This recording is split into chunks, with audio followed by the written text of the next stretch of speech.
and hope that one final alder will join us. So I will call to order the Common Council meeting of Tuesday, January 5th, 2020. I believe 2021. Excuse me, 2021, getting used to it. And I believe that alders have the ability to unmute themselves. So if you would do so when your name is called, I'd appreciate it. And I'd ask the clerk to call the roll. Alder Abbas. Present. Alboris. Present. Balday. Vidar. Present. Carter. Present. Evers. Here. Foster. Here. Furman. Present. Harrington McKinney. Present. Heck. Here. Hennick.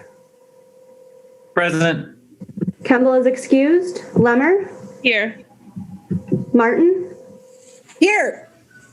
Presta Giacomo. Present. Rummel. Present. Skidmore. Here. Tierney. Here. Vervier. Here. Wahelier. Here. Madam Mayor, we have quorum. Thank you. And Alder Balday is in the attendees as well, if he can be promoted, please. And clerk, will you mark him as present as well? Once we see the whites of his eyes. All right. I am going to mute all.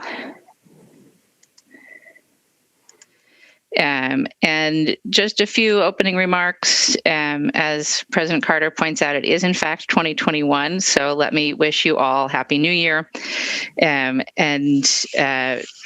certainly hope that 2021 is a better year for us all than 2020 was, that we see the end of the COVID-19 pandemic, that our community is able to focus on recovery and health and building back better, that we're able to continue our work on racial equity and justice, and continue addressing the climate crisis and working on all of the priorities that we as a city share, and delivering on our service promise to our constituents. So Happy New Year, and thank you all for your service in 2020. And here's to, again, a much better 2021. We'll start with suspension of the rules.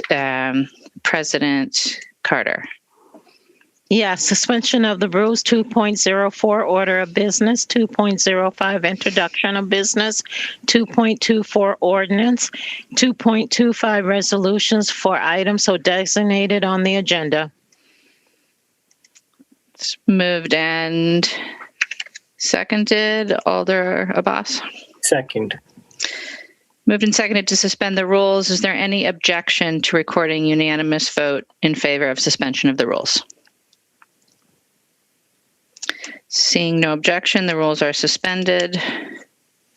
Mayor, would you like me to read my brief opening? Yes, please. Okay. Thank you. You bet.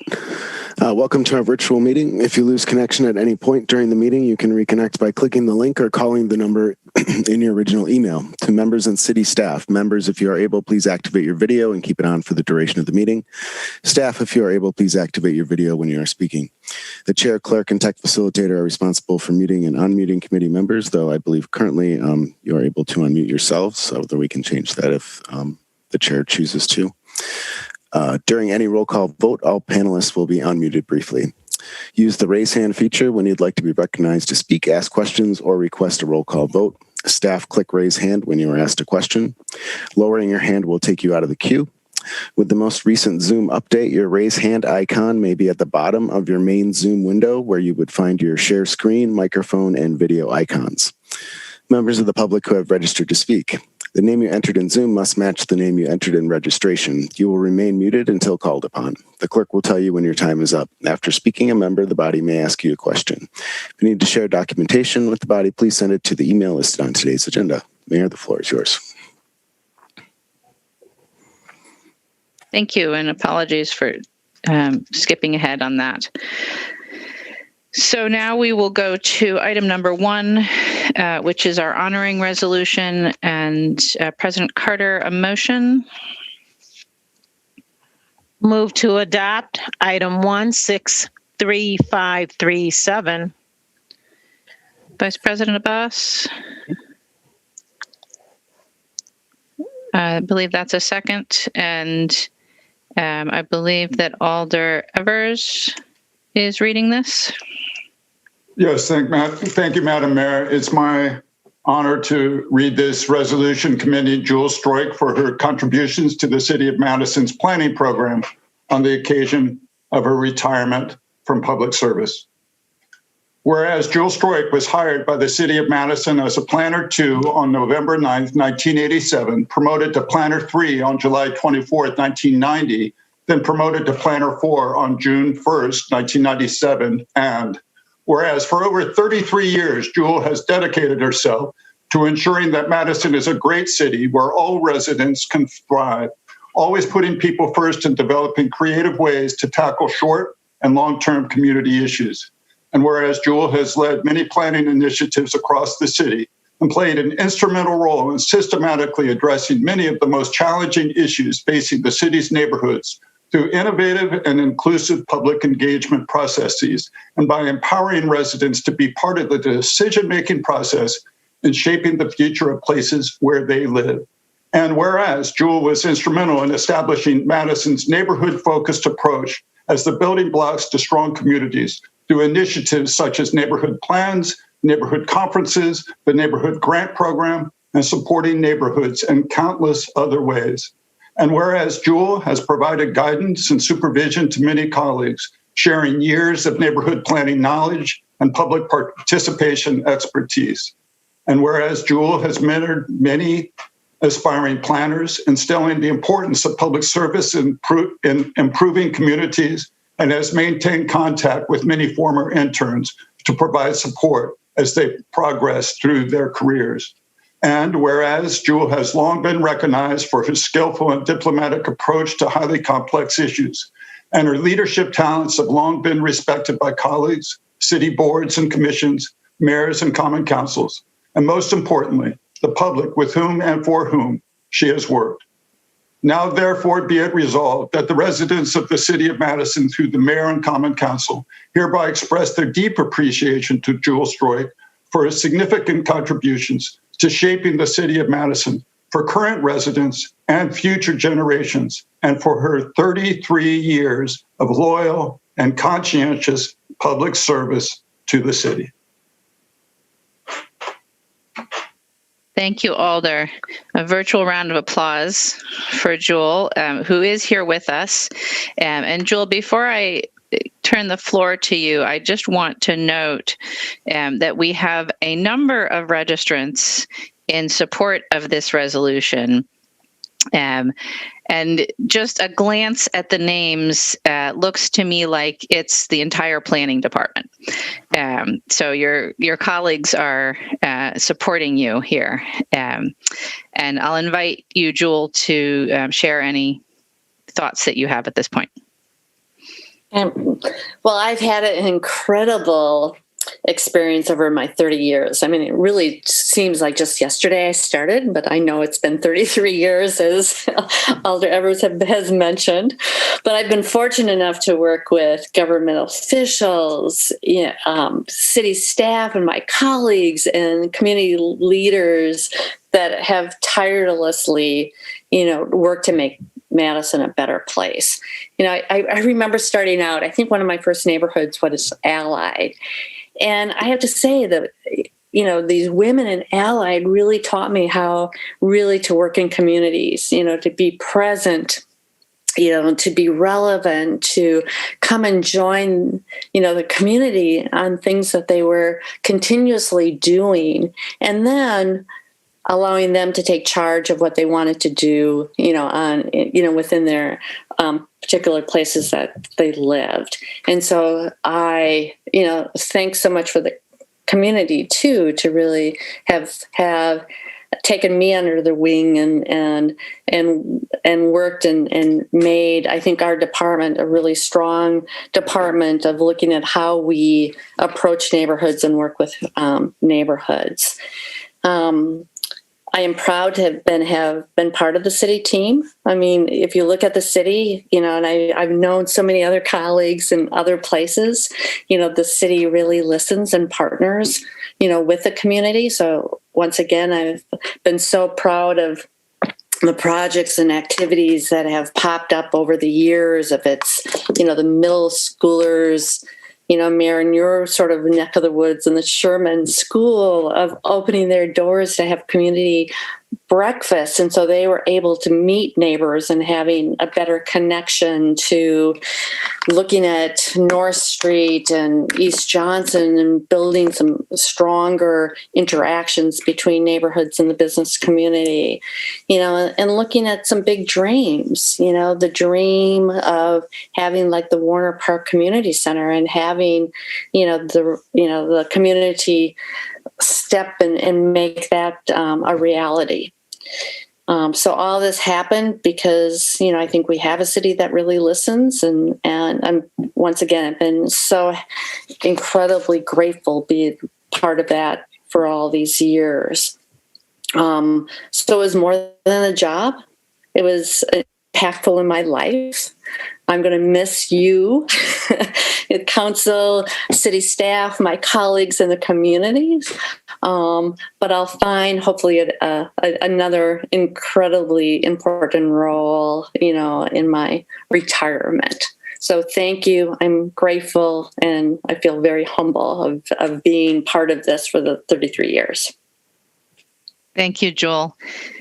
We have a number of alders, unsurprisingly, that I believe wish to sing your praises, starting with Alder Verveer. Thank you very much, Mayor. And Jewel, I knew that this day was going to come. I have feared it for a long time, but it is such a well-deserved day. Indeed. You might remember, as I do, that the night that the Common Council honored Al Martin, in my remarks, I joked and pointed to you in the gallery and said, when the sad day comes that Jewel decides to follow Al Martin out the door in a well-deserved retirement, it really will be a sad day, especially for me, because, and I know I feel very old as I say this, but Jewel, you're the last planner that is still around when I was first elected. And there have been so many wonderful planners that I've worked with over the years in the planning department. And I've always felt, and I mean this sincerely, that you were, and this might be a poor choice of words, but the sweetest, kindest, almost of all of those planners, because you remember year after year when I would visit the planning department offices in the basement of the MMB. I would often go cubicle to cubicle and do my work. Probably should have been announced, but never really announced myself. And you always would jump out of your chair and be a friendly face and always want to say hi, even if we had no particular business to discuss. And that always meant a lot to me, starting from when I was a rookie alder and continuing to this day. Although I must admit, and this is pre-COVID, that since MMB was renovated and the security has been increased substantially, it's not as easy for me to come say hi to you unannounced as I did for so many years. But more seriously, your legacy is so impressive. Whether it be the neighborhood conference or the neighborhood grant program, which, by the way, I think one of them should be named in your honor, frankly. Things just won't be the same as much as you've mentored so many wonderful colleagues, some that have gone on to other things, some that are still with us. I'm thinking of Linda, of course. You and Linda have done so much in the way of strengthening our neighborhood associations all across this community over so many years. Your legacy will continue for many years to come. I know for a fact, Jewel, that you often are the first and perhaps only point of contact for neighborhood activists, and that's been the case literally for decades. So I give you, frankly, a lot of credit for the very strong, vibrant, robust neighborhood associations that we have long had in our community.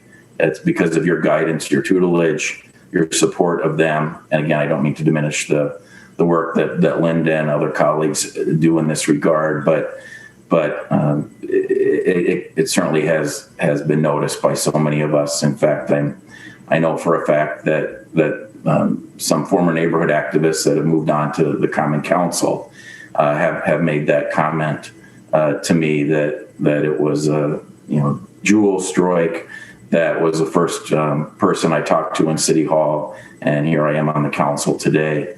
So thank you so much, Jewel, for all that you've done, your tremendous legacy of 33 years of public service to our community, and especially all that support that you, again, have shown to our neighborhood activists and neighborhood associations over your entire career. You certainly will be missed, and I wish you all the best in your well-deserved retirement. Thank you. Thank you, Alder. Alder Rummel. Oh, thank you. I'm not used to this new Zoom where now you are unmuting me. Thank you. This is really, I unlike Alder Revere, I wasn't really expecting it. I never want anybody to retire, honestly. I want to keep you all. But Jewel, so I posted about your retirement in my weekly blog over the weekend and mentioned that, because I know a lot of my district constituents have worked with you over the years, and I just wanted them to know that you were leaving, and I sort of said that your positivity and energy will be missed, which of course your positivity was the thing that just imprints on most of us. And today I got this email, and I do have permission to read it to you all, from a constituent who says that Jewel changed her life. And so I'm going to share that with you if you don't mind. So Taylor Foster, who lives on 4th Street, South 4th Street, says, I noticed in your items of interest email for this week that Jewel Stroik is retiring. Here is my Jewel Stroik story. In 2005, I had an internship with the Madison Parks Division. I was nearing the end of my undergraduate studies and thinking about my next steps. I was a little curious about planning. My wonderful mentor, Eleanor Riley, arranged a meeting for me to meet with Jewel to learn more about city planning. She took me downstairs. At that time, both the offices were in the municipal building, and introduced me to Jewel, where my life was forever changed. Jewel told me about planning, women in planning, what being a planner in Madison did. The one thing that really stands out in this story, the one that catapulted me into public service and demonstrated that government can be a force for positive change. She was working with a group of residents in a neighborhood where there was open-air street deals. I think it was Allied Drive, but my memory is foggy on the details. And residents felt unsafe. Together, they realized that the trees were overgrown and were blocking the streetlights. Under the cover of darkness, it made drug deals easier. Jewel worked with the city and got a crew out there to trim the trees, exposing the streetlights and effectively reducing the prevalence of crime on this block. It was also a safety issue as the trees were overdue for trimming, potentially being a danger to the electrical wires that they crossed. That story has stayed with me, and over the next few years, I crossed paths a little with Jewel. I later graduated from the Department of Urban and Regional Planning at UW. I moved away in 2011 and moved back earlier this year. Life comes full circle. So that's my Jewel story. And I do have one other memory when I was thinking about this today, after I read this, was I pop up a memory of you, Jewel, meeting pretty regularly with then Alder Satya Rhodes Conway. I'm not sure on what, but it was always at Marigold, which of course for a period of my life I spent a lot of time at. And I just remember that you were always willing to meet with alders and work through issues and talk with us. And I know we had a few occasions to do that together too. And so again, I know Alder Verveer greatly summarized all your incredible work, and your enthusiasm and kindness and energy have made an imprint on so many of us in the city. And I want to thank you and hope you really enjoy the next period of your life. And I look forward to hearing what that's about. Thank you, Mayor. Thank you, Alder. Alder Harrington McKinney. Thank you, Madam Mayor. Jewel, I had to make sure I said something on behalf of the Madison West Neighborhood Association and the President, Joe Ryan. And I'm going to speak to that because if I had not said anything, I would have really gotten the bang of it from Joe. We came to you as a new alder and said that there is not a neighborhood association on the West Side.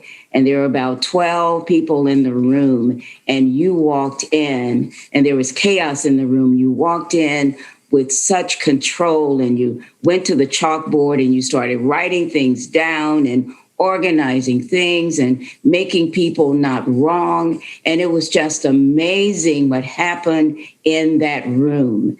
And it was all because of you. And the Madison West Neighborhood Association was formed under your tutelage. It's still going, and we're still trying to develop and grow. But you gave such a sense of value to those neighbors. It was just amazing. You are such a community person. And so if there is a lesson, and you should write a chapter on it, how to engage the community, how to make people feel welcome, you should write that chapter. And so I want to make sure that I thank you for the work and the support that you have given not only to me, but the many residents of the Madison the southwest side of Madison, and specifically the Madison West Neighborhood Association. Thank you. And I even sent you a referral today. I was so involved in so many other things. I didn't even realize you were retiring. And so, and you responded. And that's just who you are. Thank you so very much for the work that you do. Thank you, Alder. President Carter. Yes, Jewel, we've gone back a long ways, and I can tell you that the first time I met you, I think we talked for hours on different ideas and different strategies and how to pull people together. And I always remembered your kindness, you being a visionary, and I just so appreciated that you took that much time with me when we just met. Of course, over the years, I've taken advantage of that. And I call you too many times, of course, and send you too many emails. But one of the things that I can tell you that is all of us have learned so much. Not only about planning, not only about communicating with our constituents and residents and being open and sensitive to different concerns, but just being humble. And I just so appreciate that quality in you. And we will miss you. We'll come and hunt you out, but we'll miss you. Thank you, Jewel. Thank you, Alder. I have no other alders in the queue, so let me just add my thanks as well, Jewel. As Alder Rummel referenced, we met when I was a Northside alder, and you were working on the Northside Plan, which was a saga of an effort, but one that you put a lot of time and effort into making sure that the community felt heard and engaged, and the the prep of the plan, the review of the plan, and then even afterwards into the implementation of the plan. You were there every step of the way, and I appreciate your work on that and on the many other things that you've worked on over the years. So congratulations on your retirement. And I know I speak for the whole council in wishing you the absolute best, and that you find certainly, yes, ways to stay engaged, but also perhaps some time to take off and enjoy just for yourself and your family. So thank you again, Jewel. And with that, it has been moved and seconded. Is there any objection to recording a unanimous vote in favor of the honoring resolution? Seeing no objection, we will record a unanimous vote in favor. And congratulations again, Jewel, and thank you. Thank you so much. Thank you. Thank you. All right. So that will take us to item number 2. And I think actually we'll take items 2 and 3 together. We do have registrants on item 2, one of whom wishes to speak. However, since both items 2 and 3 are on our agenda for introduction only, it's not generally proper for us to take public comment on them. So unless the council objects, I would like to ask the folks that are here for public comment on agenda item 2 to rejoin us at the meeting on January 19th, where we will have a public hearing on this item, which is the appeal of the Plan Commission action on a conditional use request for 4606 Hammersley Road. Seeing no objection from the council, then President Carter, a motion on items 2 and 3 to refer for introduction. Move referral for items 2 and 3. Vice President Abbas? Second, please. Moved and seconded to refer for introduction and a public hearing at the meeting of January 19th. Is there any objection to recording unanimous vote in favor? Excuse me, Madam Mayor. I think item 3, there was a note on the exclusion list that Lisa Veldrin sent out that the wish was to refer it to the 5/4/21 meeting. Thank you, Madam Clerk. So without objection, the motion is to refer item 2 to January 19th and item 3 to 5/4/21. Is that correct date? Yes. Any objection? No objection to that being the motion. Is there any objection to recording unanimous vote in favor? No objection to a unanimous vote. So those items are referred to their respective public hearings. Which brings us to early public comment. We do have a number of people registered for early public comment, and I would just like to ask that each of our registrants please start your comments with what item you are speaking to. If you can reference either an agenda item or a Legistar number, that's helpful. If not, please just tell us the subject so we can properly record your comments. I'll also note that if you speak on an item during early public comment, you will not be able to speak again on that item later on the agenda. Of course, you could speak to other items if you are registered for them. All right, so we'll start with Shdira Kilfai Flores of East Wilson, to be followed by Alexandra Wilburn. Shdira, you should have a, there you go. Thank you. Sorry. Took me a second to get unmuted here. I'm specifically calling in for comment about the proposed resolution by Sherry Carter and Alderman Paul Skidmore. I believe that it's item number 120. Item number 120. So the other items that I've asked to speak upon, I have signed up for those individually, but I'm specifically calling to address the resolution itself.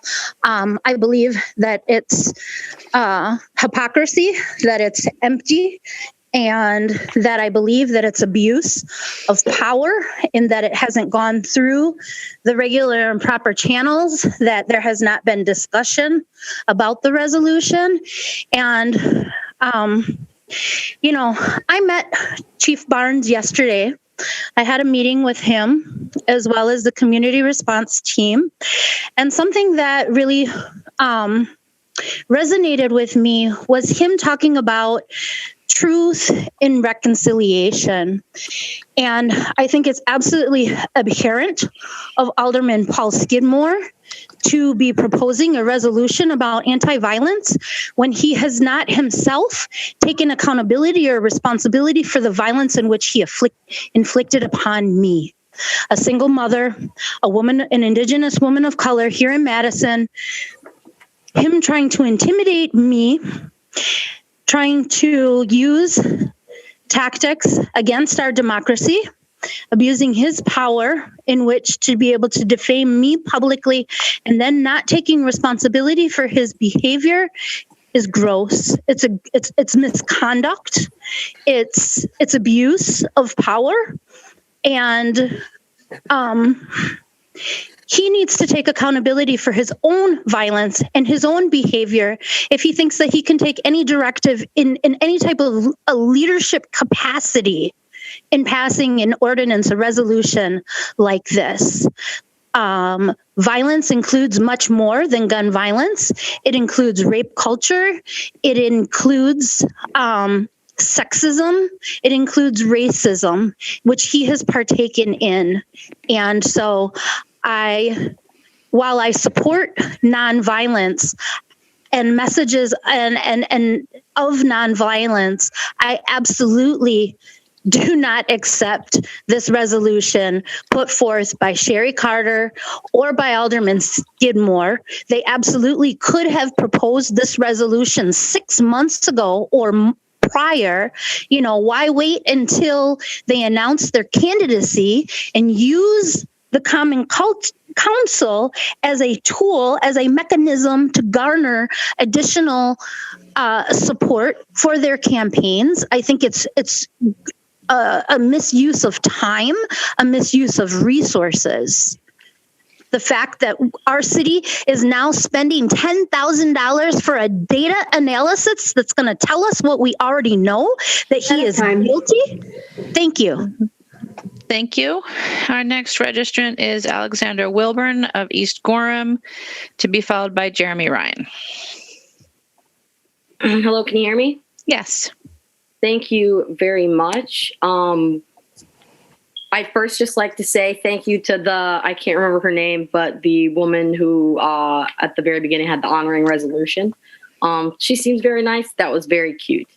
Now to go into what I would like to speak on for my public comment, I would also like to speak on the resolution from Sherry Carter and Skidmore. I'd like to, I'm opposing the resolution. Number one, the resolution sets an ambiguous date to resolve, quote, violence, which is a blanket term with not one definition. These sorts of resolutions are political pageantry that do not help solve issues and are the types of useless documents that pass that politicians use as evidence that they have actually accomplished something and believe in, quote unquote, whatever nonpartisanship can mean when you're just making up a document to make yourself look nice. Number two, the association of protesting and violence is a mischaracterization of protests in this country. Historically, violence is caused and perpetuated by law enforcement, i.e. the mayor of Madison and the president of the Police and Fire Commission in the early 1920s that deputized over 30 KKK members to maim and kill Black people and immigrants in the Greenbush community. And also the national statistic of a study conducted in 2019 2019, finding over 90% of Black Lives Matter protests are non-violent. The Fox News that Skidmore watches and perhaps Sherry Carter watches, they only show protests that have turned into property destruction. And number three, the vague characterization and association of violence and protest is dangerous, as one can measure. One cannot properly measure this very vague concept of violence, which then puts what violence is discriminately to the person enforcing that law, Madison Police Force, which, as the police conducted a study within themselves, found that the use of force statistic shows that use of force is 56.8% of the time in 2019 was Black people in Madison, and Black people are less than 8%. So clearly there is already discrimination happening from Madison police. So I really don't understand why you would want to put some sort of vague language in place to assist them in deciding what violence is, because to the police officers, violence is simply standing against them outside. I'd like to say to Skidmore, I don't know what is more pathetic, the fact that you sit in front of your computer as an elected official and mutter insults to yourself when citizens you don't like speak, or the fact that you don't know how to check the microphone on your computer before you do so. Perhaps your most cowardly offense is choosing to remain ignorant to the clear anti-Black discrimination from the policing of Madison, Wisconsin, and the Police and Fire Commission. And Sheriff Mahoney is currently committing war crimes in that jail. I'd like to say to Sherry Carter, you are in time. Oh, thank you very much. Thank you. Our next registrant is Jeremy Ryan of Odana Road, to be followed by Tyson Vitale. Yeah, I wanted to start off by requesting video. It's been like 4 or 5 months. I don't know. We keep saying we work on it. Doesn't get done. Mr. Ryan, do you wish to speak on something on the agenda? Yeah, I wanted to see if I could, if you had worked on that policy yet, so I could get video, or do you not want to see my cute dog and see me smoke dabs from Oregon? Mr. Ryan, if you wish to speak on something on the agenda tonight, now's the time. Oh, okay. Sorry. Well, yeah. So is there public comment on number 57? You can comment on any item on the agenda. No, but you can't comment later if you comment now, you said. That's correct. Is there public comment on 57 later? 57 is on the exclusion list at this point, but we haven't set the consent agenda yet. Oh, okay. Well, my comments as it relates to 57 is that no report on transportation should really be complete without the disclosure that I was actually the one who introduced bus rapid transit while I was in jail on federal charges that nobody thought I'd make it out of. Satya stole the idea from a 2009 campaign. I have the old link from the State Journal for bus rapid transit. And so I think that should be noted in any Metro report, was that, I did create that idea and that the mayor did steal it from me while I was in jail on federal charges. And the news made it seem like I was going to be gone for life. But outside of that, as far as the skid cart resolution goes, I mean, I think they should both probably just get a horse and a cowboy hat and ride around, yeehaw, law and order, yeehaw. But yeah, I mean, it's just absolutely ridiculous. The cops are inciting riots downtown. Like, if you watch the live streams from the nights where there were riots, people were tear gassed before there was any sort of violence. There was yelling, there was aggression, but there wasn't violence or destruction until the cops started tear gassing. The second night in particular, it was a dozen times before the first window even got broken. They pushed us up Wisconsin with a dozen tear gas. I actually have video from the moment the curfew started and to the end of it. And so they cannot, and this isn't on tear gas, this is on just violence. You can't consider what the protesters are doing violent when they're doing what psychological science shows they'll do when you use these kinds of tactics.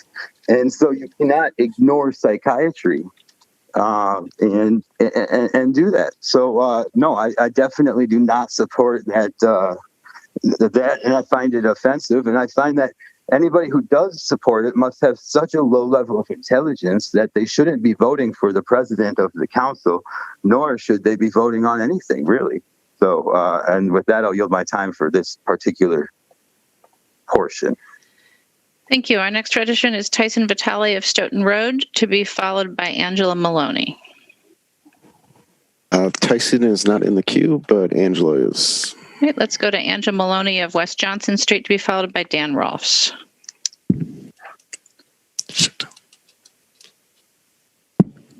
Hello, I would like to also speak in opposition to agenda item number 120, resolution number 63578, condemning the use of violence and destruction in any form and for any reason.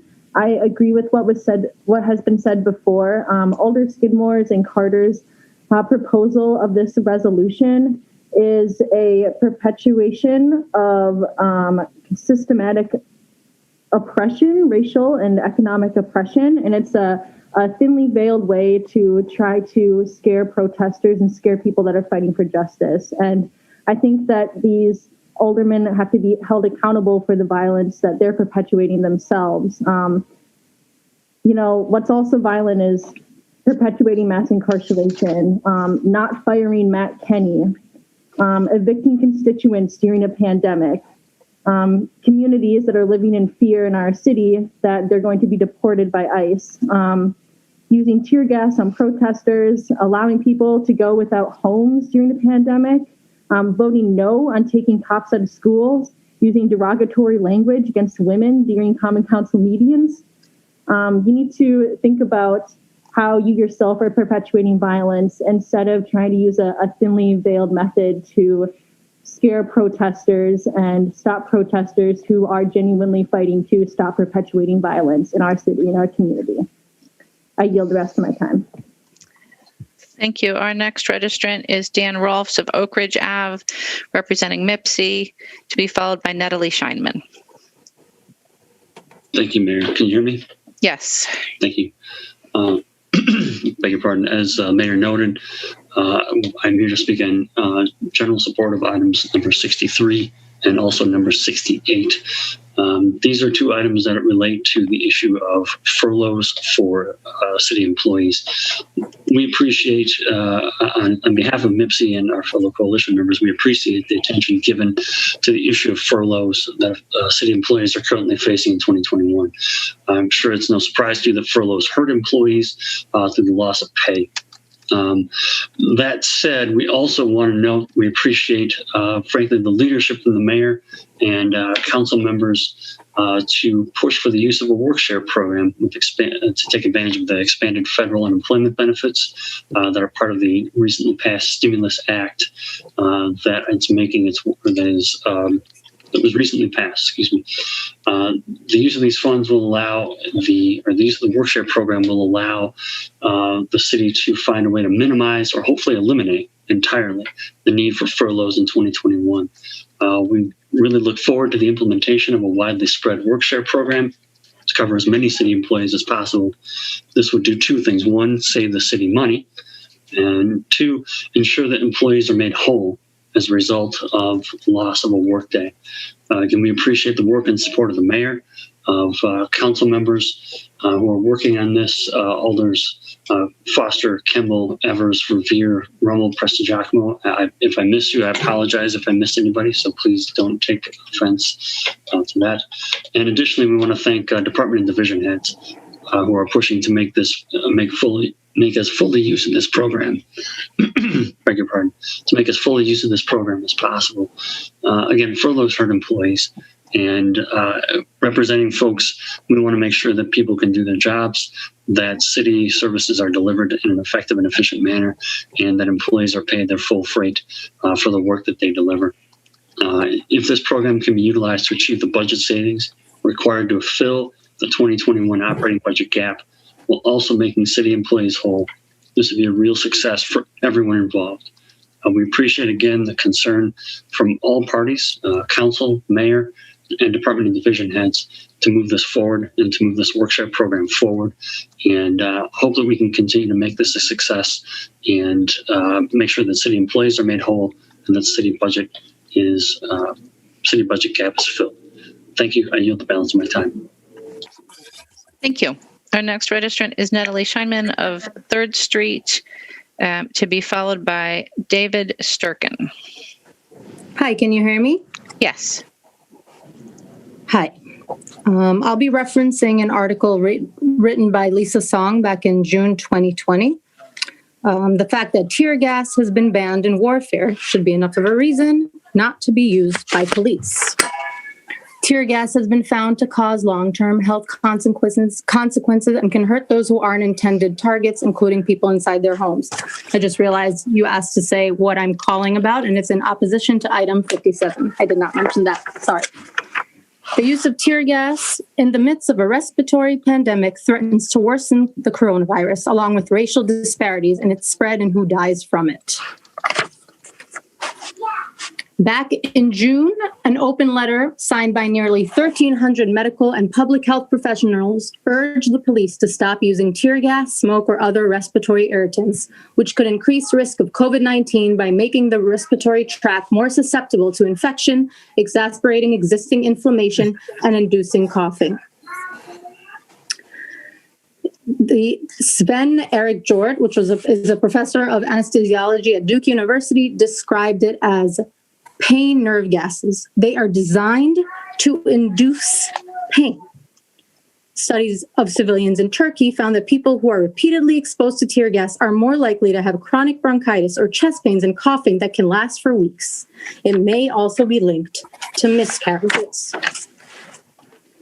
During protests, even if someone is wearing a mask when they're hit with tear gas, they will take off the mask as they are coughing. Not only are you vigorously coughing, you're vigorously inhaling to try and get more air in.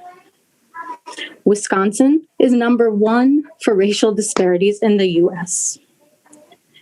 Today, the officer that shot Jacob Blake 7 times was not charged. 7 times. There's no justice in the system. There is no trust. Show the community here that you are not constantly trying to silence them. Listen to what they're saying. And say what you mean, what you say, and say what you mean, and try to create change and choose a different direction. Please choose a different direction, because this is not the direction. That's all I have to say. Thank you. Thank you. Our next registrant is David Sturkin of West Johnson, to be followed by Julia Matthews. Hi, can you hear me? Yes. Okay, great. So I'm also speaking today on agenda item number 56, which is the police department's report on its use of tear gas.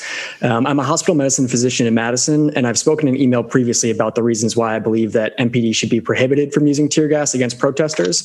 I won't reiterate those points today, but rather will address the reasons why I think that MPD's report does not answer the question of whether tear gas should be banned. It's useful to have this enumerated list of all the instances in which MPD has used tear gas. But it is not useful to have MPD's interpretation of the appropriateness of its own actions. Of course, MPD thinks that their uses of tear gas have been appropriate. And of course, MPD thinks that there were no alternatives to using tear gas in those instances. Otherwise, they would have used those alternatives. That's all just circular reasoning. To ask MPD whether they think that they should be banned from using tear gas is like asking a child whether they think they should be grounded. You know what answer you're going to get. This report also contains several non sequiturs. For example, the report mentions that tear gas has been used very infrequently over the last 30 years, as if that's a justification for continuing to use it. Nuclear bombs have also been used very infrequently, but that's not an argument against disarmament. At the end of the report, MPD's conclusion draws on both crowd control and tactical uses of tear gas, but these are pretty clearly entirely separate issues and should not be conflated. I should point out, though, that the mere fact that MPD is using the same weapon against armed violent criminals as it is against protesters and innocent bystanders should make it clear to any reasonable person that using tear gas for crowd control is an excessive use of force. Finally, in their conclusion, MPD states that tear gas has been critical to successfully resolving those instances in which it has been used. But this is entirely based on opinion and not data. You cannot conclude that tear gas was the only way to resolve a situation without having examples of similar situations in which alternative methods failed. In my field of work, this would be called an uncontrolled trial and would be thrown out as being entirely unscientific. We also say first, do no harm in my field of work, which means that we don't do things that have definite proven harms unless we are certain that the benefits are greater than those harms. MPD has yet to prove that tear gas has any benefit in crowd control situations. In conclusion, this report is not sufficient to determine whether the use of tear gas against protesters should be banned. It would be an entirely performative gesture to point to MPD's report and claim that that resolves this question. This decision should be based on an independent assessment of the benefits and harms of using tear gas for crowd control. The question is not resolved, and alders still have a responsibility to see this through. Therefore, I urge the council to take further action. Thank you. Thank you. Our next registrant is Julia Matthews of Rutledge Street, to be followed by Catherine Pensack. Can you hear me? Yes. Hi, I am wanting to speak in opposition to number 4, the resolution put forth by Skidmore and Sherry Carter. I just want to say that the double think that's exemplified by this resolution is truly like the core of our political problems today. And I would like to pose the question, what does this actually do? First of all, it's distracting. Those of us who are outraged by the hypocrisy and the emptiness of this act are having to spend time to call these things out and make our voices heard instead of being able to focus on one of the other, 5+ important agenda items tonight. 2, it wastes constituent time and council time, and honestly, it's disrespectful to us, to everyone here. See number 1. But also, to add this resolution to an agenda as packed as tonight's after so many items already had to be pushed from the December meeting is outrageous. The council already had to push off a conversation on the unhoused crisis until after the holidays, until winter is in full force. That is violence. MPD use of tear gas is violence. Number 3, maybe most important, but definitely underhanded, it gives Skidmore and Sherry Carter a nice little statement wrapped in a pretty bow to hide behind and promote during their heavily contested campaigns for re-election. As we've already seen several alders do time and time again, they can attempt to use this resolution to shelter them from their blatant inaction or their actions which actually directly and aggressively support violence. Again, saying one thing loudly while quietly doing the exact opposite and hoping we won't notice. I yield the rest of my time. Thank you. Thank you. Our next registrant is Catherine Pensack of Dickinson Street, to be followed by Alec Esther. Hello, can you hear me? Yes. Okay, well, I'd like to thank you for this opportunity to speak tonight. I'm talking about agenda item 57, Legistar 62710. It's about the purchase of buses with the Volkswagen settlement of $7.5 million. Right now, the city is considering or is saying that they're going to buy diesel buses. And I think that it would be much better for the environment if you purchase electric buses. And there are several reasons why it's much better to purchase electric buses instead of diesels. First of all, diesel comes from fracking, which I think you might know is very destructive to the environment, and we would like to avoid that entirely. And secondly, a transit study shows that we will save a lot of money with electric buses because there's much less maintenance and repair and replacement. There are a lot fewer parts in electric vehicles. And therefore, the buses will not only be less serviced, they'll cost less to take care of them, but we'll have them on the road more. They won't be being serviced and unavailable for use. And finally, that Volkswagen settlement money specifically states that it must reduce diesel emissions. Now, I don't think you're going to reduce diesel emissions by buying diesel buses. So I think you can't really buy diesel buses if I read what this says with my eyes. So I really urge you very much to please buy electric buses with this money. Thank you. Thank you. Our next registrant is Alec Esther of Sherman Ave, representing Reshaping Madison Together, to be followed by Haley Timeson. Hi, can you hear me? Yes. Great, you will. First, we need to make an extremely obvious disclaimer. RMT doesn't condone violence, and we don't organize acts of it. Never have, never will. We are a radical coalition looking for a progressive Madison that cares about its community. Because in fact, as predominantly LGBTQ plus people and people of color, we experience it and resist it on a daily basis. Marginalized Madisonians experience violence every day. Sexual assault, mass incarceration, eviction, separation from our children, and our lack of equity, food deserts, unaffordable housing, public safety that brutalizes and murders our most vulnerable, especially Black people. These structures and experiences degrade the quality of our lives wholesale. They're inherently violent for how they continuously traumatize and destroy us, and you don't do shit about it. When the community called upon the Common Council to remove cops from schools, citing study after study that demonstrated their inefficacy in keeping our children, especially Black children, safe, Skidmore was the only one on the Common Council to vote no. When Skidmore called Madison constituent Chidera Kilfoy Flores a cunt during a Common Council meeting, the council slapped him on the wrist and shrugged it off, rather than calling for his resignation. If you are so invested in ending violence, as this resolution states, you'd stop enacting it yourself. You would divest from systems that continuously harm our constituents and hold your fellow council members accountable for your actions. But you don't! This resolution is a rhetorical trap. So we demand, first of all, fire Matt Kenney and Paul Skidmore immediately. No ifs, ands, nor buts. Officer Kenney has murdered our neighbors. Alder Skidmore has assaulted his constituents. They are violent people. You want to condemn violence in Madison? Take out your own damn trash. 2, immediately implement a moratorium on all Madison evictions. The mayoral emergency order, on the agenda tomorrow as well, is a step in the right direction. Yet you, as a governing body, must ensure that everyone remains sheltered in these devastating times. 3, reject MPD's proposal that the department continues to use tear gas for crowd control purposes. Agenda item number 56. These less than lethal alternatives poison our neighbors and do nothing to de-escalate supposed threats. We recognize that this is a resolution. It is not an ordinance. It isn't a budget amendment. It is a gesture at its core. But it is a slap in the face to all of us who have seen the violence of you firsthand. Your meaningless evocations of justice will get us nowhere. Only actions that solve the root problems of violence and remove from positions of power those that have enacted such violence can help Madison heal. All of us at RMT, a radical progressive coalition that's coming for your jobs, are disturbed by the Common Council's overreaching rhetoric, as well as your lack of action in creating systems of equity that sustainably eliminate systemic violence. And we can only support this resolution if you do your part to reshape Madison as well. I yield. Thank you. Our next registrant is Haley Timeson of Chandler Street, to be followed by Kermit Hovey.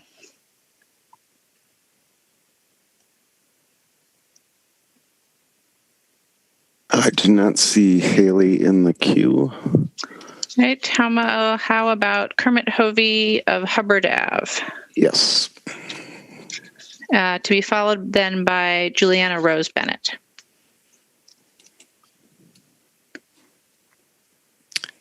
Kermit, you may have a prompt. There you go. You are unmuted, Kermit. But we cannot hear you.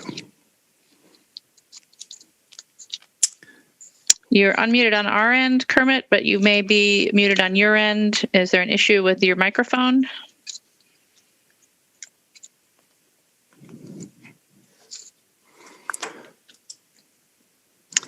All right. I'll ask staff to try and work to get Kermit with us, and we'll go on to Juliana Rose Bennett of Johnson Street, to be followed by Andy Janeway. Hi. Okay. I am here to speak in opposition to item number 120, which is condemning the use of violence and destruction in any form for any reason. Upon first glance, this seems like a great sentiment. However, when you read further, it is quite alarming, and as it will further promote police violence that will specifically affect people of color. I would like to draw us to where the resolution says, whereas we acknowledge violence begets violence. This is an insane sentiment from any city council member to incite and endorse police violence in the face of a racial justice movement against police violence.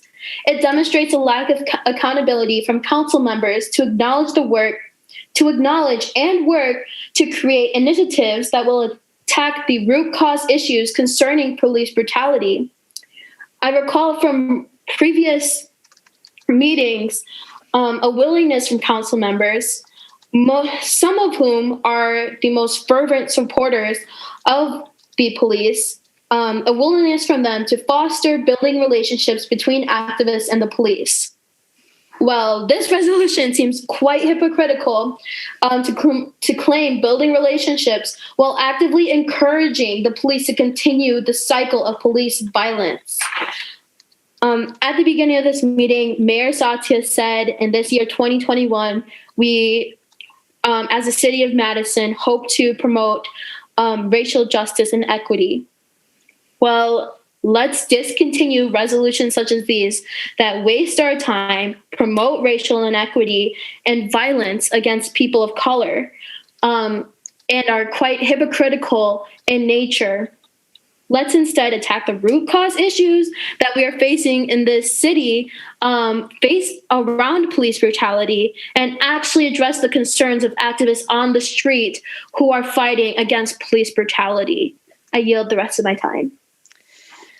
Thank you. Our next registrant is Andy Janeway of East Johnson Street, to be followed by Gregory Glembiak. Hello. I would like to first start out by saying that I'm specifically opposing the agenda item regarding the city council as well as the mayor taking a stance against violence.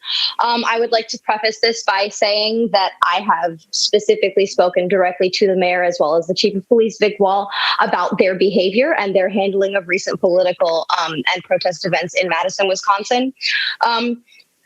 The agenda item itself is incredibly vague, and it lends itself toward even more violence coming directly from the government. In the agenda item itself, it specifically says that violence begets violence. So if you are aiming to stop violence, then you must stop it at its source. And if you acknowledge that violence begets violence, where was the initial instance of violence coming from? If you refuse to acknowledge that the violence begins with the police state and ends with the revolt, then you will continue to have these issues. This agenda item is pure political pageantry, as Ms. Wilburn has said previously, and is especially disgusting and deeply unsettling coming from individuals who have been given repeated opportunities to work with the community to create the change they wish to see. However, if you are instead going to choose to create an agenda item that makes you feel better about doing nothing when you have the power to change the system that you work within, that speaks volumes of your character and speaks nothing of your constituency, who I'm sure would be deeply disheartened to hear that this is the kind of thing that you propose and you support. This is nothing but empty promises coming from individuals who are not touched by the most disturbing problems in our city. You refuse to acknowledge the issues that are happening here and instead choose to say very nice things on pieces of paper so that you can still feel like you're doing something without actually doing anything. If you would like to end the violent incidences that happen in Madison, Wisconsin, you will start by listening to your constituency the first time they speak, so they feel they do not need to turn to violence to be heard. I yield my time. Thank you. Our next registrant is Gregory Glembiak of Jennifer Street, to be followed by Megan Spielbauer Sandate.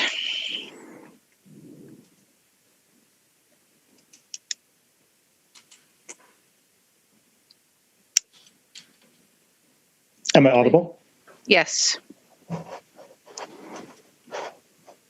Go ahead. Hello, am I audible or? You are. You muted yourself again. There should be a prompt to unmute. Hello, am I audible? Yes, you are. I'm speaking on item 56. MPD's tear gas report is not an open-minded effort to consider alternatives, but that's not surprising since MPD is not a disinterested party seeking to write a truth-seeking report. This past year, the declaration of unlawful assembly and attempt to sweep everyone off State Street with tear gas and pepper spray, precipitating rioting, was MPD's grossly excessive and ham-handed response when a few individuals broke the windows of Goodman's Jewelers. But rather than targeting enforcement against that small handful of individuals while protecting the rights of everyone else on State Street, which is what experts recommend, MPD went into Robocop mode against all, declaring unlawful assembly and sweeping all State Street with tear gas and pepper spray, with many officers using these in violation of policy. MPD talks about using the Madison method, but many of the steps that David Cooper took when he was chief and would have taken now if he were still chief were not taken. As Cooper subsequently said, if you start using tear gas or pepper spray, you've pretty well lost things. I've detailed some of the more appropriate approaches in my letter, including excerpts from Cooper's book, Arrested Development. As a ProPublica article, I included also notes, quote, experts say weapons that aren't designed to be lethal, from beanbag rounds to grenades filled with pepper spray, can make officers more willing to respond to protesters with force and less disposed to de-escalate tense situations, end quote. With regard to barricaded subjects, MPD has not carried out the ad hoc committee report recommendations to implement all of FIFE's principles for handling people in crisis, or to contract with Pro Training to provide their full training program of officers to better handle people in crises. I'll add that FIFE principle number 7 states, officers should take as much time as necessary to talk emotionally disturbed persons into custody, even if this runs into hours or days, end quote. Meanwhile, the MPD tear gas report says CS gas was used, quote, after negotiation de-escalation efforts have been exhausted without success, end quote. But what definition are they exhausted without success? Without MPD imposing an implicit artificial timeline for resolution, this assertion appears to fall. There are better alternative options if people are willing to look for them. Moreover, I hate to give MPD ideas for additional things that could shoot at us, but use of malodorants is one option with a barricaded subject that MPD did not consider. The stench is overpowering and can force exit without respiratory hazard posed by CS gas. There are also options such as banning tear gas use for crowd control and for all but the most serious situations, and as New Orleans has done. I'll add that MPD included a statement in the report that they must have known it to be completely misleading. They tried to cite Amnesty International as approving of tear gas, when in reality, Amnesty International has expended huge efforts condemning exactly the kinds of uses of CS gas that MPD has engaged in. All the instances of tear gas use that MPD lists would be precluded under Amnesty International guidelines. And Amnesty International specifically has labeled the tear gas use at George Floyd protests in the U.S. this year as abuses. Thank you. Thank you. Our next registrant is Megan Spielbauer Sandate of North Carroll Street, to be followed by Larissa Joanna. Hi, my name is Megan Spielbauer Sandate, and I'm here to voice my opposition for Resolution 63578, I believe agenda item number 120. I also want to say that I am registered to speak for it later, so I can be removed from that. So is titled Condemning the Use of Violence and Destruction in Any Form and for Any Reason, which I would consider a misnomer by my definition. While this resolution concludes with a call to end violence in our city by 2030, like somebody mentioned earlier, with such a vague date, I feel as if, among other reasons for this policy, that this was really just a signal to the more conservative members of Madison. Moreover, as Brandy Grayson for District 14 said, it fails to condemn police violence, any state violence, violence against rape culture, among others. Its focus on quote unquote protester violence is intentional. And again, I believe an appeal for Alder Skidmore as well as Carter to their constituents who in this election period. Violence against property doesn't exist. If we want to talk about ending violence in Madison, then we need to discuss police department and redistributing those funds to the community and to programs that directly serve the community. We need to address the housing crisis, healthcare, mental health care, addiction services, among others. And I think that this resolution completely fails to do so. It is, again, I will repeat the term that's been said before, political pageantry from Alex. And I think that the proposal is really a slap in the face to the entire community and those who have truly been trying to end violence, specifically state violence, which is what begets all other violence in the city. So I yield the rest of my time. Thank you. Thank you. Our next registrant is Larissa Joanna of Blair Street, to be followed by Benji Ramirez Gomez.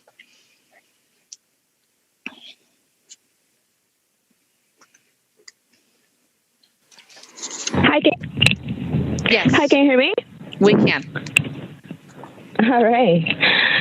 So this is ridiculous in so many levels. There's too many items in this agenda that are really, really important to address. So this is ridiculous that you did this, that Skidmore and Carter were sneaky as fuck and went and added this item number 120, 125, whatever the number it is. It's too many of them for us to address these issues that are really important for our community. The violence that the city of Madison, the mayor, the common council, every elected official, the whole damn system is guilty as hell. And it's ridiculous that you continue to shut down our voices when you know that there is the National Guard being deployed because Jacob Blake cannot get no basic justice for almost being killed. This is fucking ridiculous. Why are we doing this? Why are we hurting our community like this? I am myself against violence. I've been through violence. I'm not being defended by no Madison police, by nobody, by my community. And we need to change this. We need to get to work. We need to work together. We need to hold each other accountable so that we can fight violence the right way. And that's starting with holding yourself accountable. We're starting by taking your own trash out. By starting by fighting all of the violence that the Madison police and every member that is voting against violence against the community. That's where we start. We need to work together. We need to come together. We deserve peace. We deserve justice. These are the most vulnerable people out here, Black and brown bodies, homeless people, children, single mothers that are not being protected. You want to talk about violence? I want to talk about it too. That's what we've been doing this whole time.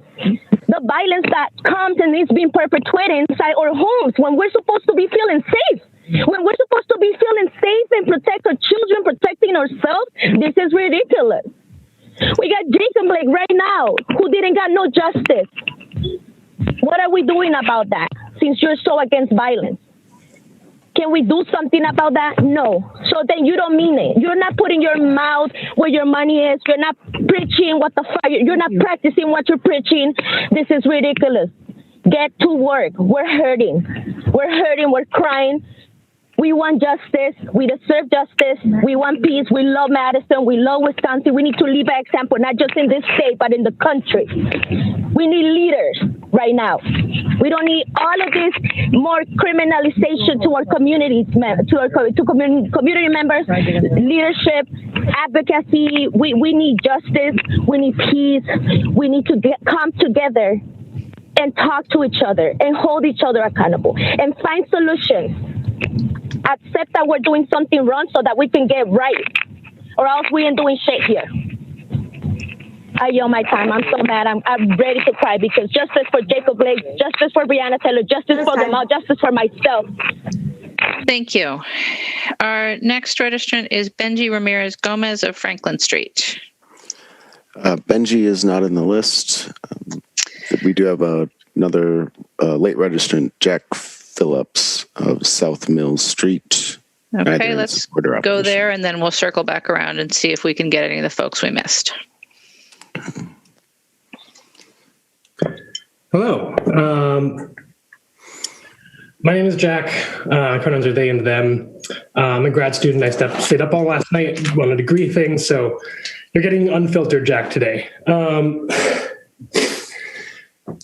There's been a lot said about violence and stuff, and Alder Skidmore's condemnation of violence, specifically today, when we've received absolutely no justice for Jacob Blake. Today, right now, this minute, downtown, there are armed fascists in tinted vans going around filming civilians ahead of what is promising to be one of the biggest fascist rallies in America tomorrow, taking place not only in DC, but at state capitals, including ours, at that building. A couple weeks ago, I went down to pick up a pizza from Ian's on a snowy day, and I had guns waved at me by 50 armed Proud Boys. And just cops were standing by, doing nothing about their comrades, apparently. So I'm very interested to hear what Skidmore has to say about violence. When oh my God, all of this. Anyway,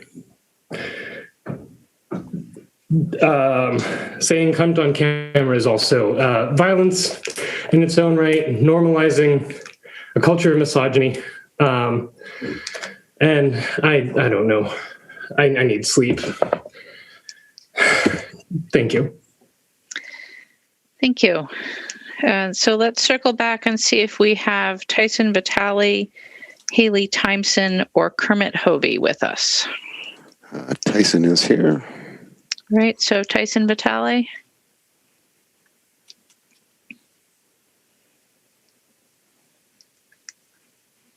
Tyson, you may have a prompt on your screen asking to be unmuted.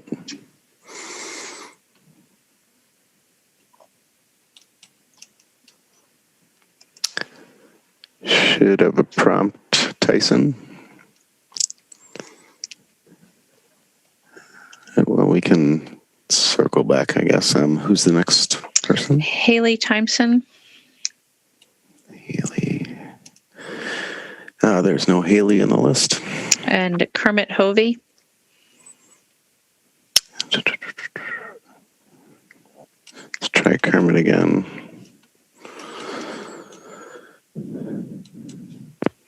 Hello?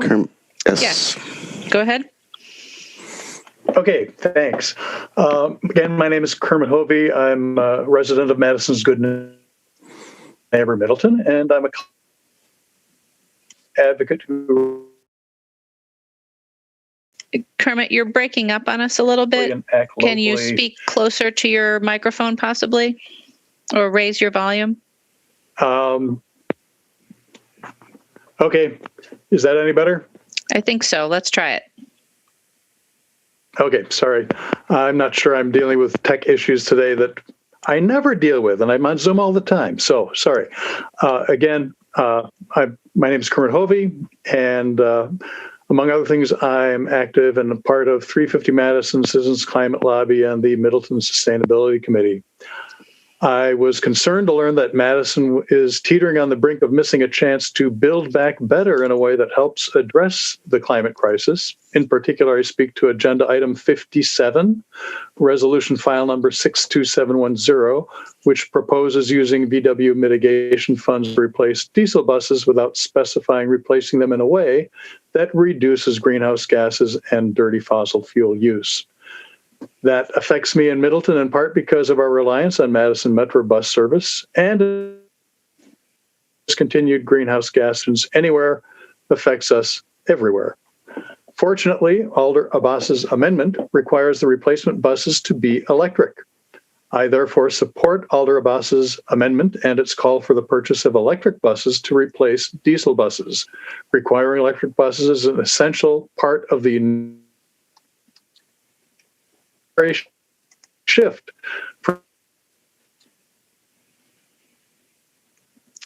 We're losing you again, Kermit. Energy. And be a role model. This seems to be a no-brainer. Commitments and resolutions need concrete actions such as this to build back better with the clean energy future we need today. Not only will this amendment and choosing electric buses set the stage for reduced greenhouse gas emissions, it will reduce local pollution levels, better fulfill the intent of the VW mitigation settlement, and save money with reduced fuel and maintenance costs. So thank you. And again, I support and ask you all to support Alder Abbas's amendment to the resolution under Agenda Item 57. Thank you. Let's try then Tyson Vitale. Tyson, you may need to unmute yourself via a prompt on your screen.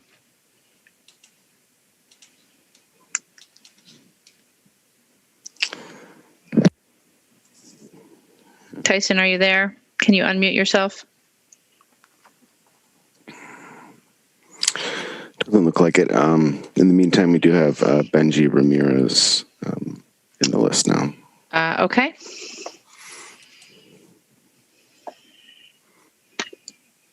So Benji Ramirez of Franklin Street, go ahead. Can you hear me? Yes, but you need to speak up a little. Sure. How's this? Better. Cool. Well, first I wanted to thank Catherine Pensek and Kermit Hovey for speaking up on agenda item number 57. And I, too, am going to echo their sentiments to buy electric buses instead of diesel and to make this drastic move that Madison desperately needs. As a commuter on the bus system, I would love for our city to engage in electric buses. That said, I would like to publicly condone Skidmore and Carter, Aldis, Skidmore and Carter, for their, as other folks have mentioned, blatant public pageantry and abuse of power. Shame on you, Alder Sherry Carter, for using your privilege as president of the council to move your political agenda. That is not what your constituents voted you in for. This is not representation. This is just sheer, for lack of a better word, tomfoolery, and I think you should be disappointed. If we're really going to be addressing violence in our city, we have to understand that poverty is inherently violent because it is a public policy decision. Nobody should be living in poverty. Nobody should be sleeping out on our cold Wisconsin streets. But this is a policy decision that is made time and time again. We understand that police, not protesters, are the source of violence. When we look at the movement that came up this summer, it has been police who have escalated tensions each and every single time. When we recognize that there is no justice in this system that continues to hunt Black bodies for sport, we will recognize that this system is inherently violent. And instead of doing your job and acknowledging this violent system, you play politics in your city and don't get anything done. Shame on you. This doesn't make any sense. How can you willingly turn a blind eye to all of the systemic things that are happening to our neighbors? This isn't happening in some other city. This isn't happening in some other country. And even if it were, you should care. But instead, you blatantly disregard the lived experiences of the people who come before you, who plead their hearts for you to listen. And yet you meet them with tone-deaf ears? No. Any alder who votes in support of this resolution, shame on you as well. This isn't a time to be wasting the constituents' time. That's time. Thank you.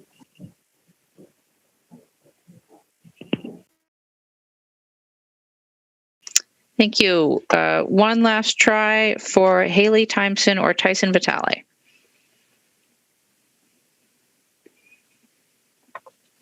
Still no Haley. Tyson, gonna ask to unmute you again. He may not be at his device. Okay, well, that is all the folks we have registered wishing to speak on early public comment. I will note that there are a number of other people who registered for early public comment as not wishing to speak. And just for the benefit of folks who have done that or anybody else who's listening, we are not able to know what you wish to register on when you register for early public comment, not wishing to speak. So I'd encourage you, even if you don't wish to speak, to register on the specific agenda item that you had an opinion about, or to email the council with that opinion, rather than registering for early public comment and not wishing to speak. Are there any questions for any of our early public comment registrants? Seeing none, we will move on to the consent agenda. President Carter? Consent agenda.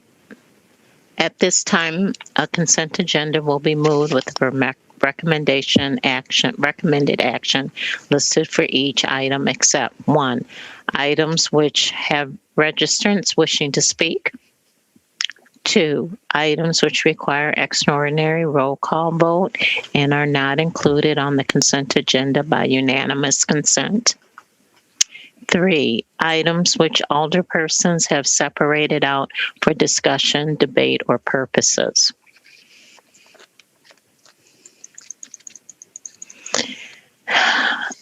Item number 3, which we've already took care of under petitions and communication appeals.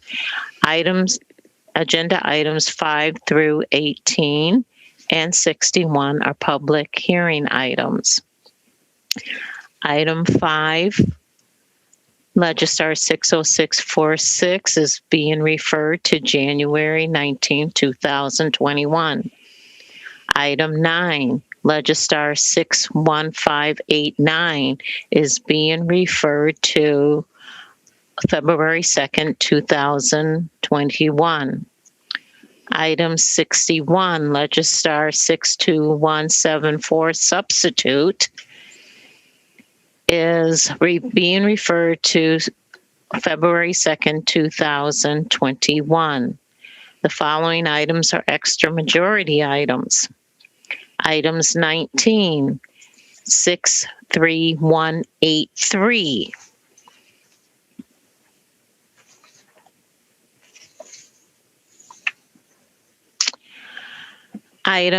Agenda items part of the consent agenda with additional recommendation.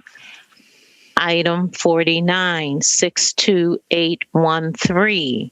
Common Council approval recommended. Alders appointments will be made after April 6. Item 56, Legistar 63561. Referred to Common Council Executive Committee as lead, Public Safety Review Committee. Item 60, 63184. Recommend action of the TTPB with the following adopted recommendations. Items requested for exclusion. Item 50, 62930 substitute. No recommendation by CCEC. Item 57, 62710. That one had additional amendment, added an additional clause on that one. And I think that's it. We have a number of other items for the exclusion list based on public registrations. So let me go through those. Yep.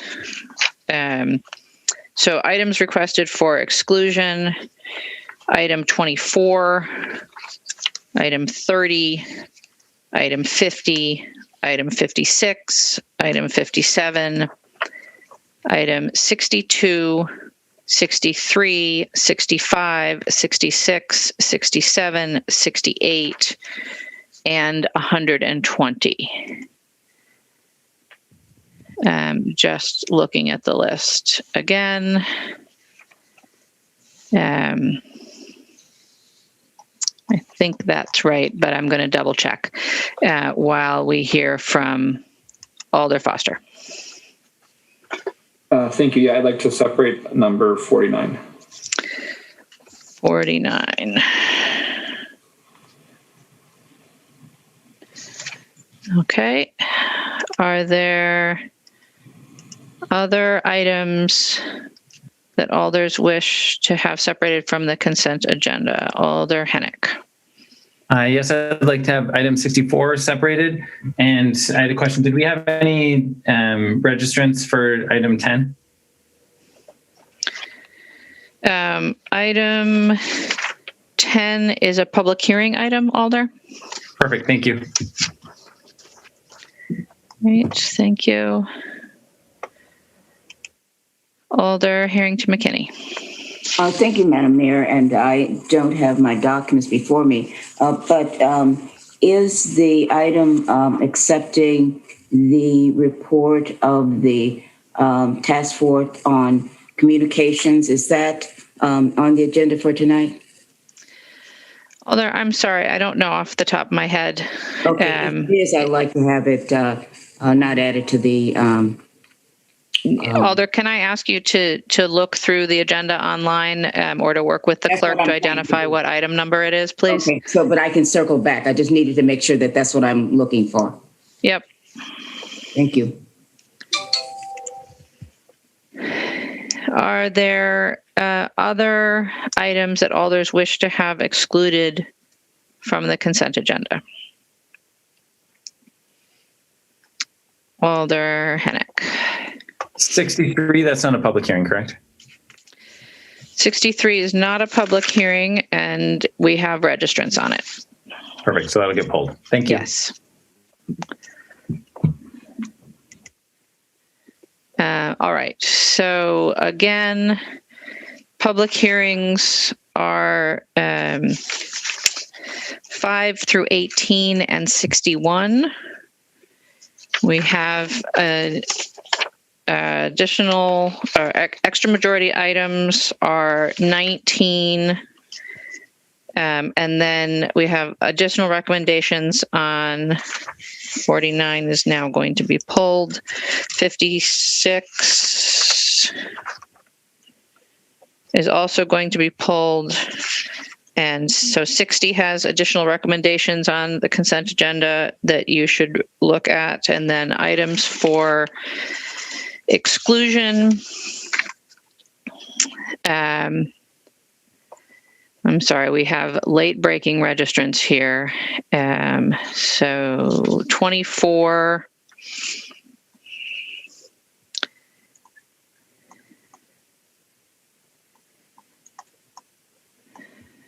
$30,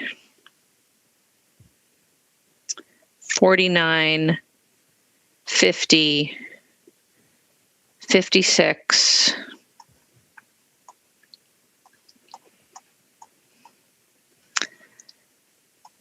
57,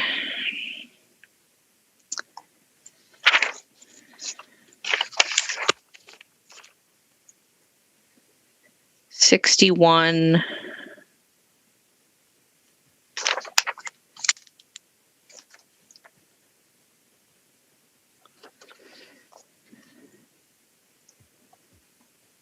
62,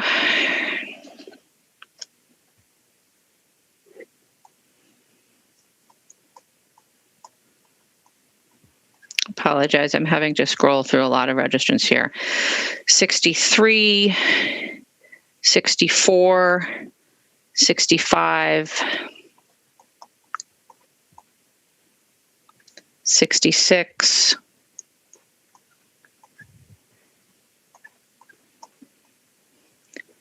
67,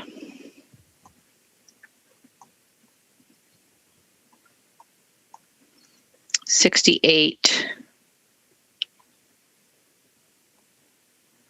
and 120. All right.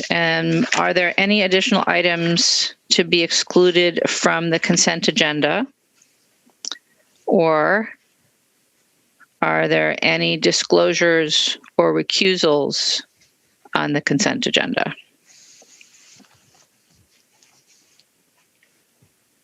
Seeing none, you should have the registration list, but let me note for you that we do have registrants who are not wishing to speak on the following items.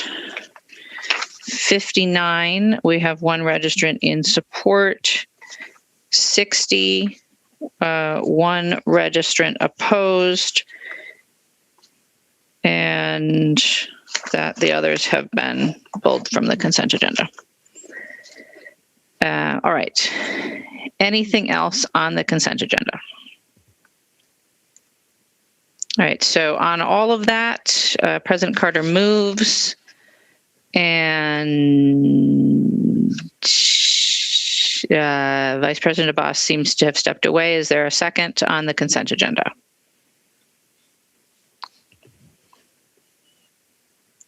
Alder Verveer will second the consent agenda. Thank you, Alder. Alder. All right, so we moved and seconded on the consent agenda. Is there any objection to recording a unanimous vote in favor of the consent agenda? Seeing no objection, record a unanimous vote in favor of the consent agenda. And we will come back to our public hearings.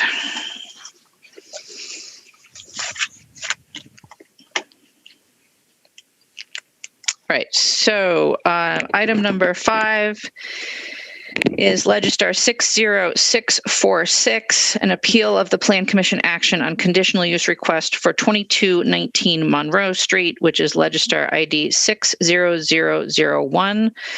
We will open the public hearing. We have no registrants on item 5. We will recess the public hearing. President Carter. Move referral of item 5 to January 19, 2021. Alder Badar, I'm going to ask you to, you're all moving around on me.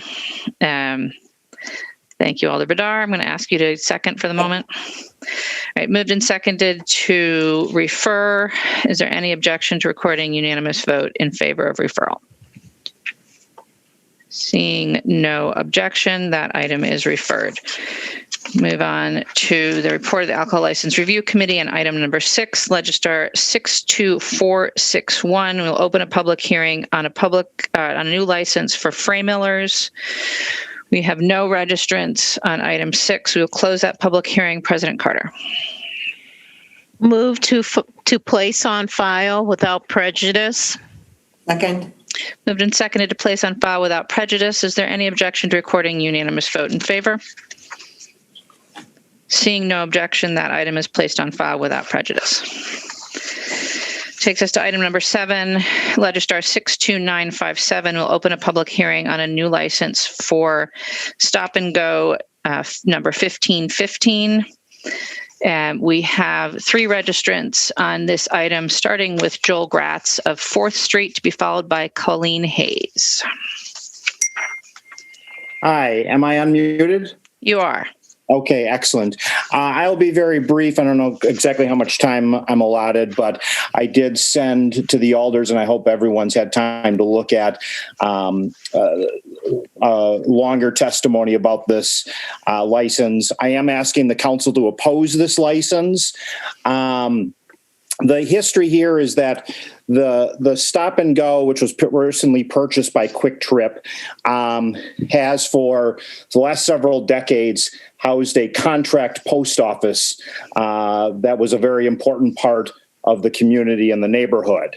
When Quick Trip has taken over, they have decided to close the post office and cancel that contract to run the post office. I'm certainly disappointed by that. I understand that that's certainly within their rights too.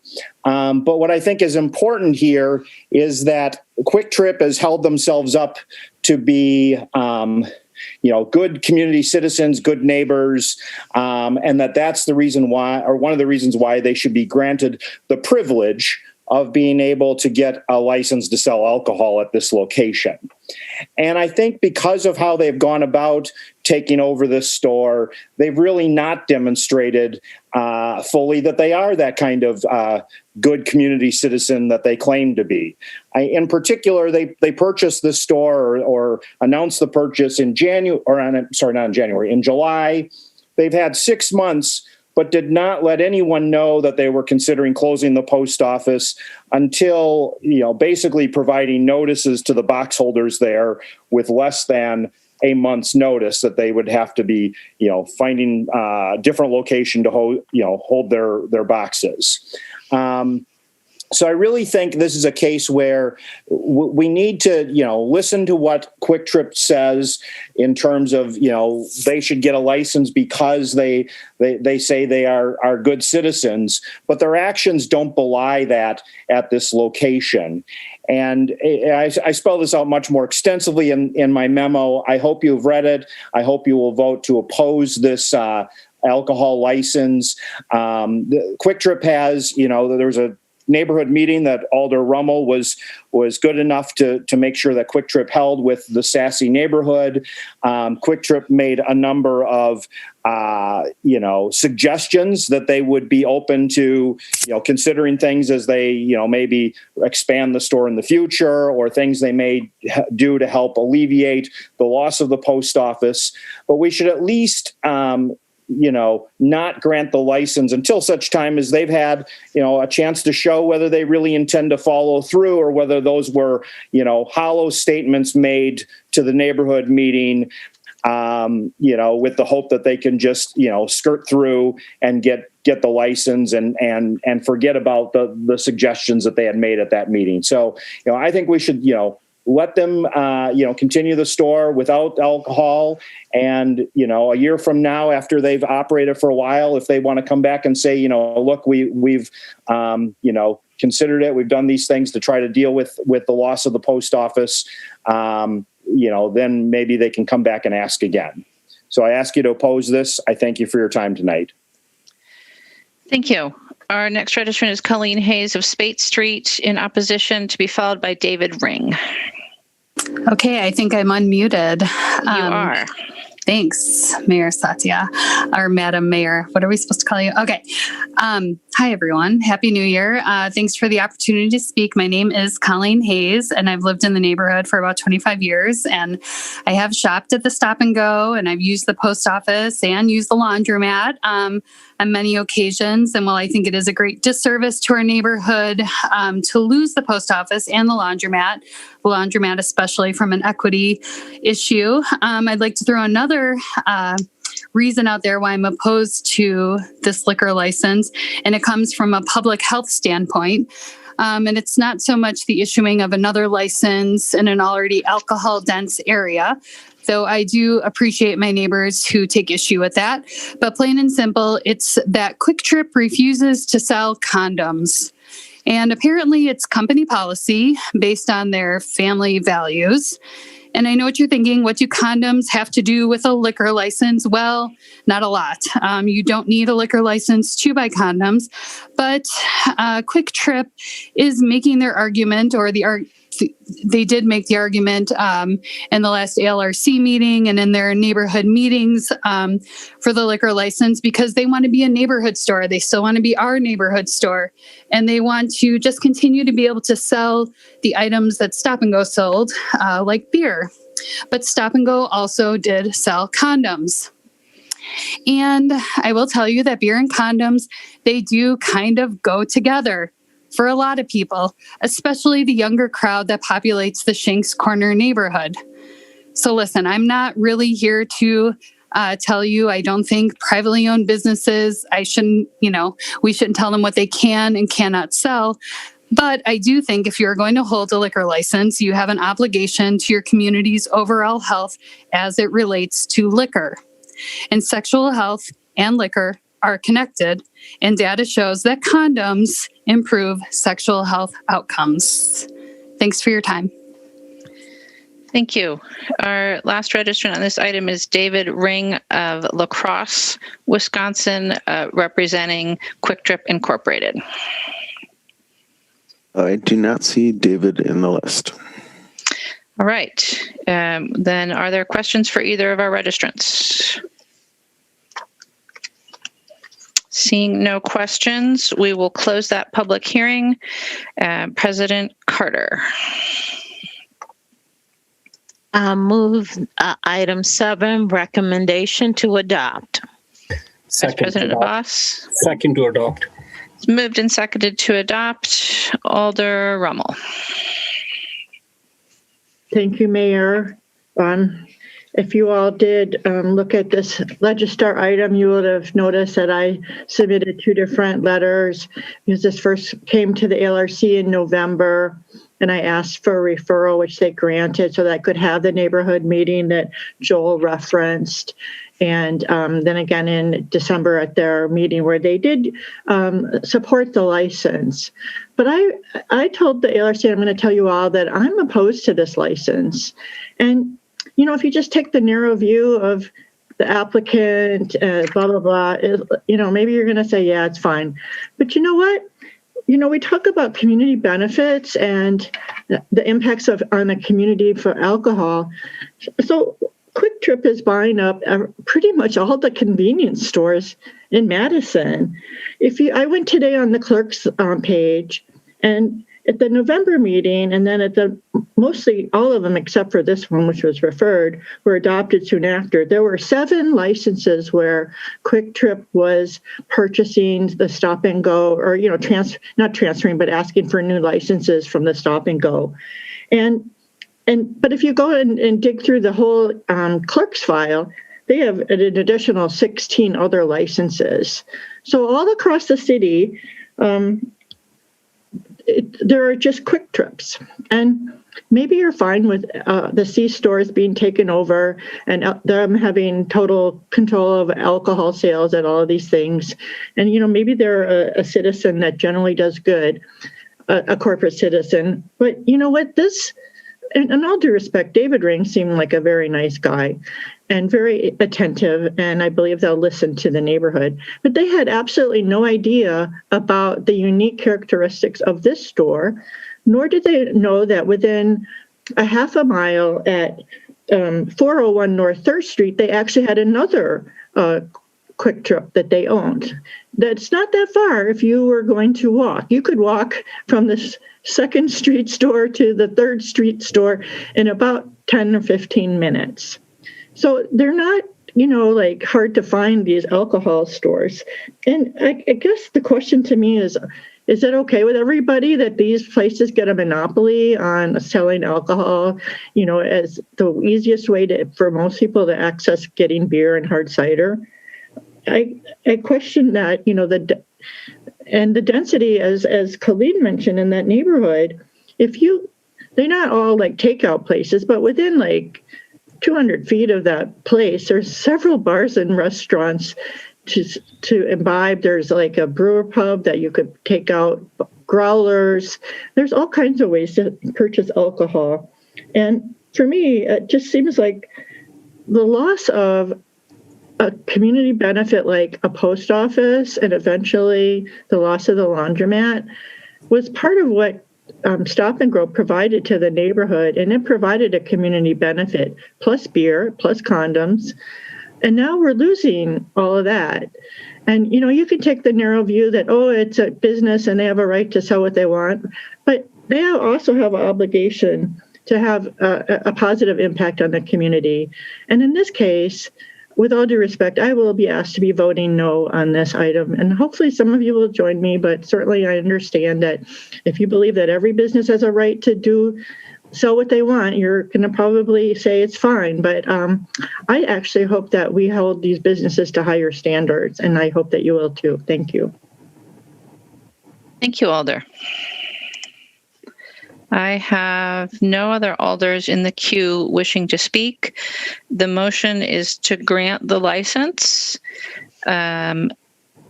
Is there objection aside from Alder Rummel to recording Alder Badar? Alder Badar, are you requesting a roll call vote? Yes. Okay. We will have a roll call vote. Alder Evers, were you also requesting a roll call vote? That's correct. Thank you, Alder. All right, so a roll call has been requested. The motion is to grant. All those in favor, aye. Those opposed, no. As your name is called. And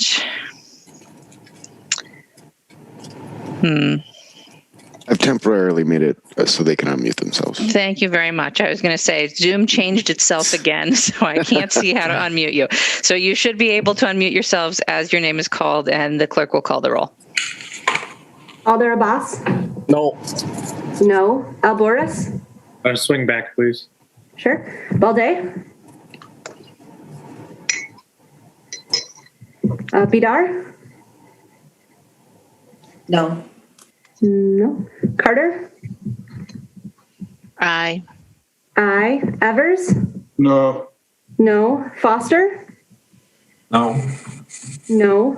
Furman? No. No. Harrington McKinney? Aye. Aye. Heck? No. No. Hennick?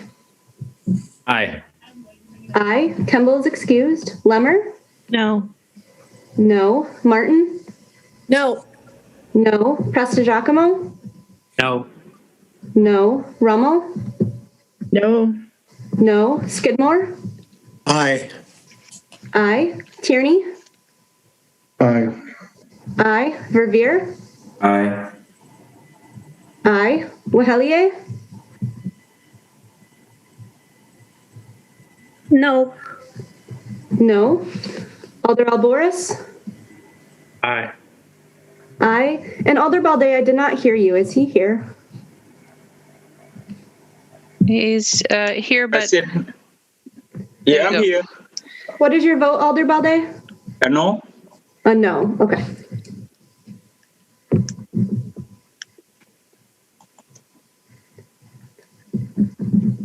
So that is 7 ayes and 12 noes. with 7 ayes and 12 noes, that item fails. And we will move on to the report of the Plan Commission. Item number 8, Legistar 60914, which is creating sections of the MGO to change the zoning of property at 4000 to 4150 Packers Ave and 4201 North Sherman Ave. And we have one registrant, and on this, Allison Lindsay Maris of Comanche Way, neither supporting nor opposing, not wishing to speak. Are there any questions for our registrant? Seeing none, we will recess that public hearing. President Carter.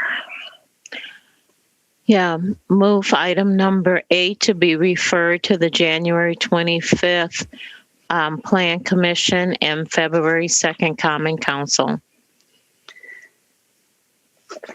Moved and second, please. Seconded. Is there any objection to recording a unanimous vote? Seeing no objection, that is re-referred.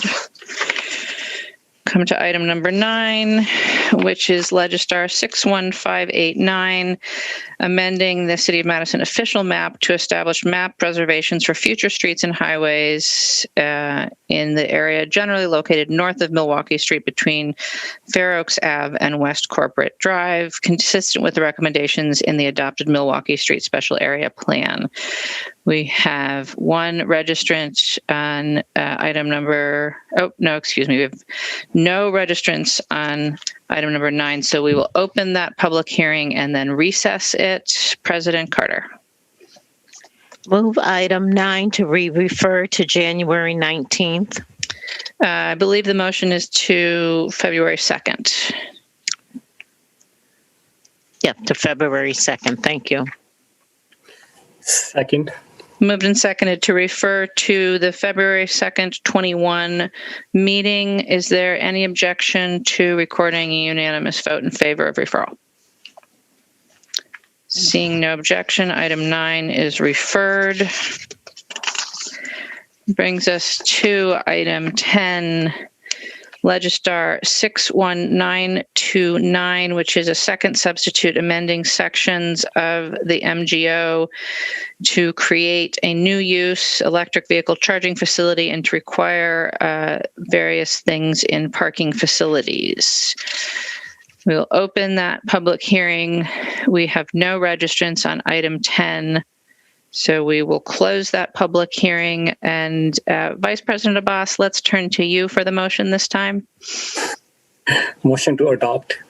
President Carter? Second. Moved and seconded to adopt item number 10. Is there Alder Hennick? Yes, I just wanted to either roll call or be marked as no. Okay. Let's see how things go, but we will definitely record you as voting no. Alder Hennick, thank you. Vice President Abbas. Yes, thank you very much, Madam Mayor. Would not take really long time. I just want to express my appreciation for all the co-sponsors and also for your office, as well as the business community and other nonprofits, environmental organization, and community at large working really hard in getting their input on this particular ordinance and try to move Madison forward, targeting net zero goal. And hopefully this will take us to promote electrification in this and reducing carbon emission. With that, I'll encourage my fellows to support this ordinance. Thanks. Thank you, Alder.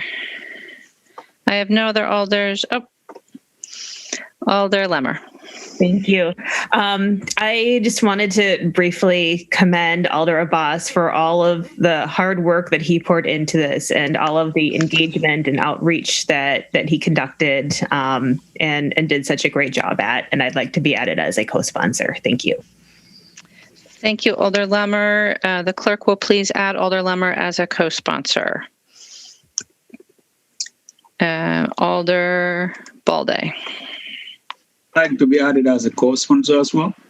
Alder Balde would be, please add Alder Balde as a co-sponsor as well. Madam Clerk. Alder Bidar. Alder Bidar. I would like to be added as a co-sponsor too. Thank you, Alder. We'll add Alder Bidar as a co-sponsor as well. Alder Wahilier. Oh, hold on, Alder. There you go.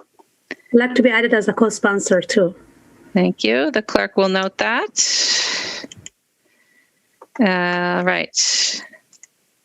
Now I have no other alders in the queue and a number of additional co-sponsors, and the motion is still to adopt. With the exception of Alder Hennick, who will be recorded as voting no, is there an additional request for a roll call vote? Seeing none, is there any objection to record a vote of 18-1 with Alder Hennick being recorded as voted no? Seeing no objection, we will record that vote. Thank you all. And we'll come back to the report of the Alcohol License Review Committee and item number 11, which is Legistar 63116. We'll open a public hearing on a new license for Hone. We have no registrants for item 11, so we will close that public hearing. President Carter. Move to grant item 11 with conditions. Second to conditions. Moved and seconded to grant with conditions. Is there any objection to recording a unanimous vote in favor? Seeing none, that item is granted with conditions.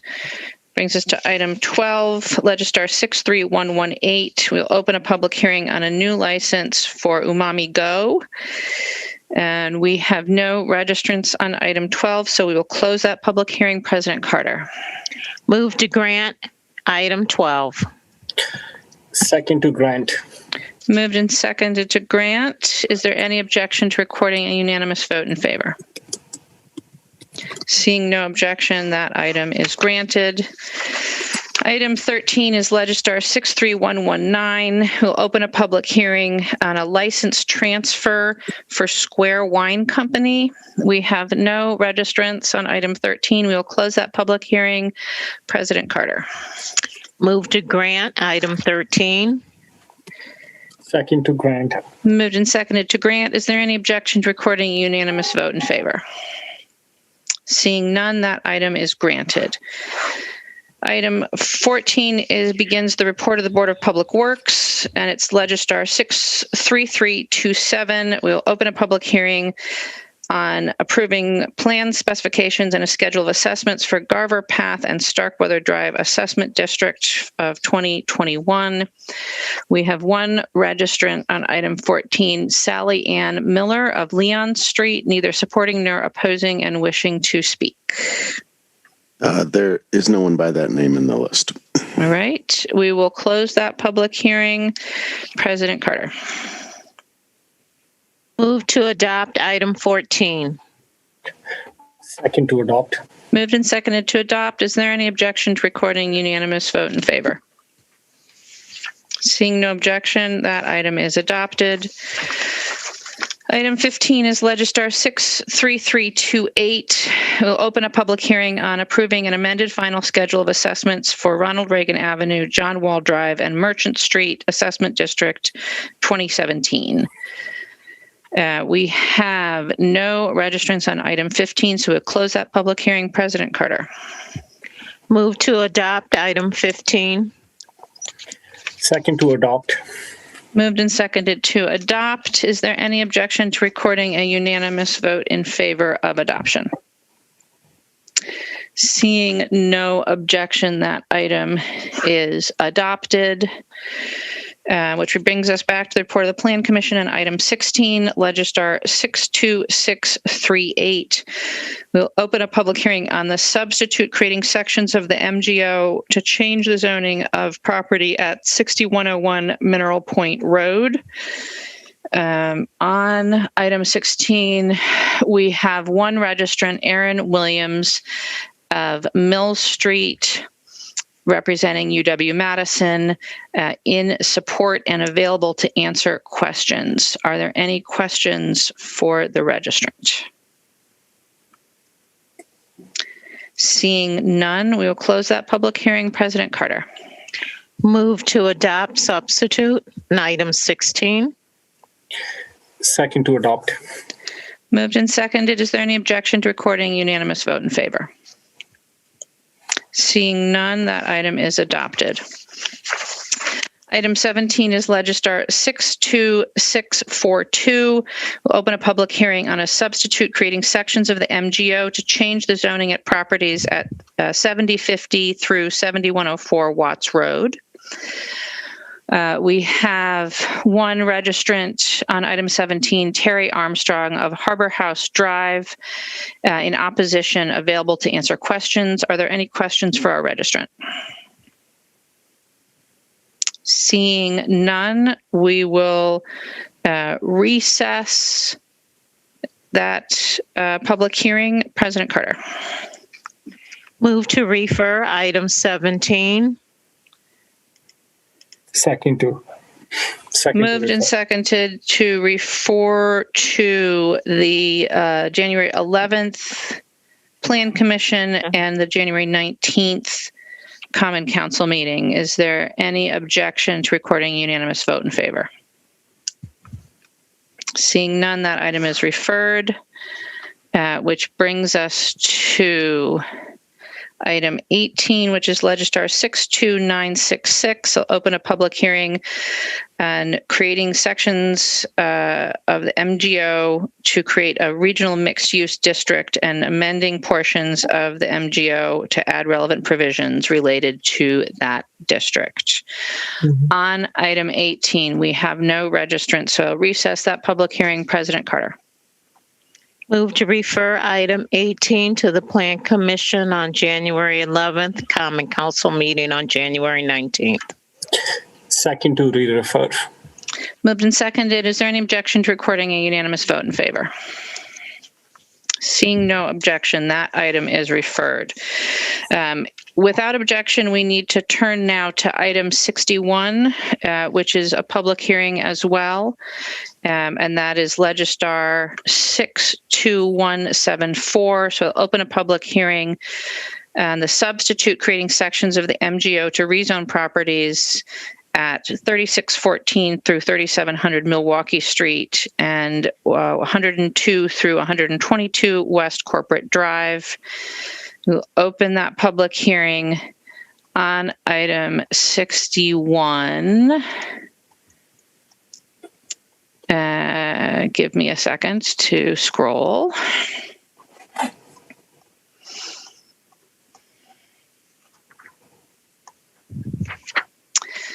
We have a number of registrants, starting with Bill Connors of West Main Street in opposition, representing Smart Growth Greater Madison, to be followed by Nathan Wadier. There is no Bill Connors in the list, and there is no Nathan Wadier. All right. How about Amy Bauman of Patterson Street in opposition, representing Leo Ritter and Company, or Mike Wittenweiler? Nope, neither. All right. How about Todd Segelski or Grant Frauchi? Oh, excuse me. Grant did not wish to speak. There is no Todd on the list either. Okay. So we will recess that public hearing and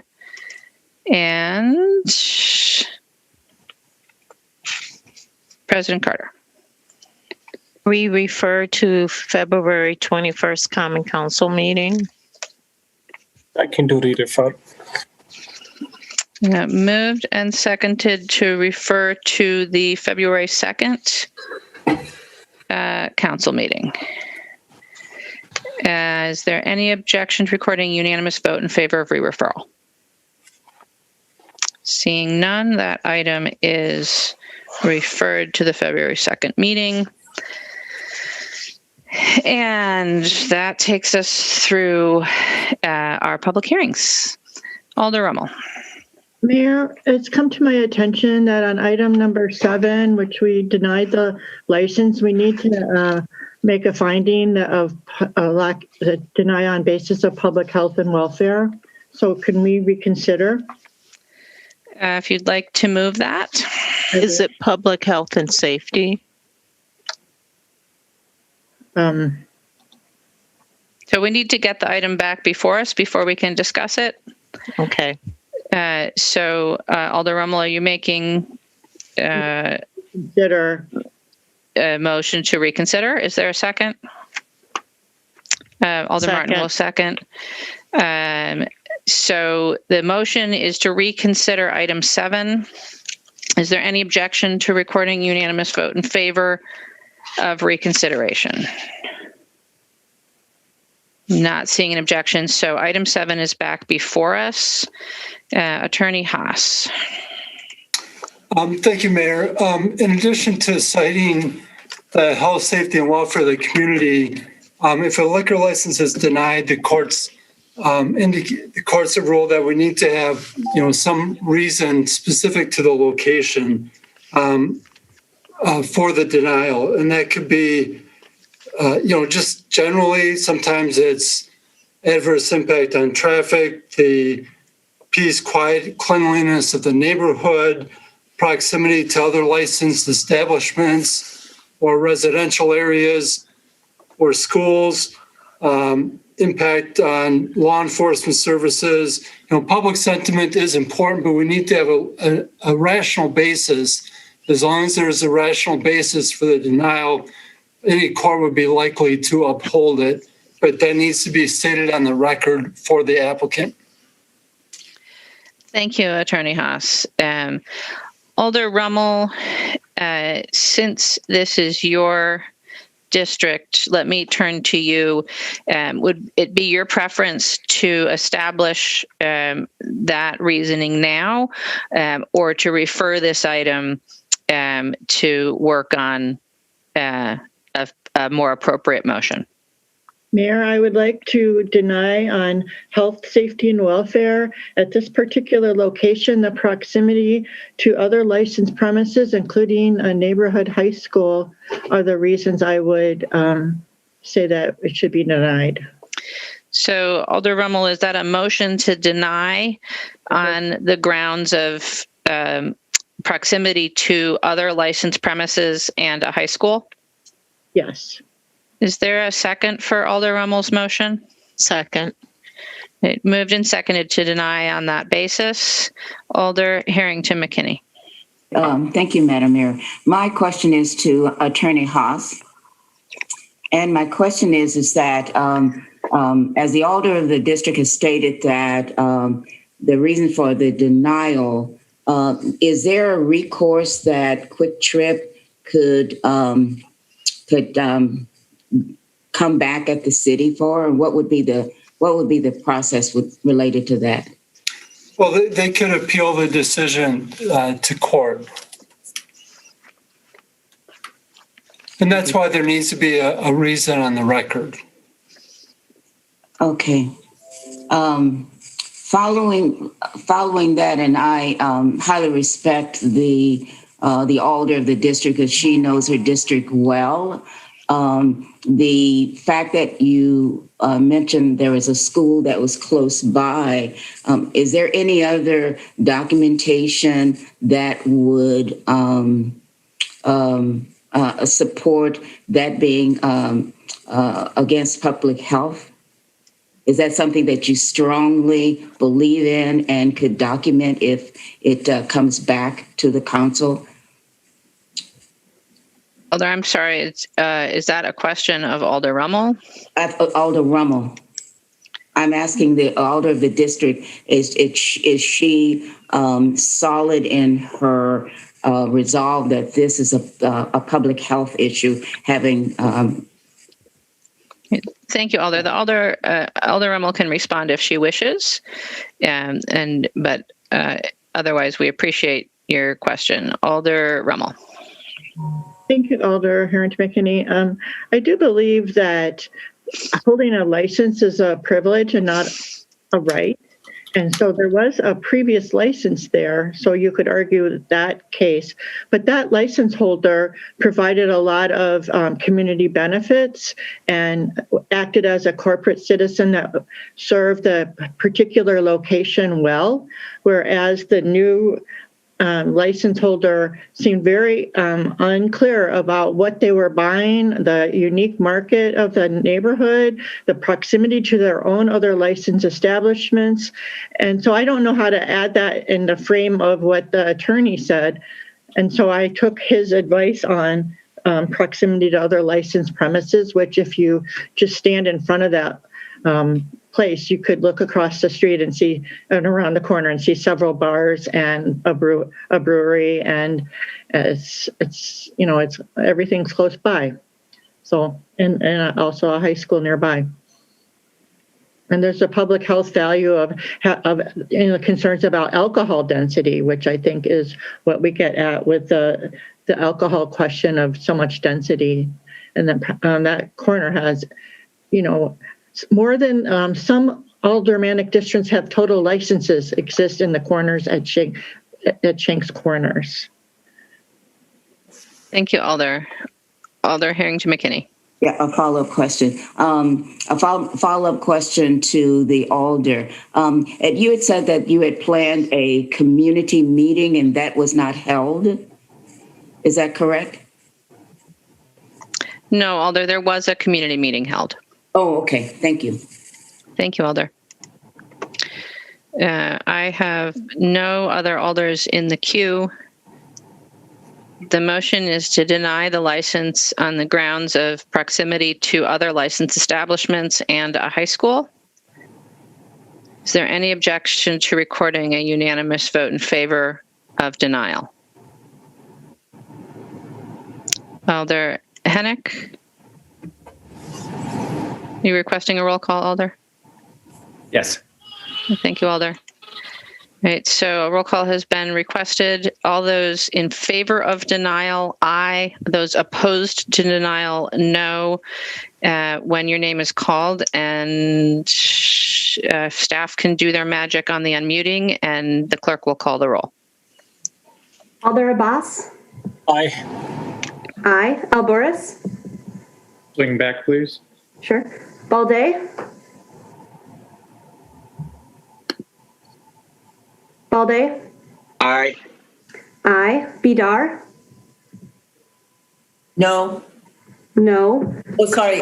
The motion is to deny, right? Correct. That's correct. Sorry. Aye. Bidar is aye. Carter? No. No. Evers? Aye. Aye. Foster? Aye. Aye. Furman? Aye. Aye. Harrington McKinney?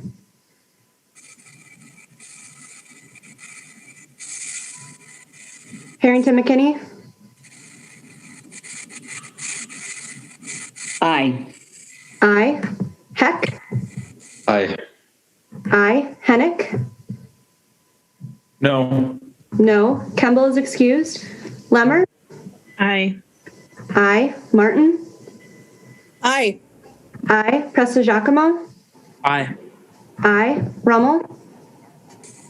Aye. Aye. Skidmore? No. No. Tierney? No. No. Verveer? No. No. Wahelier? Aye. Aye. And Alder Alboris? Aye. Aye.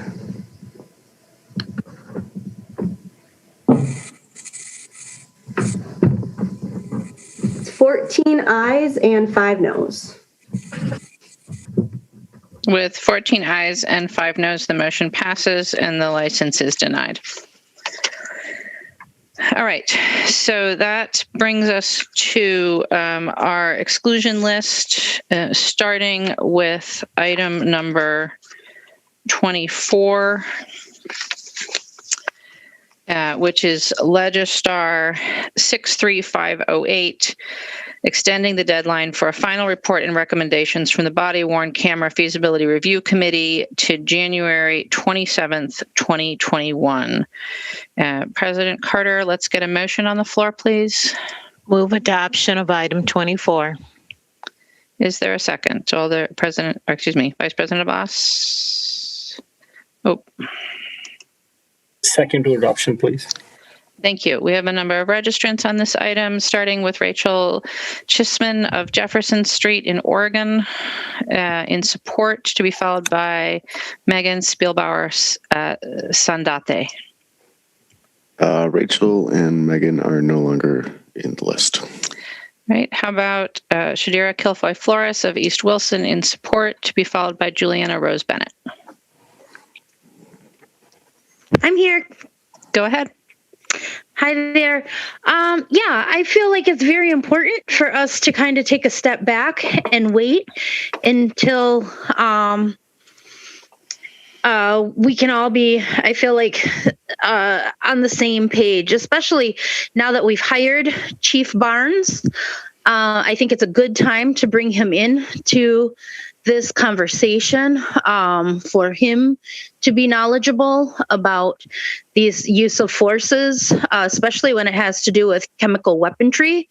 I think that we need to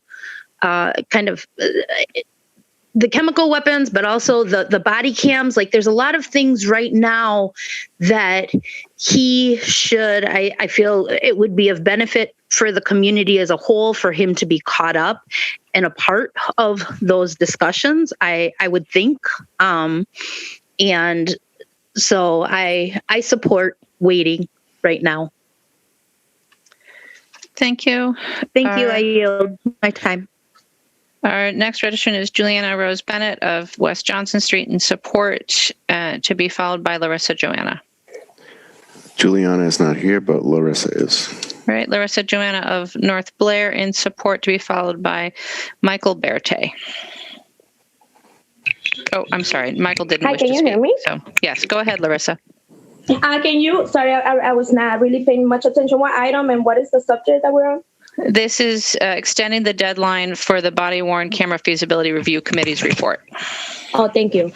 Yeah, we need to extend the time for the community to have more input and more research time on this. There's a lot going on. And like I mentioned earlier, the agenda is really long and there's like a lot of emotions right now in our community due to the Jacobs Blake decision and the continuing of the trauma that it's coming back to our minds right now from what happened to Tony Robinson. And then we have Matt Kenny working for the police department in Madison. There's a lot of trauma going on right now. So we definitely need the community to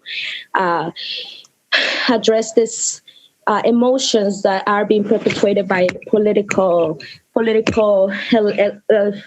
politicians and elected officials by not doing their job and protecting the community. So yeah, definitely need to extend the deadline.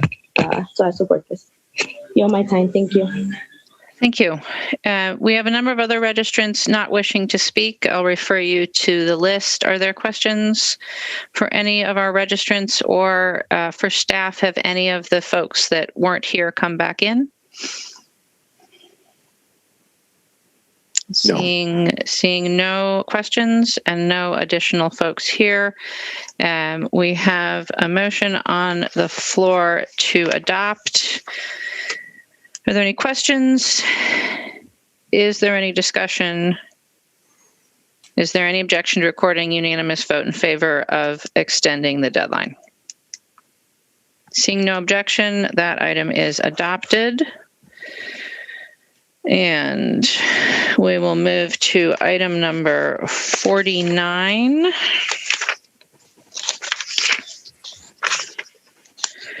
Which is Legistar 62813, establishing the ad hoc redistricting committee to recommend new ward and aldermanic district boundaries. President Carter, a motion? Move adoption with the recommendation that the alders will be appointed by the mayor after April 6th, but I believe Alder Foster sent something around also. Right. So, President Carter, do I understand that you are moving then a substitute that incorporates the language that Alder Foster sent? Yes. Is there a second? Second. Moved and seconded to a substitute that includes Alder Foster's language. Is there any discussion? Alder Bedar. I just want to clarify so just we 100% are all clear. So with the substitute, we are not going to involve anymore the council president nor CCC in the selection of those 4 alders. Alder, I will read the language for the record. I have it. I'm just...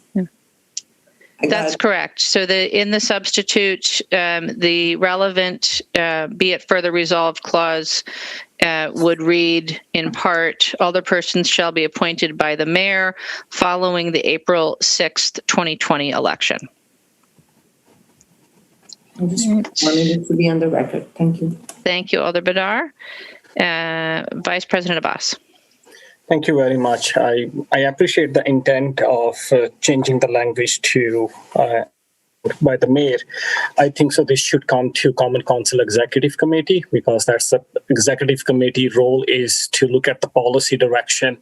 And also the president is also elected by the Common Council. It should come, that's the process. If it's going to them, already a lot of appointments are made by the mayor once we get elected on different committees. So I think so we should keep suppression separate between mayor office and Common Council, and this should come to Common Council. So I will not support this. Thank you, Alder. Alder Harrington McKinney. Thank you, Madam Mayor. I also will not be supporting this. As the Vice President said, is that the executive committee should be a part of that decision-making process, especially that one. And giving the mayor the complete discretion of appointing those members without having input from the executive committee, is contrary to, what the executive committee is about. I mean, it is a partnership, and more it seems to be not a partnership, but it should be. And especially when you're looking at redistricting, when you're looking at redrawing the boundaries, that should be a deliberative conversation with the mayor and also the president of the council, the president in the room having that conversation as well. This is critically important and will impact us for the next 10 years. And not to have the executive committee weigh in on that really concerns me about the direction that we want to go. We have to be consistent in how we want to make sure that there is a partnership between the mayor's office and the executive committee. And this absolutely is one that should be considered as a partnership. Thank you, Alder. Just so everybody's clear on the motion, and certainly Alder Foster can and likely will speak to this, the substance of redistricting is not what we're considering. It's the appointments to the committee. So just so we're all clear. Alder Foster, I believe you were next. Oh, there you go. Great, thank you. And I think also just to clarify, the resolution as amended still has confirmation with the Common Council as per normal practice.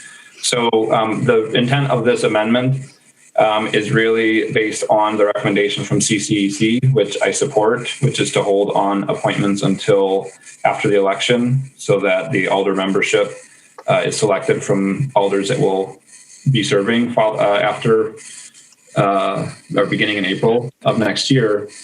Without this amendment and still requiring the selection of potential candidates by the council president in consultation with the CCEC, unless something changes and there was some additional CCEC meeting created, I believe the first time the CCEC will meet following the election would be May 18th. So, the soonest that we could make these appointments then would be May 18th. And so the intent with this is we're already pushing it a little bit by delaying as compared to what we've done in the past, which I support and I think is a good idea. But in order to get those appointments made in April and allow that work to get started, all this does is take out that council president and CCC component so that those appointments can be made basically at the same time as all other alder appointments, which are made by the mayor as well for all the BCCs, subject to Common Council confirmation. So I think it's relatively straightforward, and without all those caveats, I would not have moved to pull out the participation of the council president and CCC.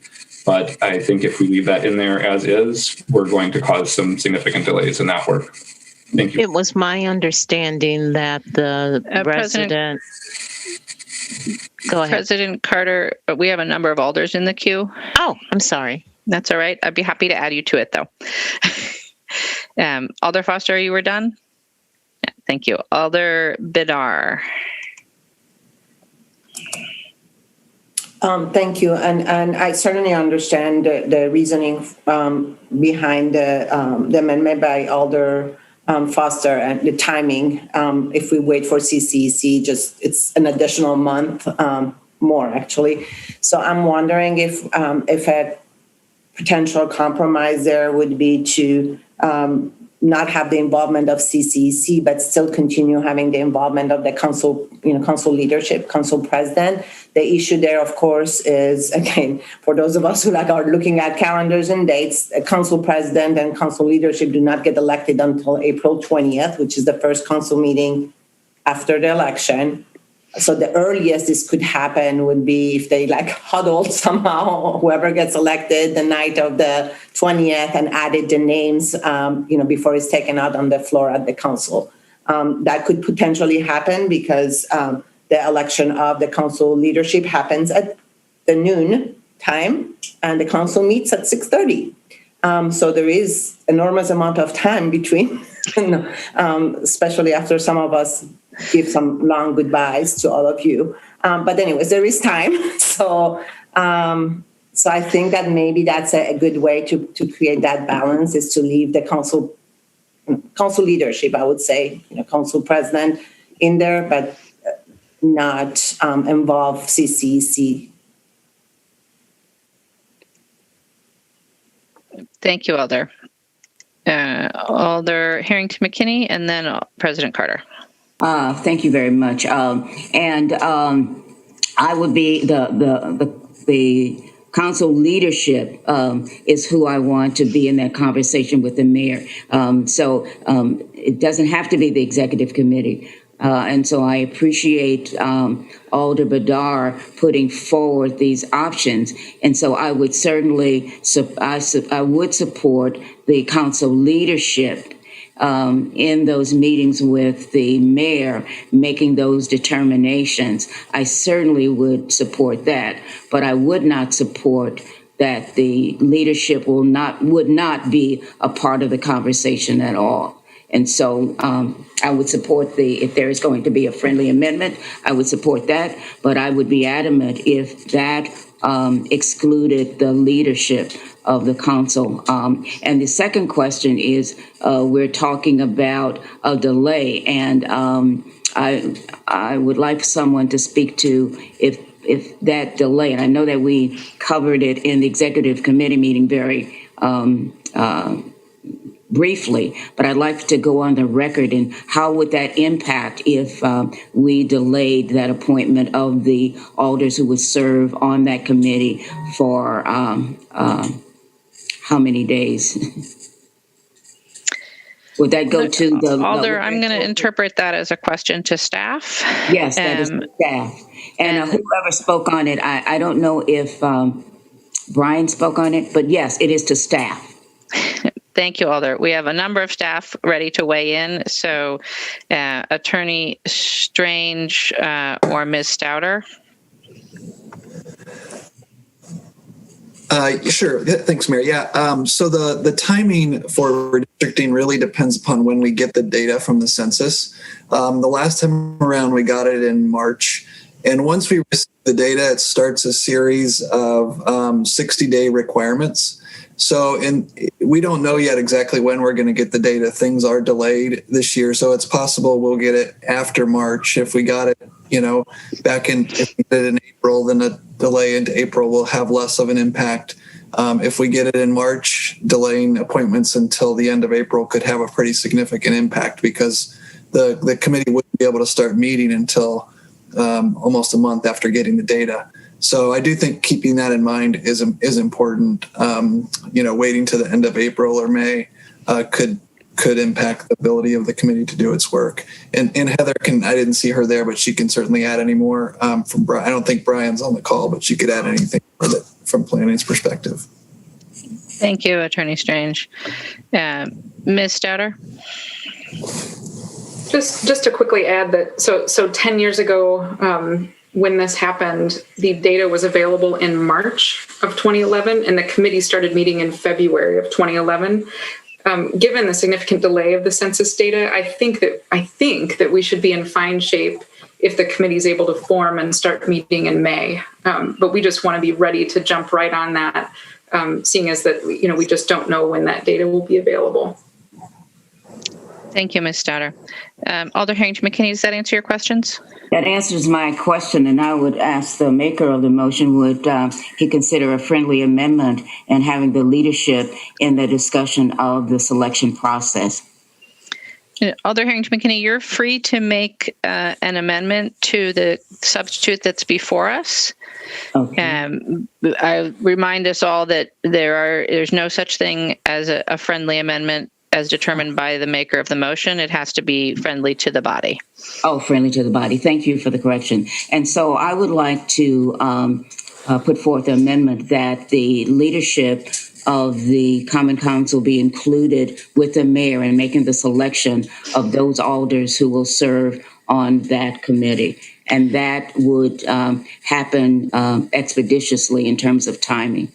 So, Alder Harrington McKinney, am I correct that you are moving an amendment to have the relevant, be it further resolved clause read in part, alderpersons shall be appointed by the mayor in consultation with Common Council leadership following the April 6th, 2021 election? Yes, that is it. Thank you. Is there a second for Alder Harrington McKinney's amendment? Alder Badar will second. All right. So the amendment is what's before us. Alder Harrington McKinney, do you have any additional comments? No, I think that it's quite clear. Thank you, Alder. It's quite clear. All right. Alder Furman. Thank you, Mayor. I think I'm okay probably with the amendment as proposed. I think my concern, based on the timing in our discussions this evening, would be trying to have the council president, either with or without consultation of or CCEC, come up with a list of nominees and then have the mayor pick from that. I think the fact that the council actually gets to confirm this, it gives us a role. But I think if we all of a sudden let council leadership or CCEC send the mayor a list of 5 alders instead of 20, we're really limiting the mayor's ability, and obviously, forget just the mayor's ability, but other alders' ability to be considered for this committee. Just because for some arbitrary reason they may or may not be picked by council leadership or the pres or CCEC. With this particular amendment, it sounds like it's in consultation, which the mayor can talk to the council president after that person is and the council vice president after him or her is elected that day, and come back to the council later on that night. But as long as we're not talking about that group all of a sudden trying to come up with a list of nominees and limit the mayor's selection there, I'm okay with that. But I do think that we should not be limiting the mayor's ability to select from a long list of people, as well as give every single alder that's going to be an alder in the next term the ability to be considered for this appointment. So I will be supportive of this amendment, but I did want to at least make clear that I don't like the idea of the mayor having a limited list, because I don't think that's fair to all 20 members of the next council. Thank you. Thank you, Alder. Alder Balde. Thank you, Mayor. So basically, I want to be very brief on this. I know this seems like to be an advanced plan to make sure that once the data is out, you guys are able to move forward with the committee and things like that. Personally, the fact that I'm not coming back to council by April, I would like to abstain from this item, and this would be my first abstinence since I get elected to council. So just wanted to say that. Thank you, Alder Balde. The clerk will note you as abstaining on this item. I'm sorry, President Carter, I think I failed to come back to you. Did you wish to speak? Yeah, I just had a quick question, because I was under the impression that the resident appointees would go forward. And I want a clarification on that. Is Brian on that gave the presentation? I don't believe we have Brian, but possibly Attorney Strange or Ms. Stouter could answer that. Either one of you. What does the resolution say about the resident appointments? Correct. I think the discussion at CCEC was that we could move ahead with recruitment and appointment of residents before the April election. And we think that that's important just to make sure that we have adequate time to recruit them and get them ready to start serving in May or even earlier if possible. Thank you. That's what I wanted the clarification on. Thank you very much. Thank you, President Carter, and thank you, Ms. Stouter. So I have no other alders in the queue wishing to speak. Is there any objection if I speak from the chair? Seeing no objection, I just want to note and it makes me feel old to say this, that I was on the redistricting committee the last time this happened. And the more time we can give that committee to work, the better. It's a tremendous amount of information to incorporate and absorb. And the more prep time that folks have before they even get the data, the better. And then certainly we would not want to eat in any way to those windows after the data arrive, because it will, I think, it would be much better if we were able to give the committee their full time to consider what are ultimately very, very important decisions. The other thing that I wanted to say is that it's generally, it certainly was my practice at the beginning of the last Common Council term, and would be my practice this time as well, to consult with alders, both continuing and incoming, about their preferences for appointments. And to take those into account in making the next round of appointments. If the original language as proposed by Alder Foster passed, it would have been my intention to ask alders if they're interested in this committee, and to make decisions on that basis. If this current amendment passes, I would still do that, and then discuss those who are interested with the incoming council president and council vice president. But that's and perhaps this is also just a heads up for those of you who are sticking around, that I will be asking for your thoughts on your continued committee service, and for any candidates that might be listening, if you are successful, I'd be asking you as well. So I just wanted to give that context. It really is it's an incredibly important work that this committee will do for us, and we really should not limit their time that they're able to work on it.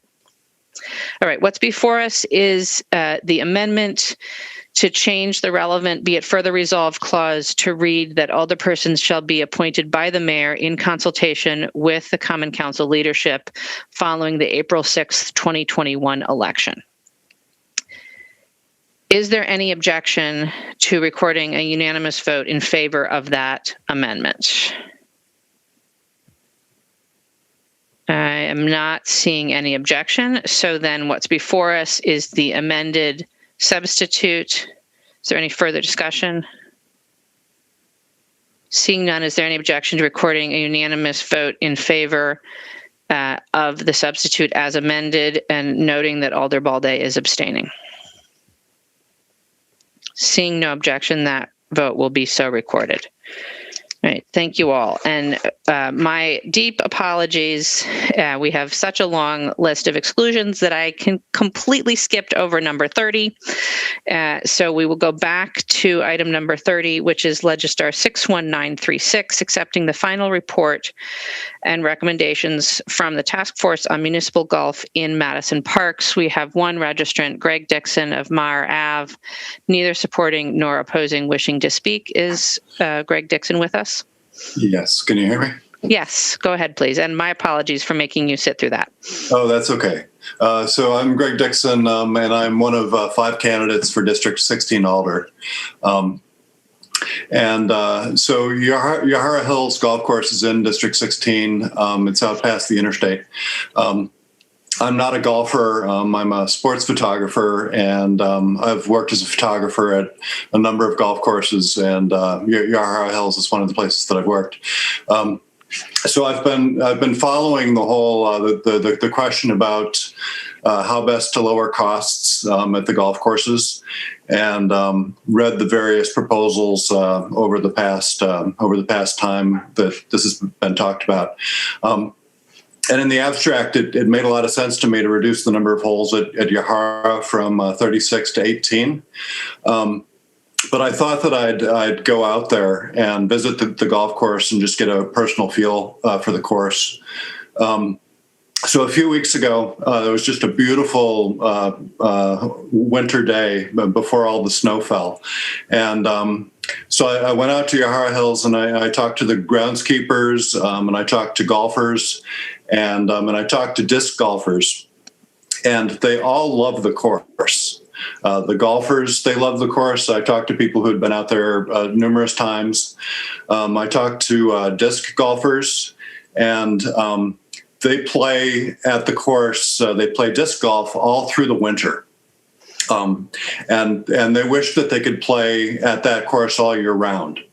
And that kind of goes to the task force report of suggesting opportunities for expanded use, so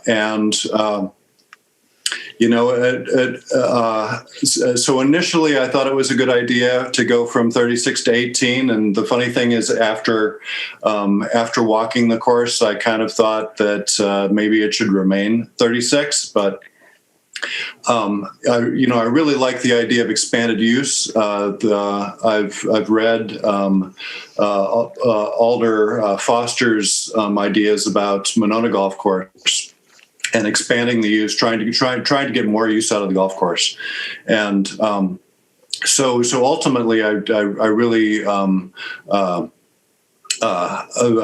leaning toward supporting the task force report. I think it's actually a good idea to lower the number of holes at Yahara Hills. One of the things that I've read is that the clubhouse could be better positioned to get more use out of it. I know that moving the clubhouse is not a good idea, but if there's going to be a redesign with removing some of the holes. Sorry, that's your time, Mr. Dixon. Thank you. Are there any questions for our registrant? Seeing none. President Carter, let's get a motion, please.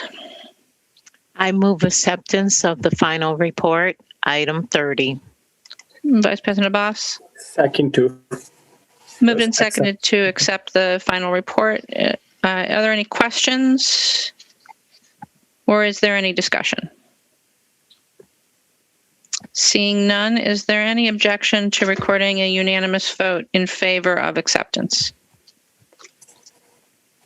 Seeing none, we'll record a unanimous vote in favor of acceptance of item 30 and move on to item 50.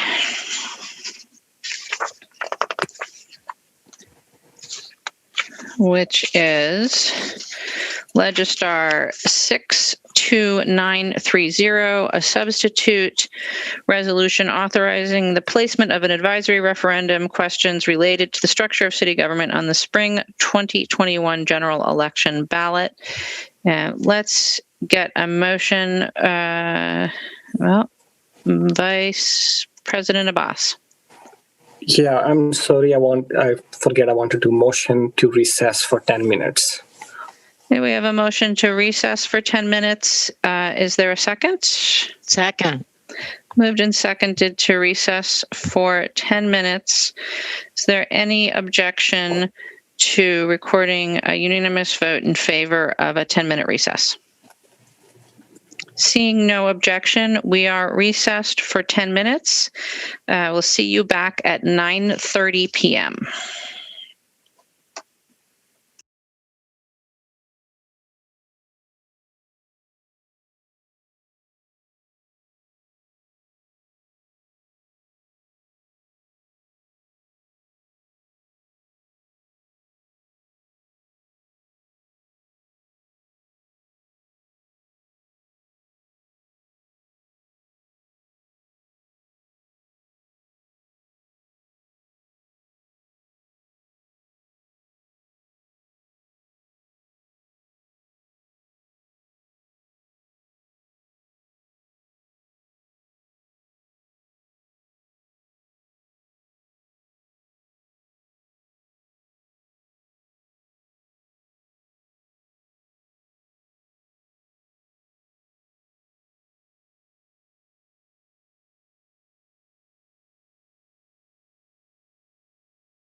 about 1 minute out from coming back.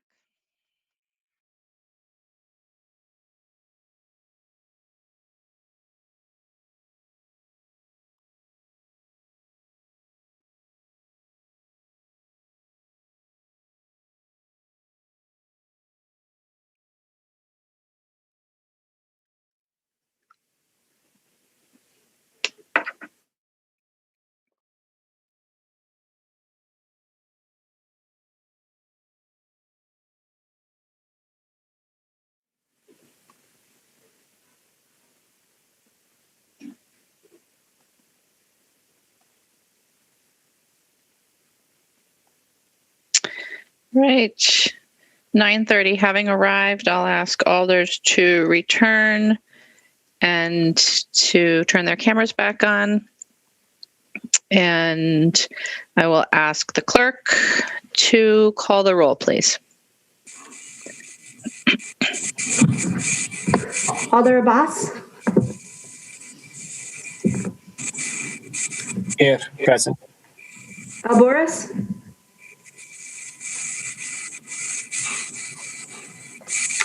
Alboris.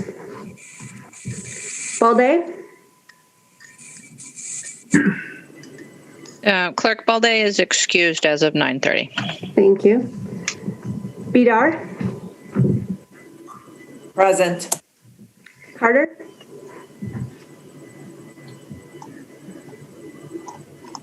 President Carter.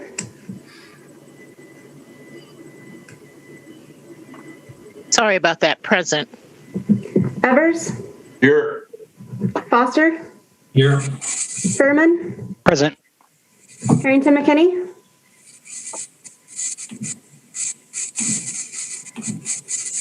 Harrington McKinney. Here. Heck. Here. Heck. Present. Kemble is excused. Lemmer. Here. Martin. Here. Prestigiacomo. Present. Brummel. Present. Skidmore. Here. Tierney. Here. Vervier. Here. Wahelier. Here. Madam Mayor, we have quorum. Thank you. All right, so we are on item number 50. And I believe we were just about to get a motion. President Carter. President Carter, you're muted. Hold on. There you go. Thank you. Item 50, move adoption of the substitute. Second to substitute. All right, the substitute has been moved and seconded. We have one registrant wishing to speak, Justice Castaneda of Dawes Street. All right, I think I'm unmuted, right? You are. All right, thank you so much, Mayor. Thank you to all the Common Council members for being here and for all the city staff. Every time I get an opportunity to be part of one of these processes, I really have an intense appreciation for so much of the work that we all do here on every side. So it doesn't go unnoticed. I think there are so many things tonight as I was sitting here that are relevant to this agenda item that I was kind of, as I had some prepared remarks, I'm over here trying to improvise. I should start. I know she's not on the call anymore, but there was a serendipitous moment, Jewel Strike, 10 years ago when I was, floundering wanderer, roaming from coast to coast in search of research inspiration as a graduate student at this place and that place. I stumbled upon Jewel and a number of the amazing folks that work here in the city of Madison as our staff. And it was a lot of those initial conversations with the planning staff and with folks within DPCD that kind of took me down this road that eventually led me to the Task Force on Government Structure, and partially why I am very adamant about this topic and about what we found. I will say that it's been 2 years, almost complete 2 years, working with TFOGs, or Task Force on Government Structure, and I've been looking at Madison through a research and analytical lens for over a decade. And I recently returned to, I felt like a lot of people feel that when you're in the tower, you're not on the ground. And I really had to come home to understand it a different way from as many angles as I could. I know I sent correspondence. You guys have a copy of the correspondence I sent. I don't have to repeat it. I will just say that throughout this process, if there was something that fundamentally lifted up some of the structural underpinnings of why we struggle with a number of things that have to do with equity, with inclusion, with representation, are demonstrated in one way or another through this process, through the way that the current council is structured. And a lot of the things that are there and tools available to us to mitigate that are not going to be possible without restructuring this. So I will say that while I cannot say that a different structure will necessarily be more representative because we don't know, I can say that the one that we are in now is fundamentally not, and it's not inclusive, and it does not include the voices of thousands of Madisonians in electoral processes here in Madison. So. Sorry, Mr. Castaneda, that's your time. We had one other registrant, John Rothschild of East Washington, in opposition, not wishing to speak. Are there any questions for either of our registrants? Alder Foster. Thank you. Yeah, Justice, thanks for sticking around and showing up. I guess wanted to give you an opportunity to finish your thoughts if you had anything else you wanted to share with us. Mm-hmm. Oh, no, thank you. I started this thing. I swear I put it at 2:45 and somehow I felt like I had 17 seconds there. But, brevity and concision are not my strong suit. In any case, I would just say that right now, in terms of a moral and I would say, believe it, an economic imperative, this should go to the voters, to the people of Madison as a binding referendum ahead of the redistricting. And that is critical. The ahead of redistricting is a fundamental point of this. And it has a lot to do with how you would do this after you've redistricted and how you could actually try and do it when the districts are set. However, that's my point. I have so much at this point, this has taken on a life of its own in terms of research, and I'm looking at this, and there's a lot here. Those of you, of the members of the council who have sought me out to get that information, have seen a lot of it. I invite you all to do that if you want to. I can show I can demonstrate how this is fundamental in looking at the challenges that we're facing in a lot of the priority areas that many of you have said you ran on, and other things that are universal, like housing, like transportation, like economic development. And so it should go as a binding referendum before or as part of the redistricting process. I will just say for posterity, something that also came up in this process is that I do, in addition to, yes, we should have this as a binding referendum, however it goes, we should also be thinking about a charter review process that precedes the redistricting every decade. And I think that regardless of how it would go if it went to referendum, having that will be very healthy for us to revisit this periodically, to think about how we're representing or not representing different parts of our population and the implications of that. So that's the end. I'm sorry again. I apologize to the group for going long. Thank you. Alder Foster, does that answer your questions? Thank you. Are there any other questions for our registrant? I have a question for Mr. Rothschild when my turn is up. I think that's you, President Carter. Do we have Mr. Rothschild with us? I do not see him in the queue. Okay, thank you. All right, thank you, President Carter. Any other questions for Mr. Castaneda? Alder Harrington McKinney? Thank you. Justice, I want to ask you the issue of public input has come up a lot, and public engagement has come up a lot.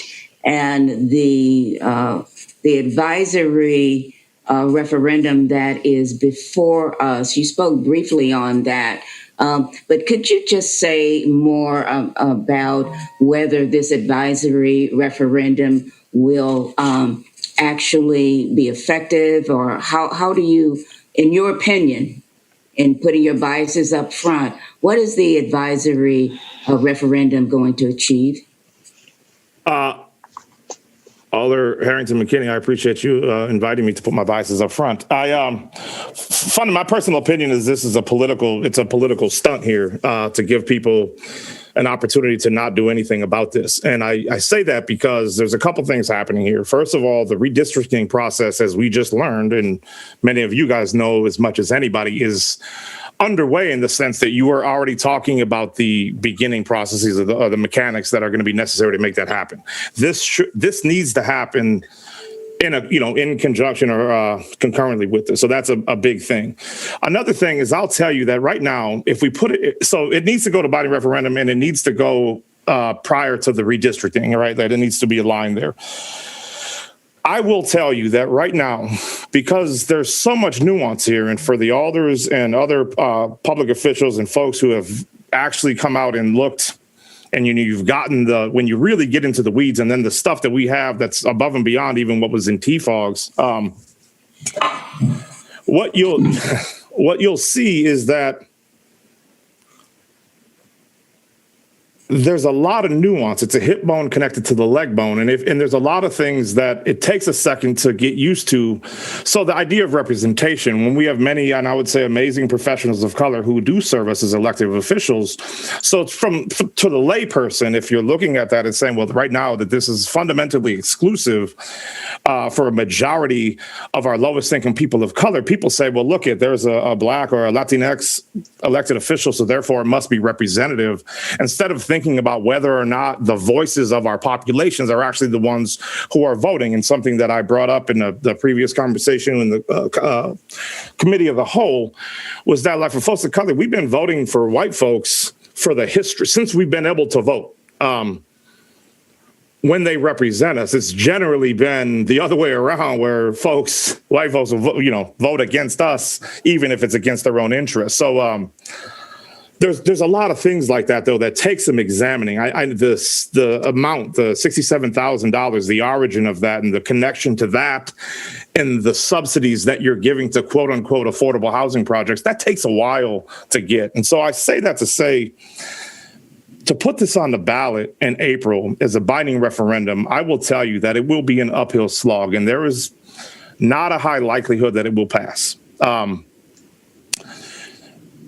I think that would be the same if it's advisory, because of the same amount of communication and everything else that's going to happen. It will be uphill. But what I see that as being is a way for our elected officials then in April to say, look, this isn't what the public wanted. So therefore, why would we continue to push this for a binding referendum in the spring of 22? And another huge thing is, again, as has been noted tonight by the mayor and by other folks, this will be a fundamentally different council in April. So after the history, and so this actually was a big part of TFOGs in and of itself, in terms of the history of actual legislative action and policy by the Common Council, and the capacity for the council to enact a lot of the things that you guys are trying to do and that you guys set out to do, and why a lot of these efforts falter, flounder, et cetera. And there also was, I would say, one of the most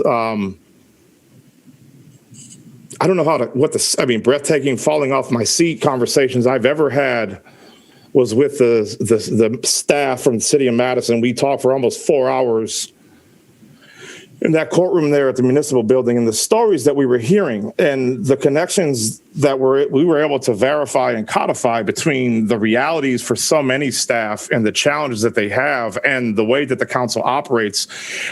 There's no way to ignore that. And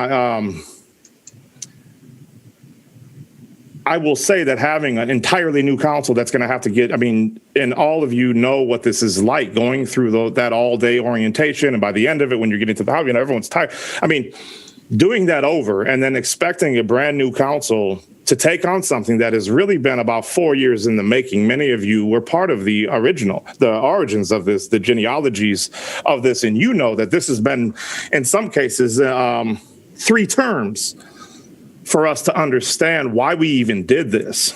And for us to pass that on after an advisory committee that I will tell you most likely will not pass, and then to pass that on to future alders as somehow their responsibility, I think is fundamentally responsible. But also, I don't think that is an effective way to actually address something that many of you started. And so, again, fundamentally, this is for the people to decide, right? Like the size and structure of our council is for the people to decide. All I'm asking all of you in the city to think about is giving us the opportunity to do that, especially if you're sitting on this call or you are an elected official and you in other spaces claim to represent things like equity, racial justice, inclusion, public engagement, any of these other things. It's very easy to see why this should happen now and why it should be. Again, it most likely will not pass either way. I don't debate that. I think there would be extreme value for continued conversation as we move forward about it. But I don't, in terms of actually getting to the heart of what we saw and what exists here as it pertains to the structure of government and the realities specifically of our lowest income folks of color and just our lowest income populations here in Madison, I would say that this, again, is one of those things that we need to do now. Alder Harrington-Matini, does that answer your question? Yes, I'd like to thank Justice for always giving it to us as it is, with not sugarcoating. Thank you very much. Thank you, Alder. Alder Furman? Thank you, Mayor. I'm going to have a lot of comments during discussion, but I did want to ask Justice for some clarification. And before I'll say that is, it's great to hear from Justice, and I really miss working with him on TFOGs. Justice, when you say the advisory is not going to pass, can you be a little bit more specific what you actually mean by that? I mean, because the advisory is a few different questions. I'm trying to get a better judge from voters on what they might support. So, which part, when it comes to the advisory, don't you think will pass? No, excuse me. Thank you, Alder Furman. Feeling is mutual. I'll just real quick. I don't know how these things work, and I don't know if I'll get the chance to say this, but I said this at the beginning, but a lot of this work, and I hope, some of us know each other in other spaces, but, as a professional and someone who's been doing this a long time, your lives and the things that you all love and your families and everything else was at the center of this work. And I come to this with that, and I do fundamentally appreciate the weight of some of the decisions and the actions that you guys have to take. It is not for the faint of heart.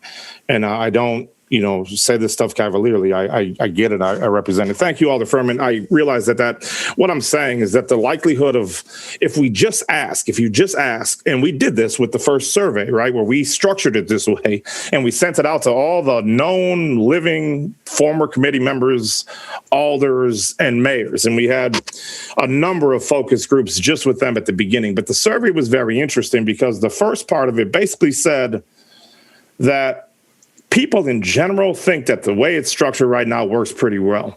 But then the second part, what they said is that, and also it really needs to change drastically, and that should have happened yesterday. So you get this thing that happens where, people are kind of like, I think it worked, but they're not exactly aware of how all these things are connected. The relationship between things like attendance, which to the layperson, what does school attendance have to do with our municipal policy or processes when fundamentally, that's like a whole different body of government. It takes time to get at all that. So if you just ask someone and you see what has happened, and I say this has happened with conversations that have come out from elected officials, I would say that you see this happening with an editorial that was done by the Wisconsin State Journal where they present this red herring, where it's like, look at the alder, and it's presented as if you all were asking for a raise. And here we're going to triple their weight. The way that this has been framed, if you're asking that, should alders get paid more?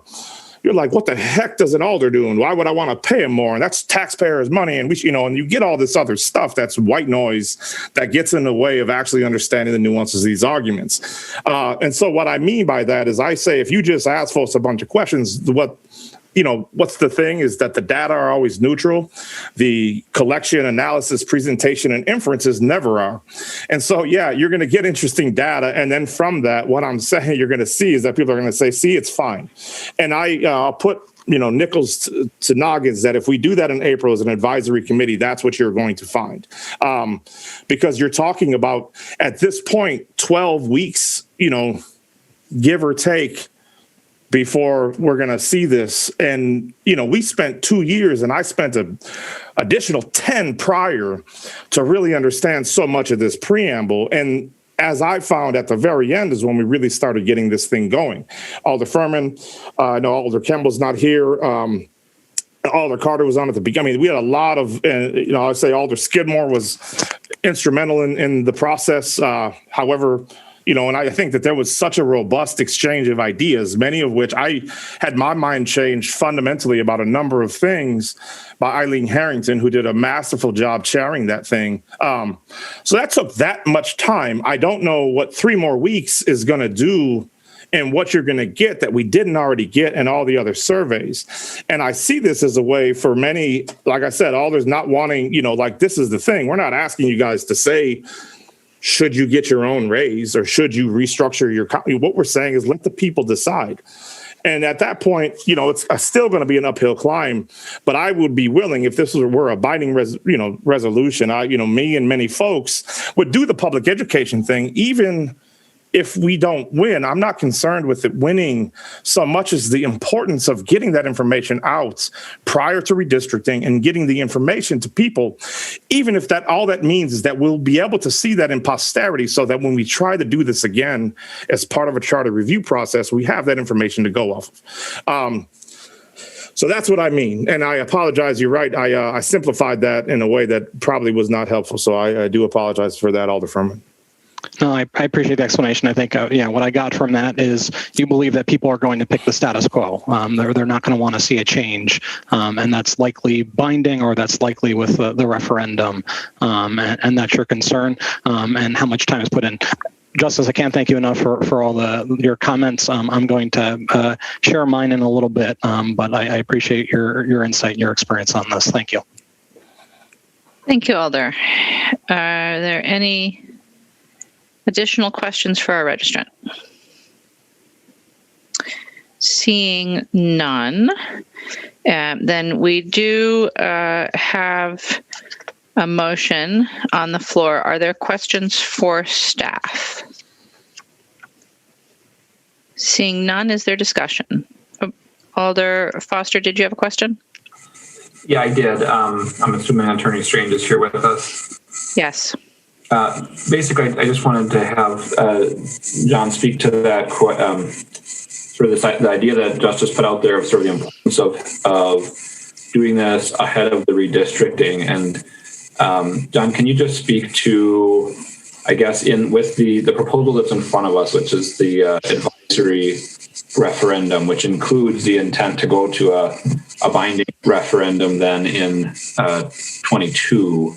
If that all occurred, can you explain how that would work? So if we go to the advisory, we then do a binding in 22, and that results in a change in the structure of the Common Council, how would that be implemented, and what's the timeline? Sure. So since we just did the redistricting committee, it's a kind of a good segue and kind of have base understanding. But for the decennial redistricting, which is the redistricting that's done as required after the census, that process will start, as we said, this spring. We'll get the data sometime in April or so, and then that starts the 60-day windows. And we'll be required under state law to have our districts for the census redistricting by October of 2021. But in any case, no later than January 1st of 2022. So if the advisory referendum is the one that's passed, we will go through the census redistricting and redistrict for 20 districts.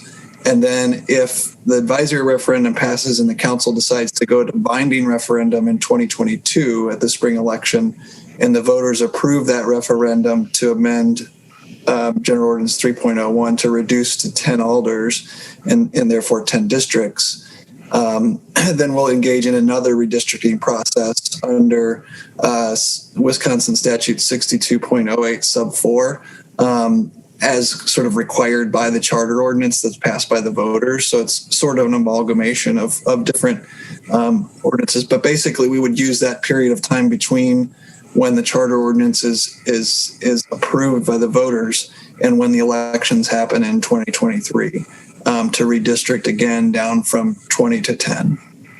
Does that do it? Yeah. So in that scenario, it would require essentially a second redistricting effort, right. But the effect of that would be following the spring 23 election. Correct. Yeah, you would be redistricting either way. So whether the binding or the advisory is enacted, let's say the binding passes, it goes to referendum this spring and is passed. The first time 10 districts are going to be relevant for purposes of alder elections are going to be spring of 2023. The difference, one of the main differences in terms of timing of redistricting is obviously the purpose of redistricting is to draw as equal districts as possible, the one person, one vote concept. And the time that is the most reliable to do is the closest in time to when you get the census data, because the further you get into that 10-year period away from the census data, the more unreliable that you still have to work with that last census data batch when you're doing a redistricting. So the further away you get from getting the census data, the less you know about the true populations in and around the city. So that's kind of one of the downfalls from not doing it in conjunction with this process that the committee is being put together for and all of that. Great. But so just to confirm, in either case, if a binding were to go out in the spring and approve, it would essentially take effect spring of 23. And if there were an advisory that went out followed by a binding next year in 22, it would require that extra redistricting process, but would take effect again spring of 23 in both cases. Yes, both cases. The first time we would move to 10 alders would be in the spring of 2023 election. Great, thank you. Thank you, Alder Foster. Alder Furman, questions for staff? No. Alder Harrington McKinney, questions for staff? Yes, I have a question.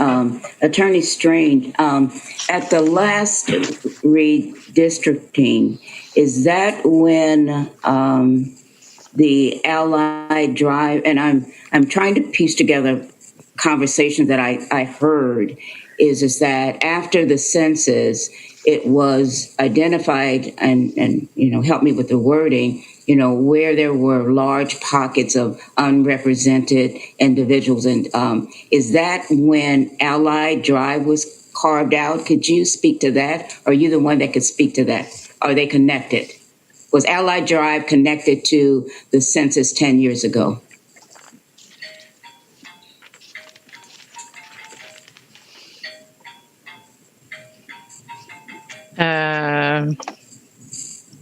Attorney Strange, there you are. All right, sorry about that. Somehow I got muted. Yes, as Brian talked about during the CCEC meeting just earlier this afternoon, the District 14, you would use the data in the last census to create District 14, and that would be they would do that again with respect to the census data this year, is to look for those areas of the city where they could create districts like they did in the last redistricting for District 14. All right, I have a follow-up question. And my follow-up question, I'm going to use my own district, District 1. District 1 goes all the way out to Verona and encompasses Hawks Landing. And then part of my district is around Elver Park. And so as redistricting occurs, if there's a large concentration of communities of color in one specific area, then would it still follow the direction of establishing the way that Allied Drive was formulated? Would that be in consideration, because that was directly the data that was generated from the current census?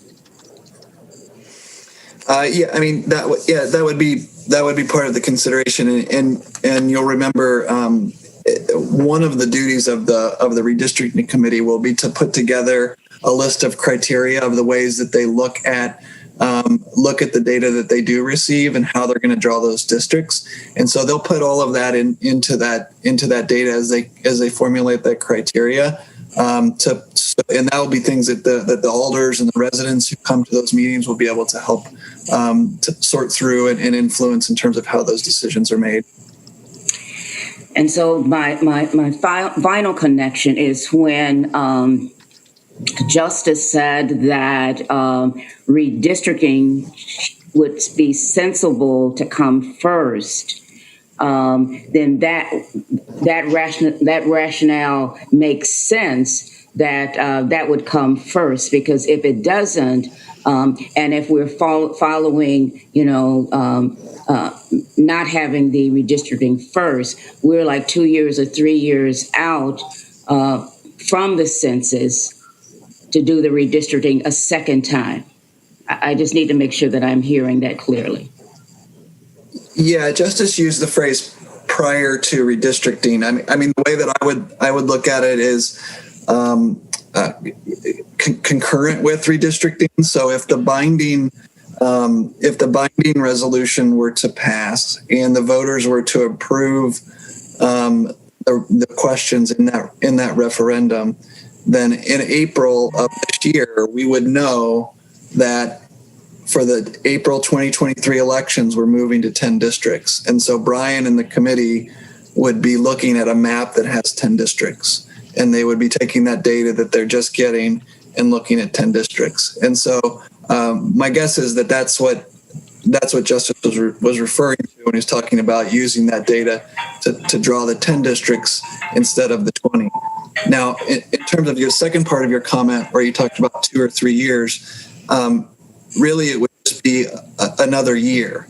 So if the advisory referendum is passed, and if the information that's received is that they want to go back out for a binding referendum in April of 2022, potentially we could know in April of 2022 that we're moving from 20 to 10 districts. And so that would be, let's call it a year from now, a little over a year from now, that we would know that. And at that point, we would start another redistricting process that would move us from 20 to 10. So really, it's a lag of about a year in terms of that data and that process.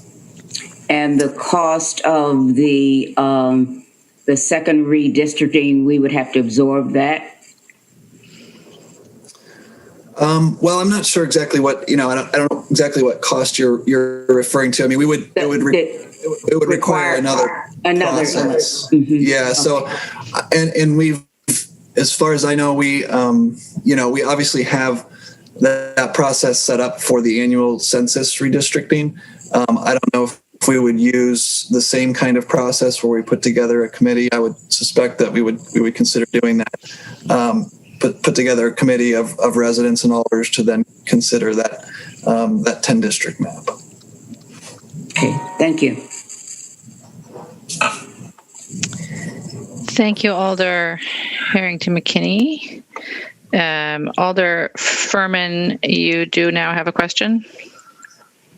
Yes, I appreciate that, Mayor. Thank you, Mayor. John, I think there's been some confusing information thrown around, so I want to try to get some clarification. if we redistrict for 10, so regardless of what we do with redistricting, none of this takes effect until 2023. Is that correct? Yeah, I mean, the easiest way to say it is whoever gets elected this April will remain an alder until 2023. It will continue to be 20 alders. You made a comment that if we did the redistricting in 2022, the data is less new. It's kind of staler than it is if we did it in 2021. But if we do redistricting in 2021, that takes effect in 2023, or we do redistricting in 2022, that takes effect in 2023, there's really no difference there as far as what data and how we're doing it. Is there? I mean, we're using the same data with the same effective date. Well, I guess the way that I'm looking at it is when you draw the districts, you're using the data that we're getting from the census that gives us, as best as we can, at least through the census, knowledge of where people are living. So when you're drawing those districts, if we draw the 20 districts, we're gonna use that and rely on that data to determine exactly where those lines should be to make as equal representation as possible. So theoretically, in between the time that we do that and the time that we then redraw the districts to 10, some people will move. Now, it may be negligible. It may not be that much, but the further you get away from the data that you receive from the census, it could be that you're drawing lines that aren't exactly accurate. Okay, let me ask this a different way. If we redistrict for 10 in 2021, yeah, or we redistrict for 10 in 2022, will those districts look any different, or will we be using any different data? I understand what the facts on the ground might be. We may not have the most up to date, but the data is no different if we are redistricting in 2021 or 2022 for effect in 2023. Right. That's potentially the problem. Is that the data it won't be different. The lines might be the same, but in the meantime, people might have moved. Now, again, it might have been negligible. But that move problem we're going to have regardless. If we do it in 2021 and implement it in 2023, yes, people have moved in 22. I mean, that problem exists regardless, right? That's true. I see what you're saying. That it won't be because we drew the lines on bad data, I guess. But I do see what you're saying. I mean, there is no way to have unless we can get another census for 2022 and then wait to the last minute. Right. There is no way for us to have a great, accurate representation for going into 2023. The data that we're going to. Yep. Okay, yeah, so there is no difference there. I mean, other than the time that it would take for the process, but it's going to be the same results based on the fact we're going to have the same data in 2021 to work with in 2022. Right, because the first election won't be till 2023. I hear. And there's nothing that would stop us during a redistricting process looking at both districts of 20 alders and 10 alders. So if we start a redistricting process in April, we can task that board with looking at, or that committee with looking at a 10 and 20 right then and there, couldn't we? We could. You could have them draw two maps. I mean, if you wouldn't know. Obviously, there wouldn't be a binding referendum that we're going to 10, but you could ask them to draw a plan A and a plan B. Okay, I appreciate that clarification. I'll have a lot more to say during discussion. Yeah, I've talked to Brian Grady about the possibility of doing that, and and I know that we had long discussions about this in TFOG's implementation group. I mean, this is not something that we took lightly or didn't explore in great detail. So, thank you. Yeah. Okay. Thank you, Alder Hennick. Questions for staff? Yes, I was just going to ask what the last time or a series of past times that we've used a advisory referendum. I don't know the answer to that question. I'm not aware of. I haven't worked on one since I've been here, but I don't know. Thank you. Binding referendums, how many have you worked on those? None of those either. Okay. Gotcha. Thank you.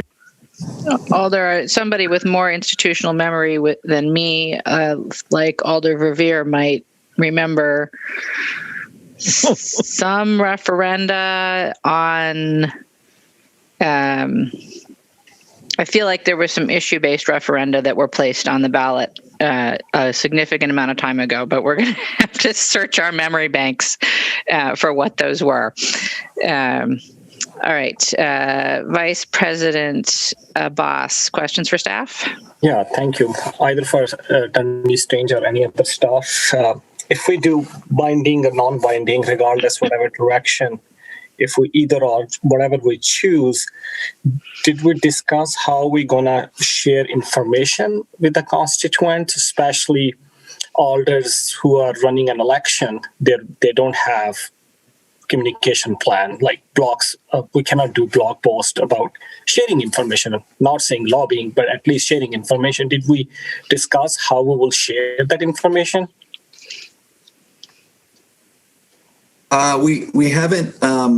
We haven't discussed it within the context of the inability of alders to share information on their blogs. There is a provision in the resolutions directing staff to provide the public with information. That can be done a variety of ways. Some municipalities do that on the ballots themselves, where it provides a little bit of information on the questions, so it can be included with the questions that are included actually on the ballot. Other municipalities will put together a pamphlet to send out to constituents and to residents that doesn't necessarily come from any single alder. But I think in the early stages of considering this with the TFOGS implementation group, I mean, there was a general discussion about the need to educate the public, but there wasn't a specific discussion on steps. But we did put that in the resolution about the need to do that if one of these resolutions passes. Thank you. Thank you, Alder. Alder Ramel is reminding me that there was a referendum on the Garver feed mill in 2008, which may be the most recent one. Alder Bedar, questions for staff? Yes, thank you. Former Alder Schmidt is reminding me that there may have been an issue referendum on overturning Citizens United back in 2010 or 11. There you go. There you go. The hive mind is at work. And trying to jog their memories.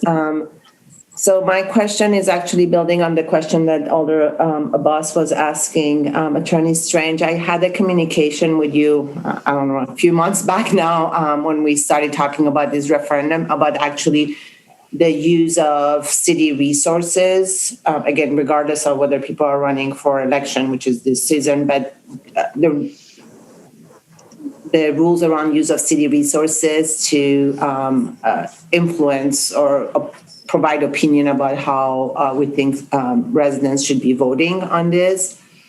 Could you provide maybe some insight on your response to me on that?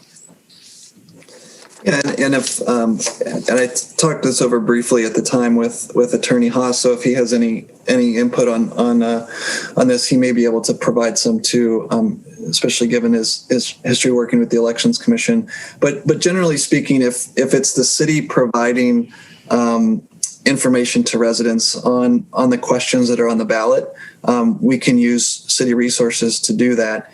If it's done, but alders in the city cannot use resources to campaign for one result or another in any way. So that's kind of a general way of sort of describing how we would draw the line. And so if it's something, again, like what's sort of been contemplated by the implementation group and is sort of directed by the resolutions, is the the idea that it would be providing objective information about what the questions mean and what in background to that might help the residents make a decision on the questions. Is that sort of? Yeah, sort of just to be even more clear. So an alder blog saying, I think, this is going to be on the ballot, and I think you should be, my opinion is you should be voting this way. Would that be crossing that line? I think that it would. I think that you would be you can provide information to the residents about the question, but not necessarily using the city resource to engage in the campaign. It doesn't mean you can't take a position on it, but not necessarily just not using city resources to do that. Okay, thank you. Sure. Thank you, Alder. I think that Attorney Haas wants to weigh in on that as well. Attorney Haas? Just briefly, thank you, Mayor. I agree with what John said. The only thing I would add is it's not only alders that can use public resources to advocate for a result. It's the city as a whole. So as John mentioned, the city can put out informational material about, compared to a school referendum, where the school district may be able to say, this is what would happen if the referendum passes. This is what would happen if the referendum fails. But the city as a whole cannot put out flyers saying, we want you to vote for or against the referendum. The city council could, as a whole, if it wanted to go on record, pass a resolution saying we favor this referendum. That's a pretty minimal use of public resources, and I think that would be allowed. But you can't go on a paid campaign to promote a vote for or against it. And this is something that is not really enforced or policed by any agency. If somebody would object to the way the city is spending public resources, it's called the public purpose doctrine, where they would actually have to file a lawsuit to contest the use of those public resources to advocate for a non-public purpose, namely the passage or defeat of a referendum. Thank you, Attorney Haas. Are there any other questions for staff? Seeing none, we'll move on to discussion. Alder Furman. Thank you, Mayor. I want to start by first just pointing out how appreciative I am the work of that everybody put into TFOGs. I was there for a big chunk of it and spent dozens and dozens of hours. I think one of the most disappointing things coming out of TFOGs was the recognition that no matter what we do, there's no proof that we're going to fix what I believe to be a system that is not working well enough. I think the best thing we can do is try other things. I think one of the things I heard pretty clear when we had our committee of the whole meeting, especially when the chair and vice chair of TFOGs came up and said that it took them about a year of being involved in TFOGs to finally believe that we needed to switch to full-time, that no matter what we do, this was going to be an incredibly hard sell to voters to say, let's change status quo and go full-time instead of part-time. And so, I think we went back to the TFOGs implementation group and really talked about, what can we do? What can we do to give this a fair shot? I think there was a lot of disagreement in TFOGs on why it might fail. I think there's some, in the TFOGs implementation group, that is, I think there was a belief that it would, I believe it's going to fail because of full-time. I think there are others in the group that believed that it was going to fail because we were looking to shrink the size of the council. And so we came up with this idea of doing an advisory referendum after a lot of discussion and a lot of thought on how can we really understand better what people would like to see, knowing that this is really complicated. So if a binding referendum of 10 alders full-time fails, we're not going to know if it failed because people didn't want full-time. We're not going to know if it failed because they were okay with full-time or but they wanted to stick to 20. And so we came up with this advisory referendum to try to get a better understanding. So we're clear, we only need permission from voters for two things, and that's to change the size of the council and to change the length of term of the council. We have the authority to make this a full-time job, and by that I mean pay a full-time salary, which is essentially what we would be doing, without asking the voters for permission for that. I think that would be wrong. I think it's a good idea to get input from the voters on it. But just so we're clear, we do not need voter permission for that. And so, we do need the permission for the changing of the size, and we do need the permission for changing of the term length. I believe the advisory referendum does give us the best shot to understand where voters' minds are on this and get a better understanding, of then what should we be suggesting for binding a referendum. It was not an easy decision for the TFOG group to come up with their recommendations. After a ton of work, there were certainly a lot of different opinions in the room. There were a lot of different things to decide on. I believe from those discussions, we ultimately did probably decide on 10 and full-time 10 based on the full-time number and based on the idea that the public probably would not be a fan of doing 20 full-time alders and the costs associated to that. With that, I think it's wrong to have made that decision based on finances and not based on what best governing is. If you look at the TFOG's report, somewhere buried in the drafts of the actual released report, you can actually see comparisons of what other cities our size and our type have for council sizes and council structures. And you'll see pretty quickly, we are an outlier. We are an outlier in size, and we are an outlier in being part-time. And so, there's obviously a very good argument that can be made because, no city has 20 alders like we do. Why do we have 20 alders? Why not 10? We can go into very long discussions about the 10-20. I think people probably have very strong opinions about that. But ultimately, I do think it's a good idea to get more information from the voters on how they view that. Do I feel like ultimately that we're going to have success at the ballot and be able to change the structure of this council? I don't. I'm very, very pessimistic about that. But I do think the advisory referendum gives us the best opportunity to understand what could possibly pass. Because I do truly believe, and you can even look at our candidate filings that were due today. I mean, we have several alders that are leaving this council, and people are applied to fill their positions, and it's just one person. There are not multiple people running in now it's soon to be empty seats. That should be a huge wake up call to us. Why aren't people volunteering to work on the council?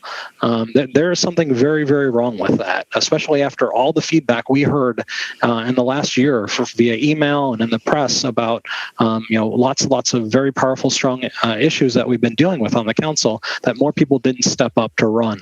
I'm shocked, but I shouldn't be based on the results and the research of TFOG. So I do think we need to change the system. I think this advisory referendum gives us the best shot to understand what's more likely to pass with the voters.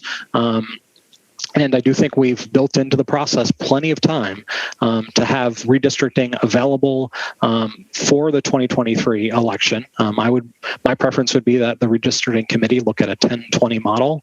But regardless, I mean, our goal was, we talked about all sorts of different dates if we did this advisory and binding, but our goal was to give people who are interested in running to be alder plenty of time before the 2023 election to understand what their districts are.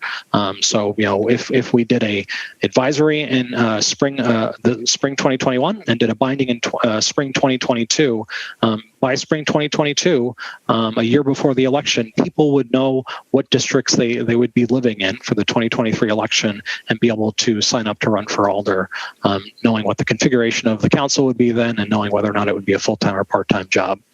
So I wanted to provide that information. I'm hopeful that we pass this advisory referendum and get more details on what to do in 2022. Thank you. Thank you, Alder. Alder Foster. Thank you. So yeah, I'm also in support of this, and as Alder Furman said, a lot of thought and care went into it. I think in some of the comments that we've heard, there was some. I think there's some concern by individuals that the goal of doing an advisory referendum is somehow to get out of having to make a decision or as a way to not do the binding. And I will just speak for myself and say that's absolutely not the case. I feel very committed to continuing to work on these recommendations and questions and getting them into a shape that is something that the public will support and that is our best guess at the best possible structure for the council. That being said, I do not support putting the combo recommendation from TFOGS, namely a 10-member full-time body, as is on the April election as a binding referendum question. And the primary reasons that I don't support that is that, number one, as Alder Furman mentioned, we heard really clearly from members of TFOGS about their personal journey on this question and the really, I think, hundreds of hours that they each spent wrestling with these really complicated and interrelated questions. And a number of them shared how they were very skeptical of this question of full-time, for example, and ultimately came to believe that is the right answer. I count myself in that same category. So I followed the work of the group really from the beginning. I was very skeptical of the idea of a full-time and felt pretty confident in saying that seems like a bad idea for a number of reasons. And I too, through the course of that work and through those discussions, really started to see some of the wisdom of and the value of having alders that could put more time and attention into the work. That being said, I think there are still a number of unresolved questions with that. And when I joined the TFOGS implementation group, and our charge was to essentially bring these recommendations to the council to get decisions on them, we selected this one first, primarily because of the timeline. We, I think, assumed, especially at that time, that our only shot to do this would be to get it on this upcoming spring election as a binding question in order to meet the redistricting deadlines. And if not, we would lose our chance and, it wouldn't make sense to do it for, another 10 years. And so that's really was the foundation of why we, quickly called the committee of the whole discussion and why our first draft was to put that question as the recommendation was, to the voters. I was really surprised by the discussion at the committee of the whole, and I think it was I learned a lot. And my biggest takeaway was this is absolutely an incredibly complicated series of questions. And my feeling after that committee of the whole discussion is that the Common Council writ large was not in a place where a majority of alders had confidence in their opinion on that question. And I think, and in conversations I had, many alders felt really conflicted and unsure about, is this a good idea or not? And when I left there, I thought, well, if the alders who, have the best opportunity in Madison to be the most informed at this point on this question, do not feel prepared to take a vote and to say whether they think it's a good idea or not, how in the world are our residents who have much less access to information and are not focusing on this with the intensity that we are and that we should be, how in the world would we expect them to do it? Knowing that the members of TFOGS themselves took over a year of study to come to this conclusion, knowing that the Common Council members, thought, wow, I don't know. I've got concerns. I get it, but I'm not sure. To me, it was really clear that moving that to a binding referendum this spring would be folly. And more than that, it would, in my opinion, would be just really inappropriate.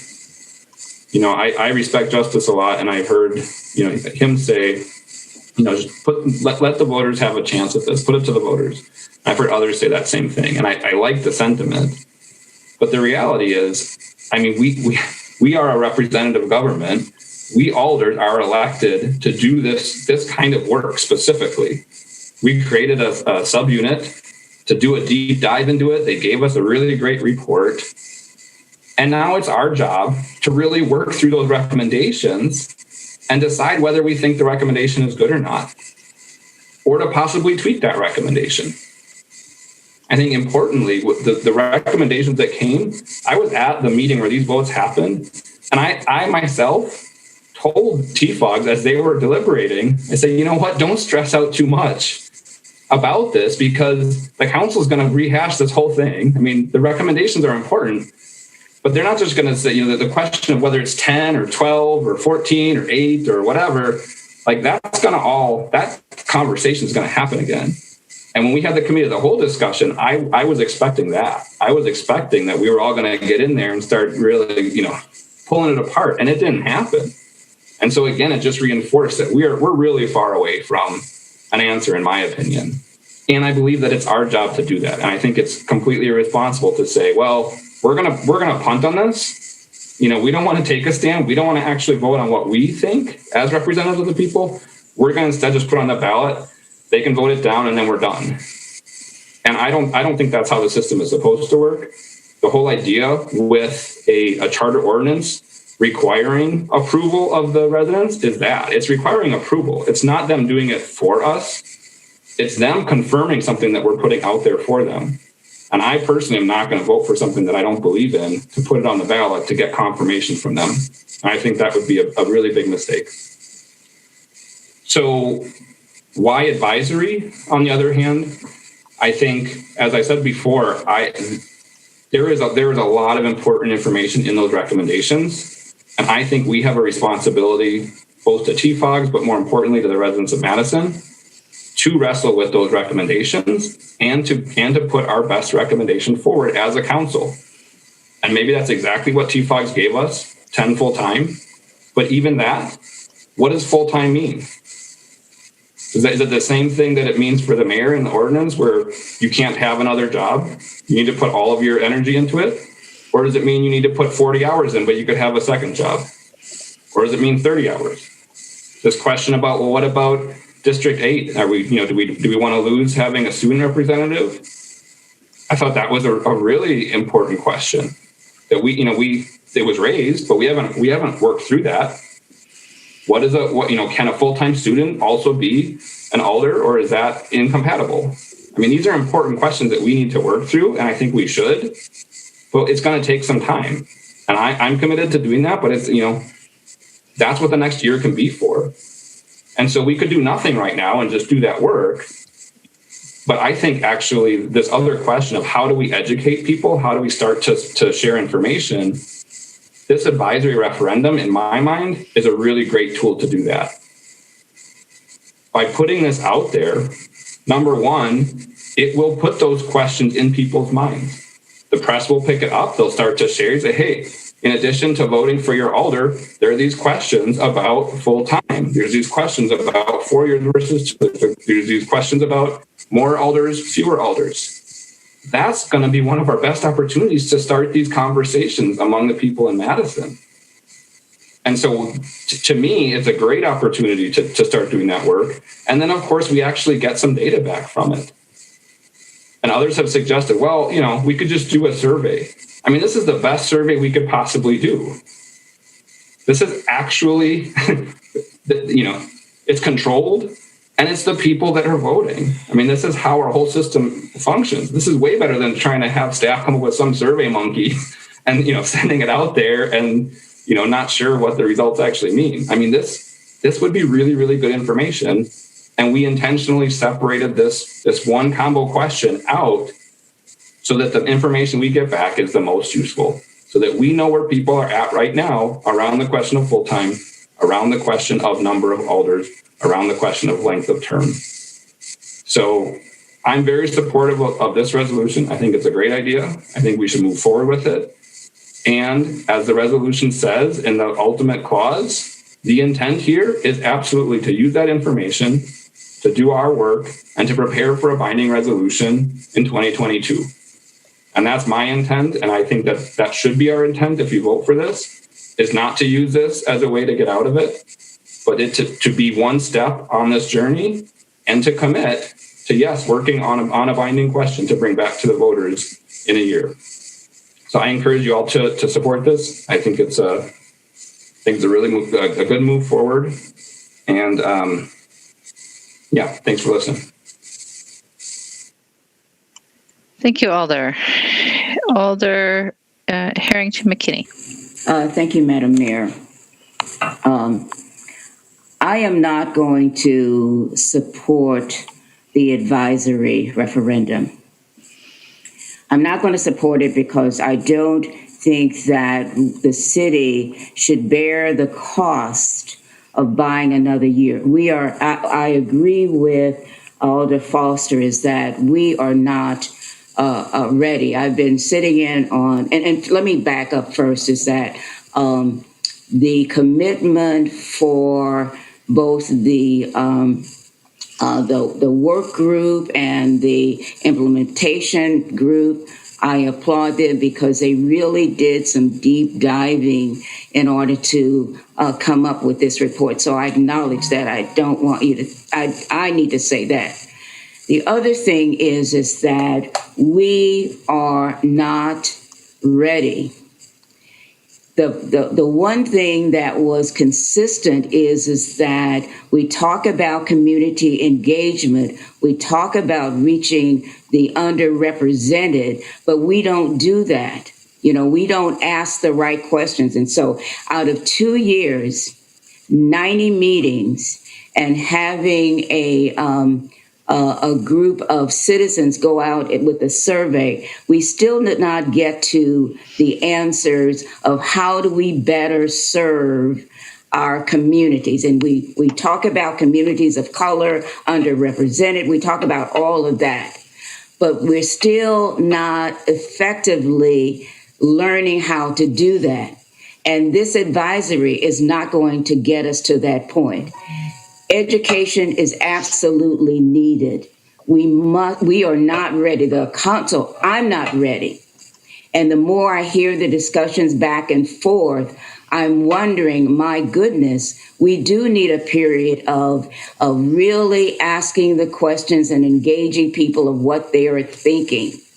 And so if I can't support the advisory referendum and spend those dollars, and then now I'm pushed with the question is that, are we ready for a binding referendum? The only thing that people agreed on is moving or switching from a 2-year automatic election to a 4-year. And so that seemed to be on the table, and people are willing to that. But there's been so much conversation back and forth is that, for me, it is how are we going to better represent the people that's going to show up in pockets when we get the census, right? And so we are missing that conversation. And so when Justice said it's a political, yes, it's complicated. Alder Foster, I so agree with you.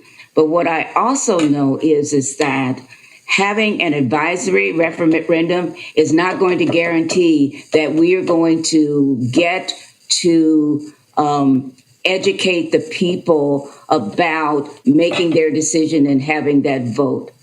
Why should the city pay for an advisory referendum when we already know that we've got to ask the questions and have a survey, not a Survey Monkey survey? I saw the survey that that was used, and I mean, we really do need to ask those questions and create a district where there is representation with people who look like each other and work hard with each other. We're not going to get that. We are not ready for an advisory. That's a waste of money. And are we ready for a binding? Eventually, the voters will decide about full-time or part-time. I won't even be in that discussion at all. But where we are today is I cannot support the advisory because you had the work group spend 2 years, 2 incredibly robust years at working through this process. And when the chair and the vice chair and the members say that we're not ready, and then the implementation task force comes and says, but yes, we're going to be ready. It sounds as though you're pushing it down my throat, or you're pushing it down the throat of the electorate. And that's not where we want to be either. And so are we ready for the advisory? No, we are not ready. Can we get the electorate ready by educating? Yes, we can, but we're not ready for that. And even though I put forth the binding referendum, I'm quite clear we are really not ready for that either. But it is not for the alders to make that decision, because ultimately, who's going to be paying for the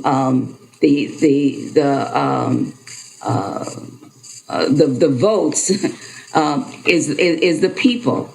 And we've got to guarantee and do a better job at reaching the people so that we can hear what they want. So I am not going to support the advisory referendum, because it sounds as though you're pushing something that we don't have to pay for. I don't know what that cost is, but take that money and do a really robust job in having educational sessions where people can come and ask questions. Use that money efficiently. The advisory referendum looks good, but it is not going to get to where we need. So I am not going to support it. And so for my colleagues that do support it, then my question is, when you talk about community engagement, is it just talk, or is it action? So I'm not going to support that. Thank you, Alder Evers. Thank you, Mayor. It's my understanding that the cost of doing an advisory referendum is rather insignificant. And in terms of community engagement, Alder Skidmore during CCEC mentioned that over these 90 meetings over 2 years, quite often these meetings were poorly attended, and the efforts to get information from the public was not particularly satisfying. His conclusion is that there's no more information out there to be obtained. I was not part of the implementation committee, but I trust the integrity of Alder Foster and Alder Furman and those who were. And I believe their intentions are to try to create a scenario where it is likely that the recommendations of the task force could be passed to increase the likelihood that this could be done. Now, I'm no soothsayer. I can't predict the future. But my guess is if you put forth a binding resolution, just as Justice Castaneda predicted, this April, it will go down, and probably go down in flames. And I do believe that in terms of quality information, this isn't just some kind of survey monkey. This is probably the most efficient and effective means of getting the information that we need and being able to ask the right questions to the public and a binding resolution that may in fact pass. Now, I'm not as convinced as some of my fellow alders that the recommendations of the task force are the way to go. I think there's some unintended consequences that haven't been thought through. But if I were on the side of the ones who wanted to see a full-time council and with 10 members and the other recommendations, I would go the route of the advisory approach, because that certainly would increase the likelihood of those recommendations eventually being implemented and gaining the support of the electorate. Because Alder McKinney, you're absolutely right. We don't do surveys very well. We don't do community engagement very well, which is all the more reason why we should use an advisory referendum with 4 questions, not 2, and really get the nuances out there.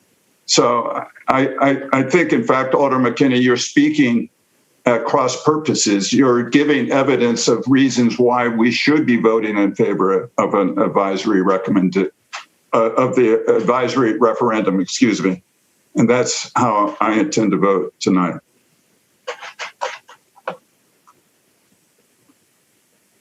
Thank you, Alder. Vice President Abbas. Thank you very much. It is kind of like sometimes this question, full-time, half-time is like a ping pong table. So you go one side of the argument and you think another side and you hear it just keep changing. It's because Justin just said this is going to fail. I heard good comments from Alder and everybody participated. I had my own strong opinion and some of things I expressed doing my job as an Alder, as committee as a whole. I'm not going to repeat them here. But in the last 2 months, I had an opportunity to discuss this with lots of constituents as well as friends. And there are numbers of questions they ask me, which I don't have answers. And if it's binding or if it's non-binding, I think so city need to do massive outreach and answer those questions before we ask those questions in front of constituent. Some of the questions are, right now at the council, we have 4 African American, we have Native American, we have from Iran. Of course, you're American, but roots from Iran, from Pakistan. I'm also American, roots from Pakistan. Then we have Latino representation. We have quite a bit of representation from LGBTQ. So we have 55% of councillors and also female. Not to mention that, female. We have a great representation of diversity. So the question that people are worried how this is going to impact diversity. Then people have a question about if it's a full-time thing, it's a 10 alders, then what the alders going to do in the morning time? Either things going to go moving to evenings, and either alders are going to take 10, if there are over BCCs, and if we divide alders, if they take meetings in the morning, then how community participates? There are also questions about how much this will get professional. I have my own personal opinion on that, but I'm not going to talk about my opinion here. I'm going to talk about what constituents are asking. They're asking if a person work in Mocha coffee shop and is super engaged with the community, want to run for a campaign, how can he raise money for aldermanic district was a double in the size. Right now, my last election cost me around 10 grand, 11 grand. And if it's a $22,000, there are a lot of and there are several other questions out. If we are going to do non-binary and we think we can address those questions, it's very hard for me to make any vote at this stage without seeing a strategy of outreach, without seeing how we're going to address those questions, how we're going to educate people. And then when we are putting non-binary, and then that will be a process to get that feedback back. But without giving them information, without having this two-way communication, it doesn't really, from survey and from data point of view, I'm not a scientist. We have a scientist on this council too, so perhaps he can mention about data. But it's really hard from data point of view for me to really wrap my head around either resolution, how this is going to answer those critical questions. And there's so many other questions that the constituent asked, which I want of the council. I personally think so. We should delay this. We should create an outreach communication plan for the citywide, might be webinars, each district, massive outreach. We can think about it creative. After then we put a bind to all those, then we can do binding resolution and we can see stand. So I am inclining not to vote either of those, either binding and non-binding, after especially hearing from Justin and a lot of colleagues and as well as hearing from constituent. Thank you. Thank you, Alder. Alder Bidar. Thank you, Mayor. So the only specific thing that I want to mention is that the non-binding, the substitute, I feel has achieves a little bit of the goal of having the questions be certainly much more not leading, very direct around the issues that we're asking. And the last thing I'm going to say is that I have also have gone back and forth in my thinking around this. I certainly also have my own very personal opinions about how I would vote, because we all get to vote on what if we have a referendum. I have my opinion about it, but I have also been listening and been really talking to my colleagues who have spent a lot of times on TFOGs and on the implementation committee, and I do feel that doing a non-binding referendum is the right thing to do right now, just because we have that opportunity to do it, and it provides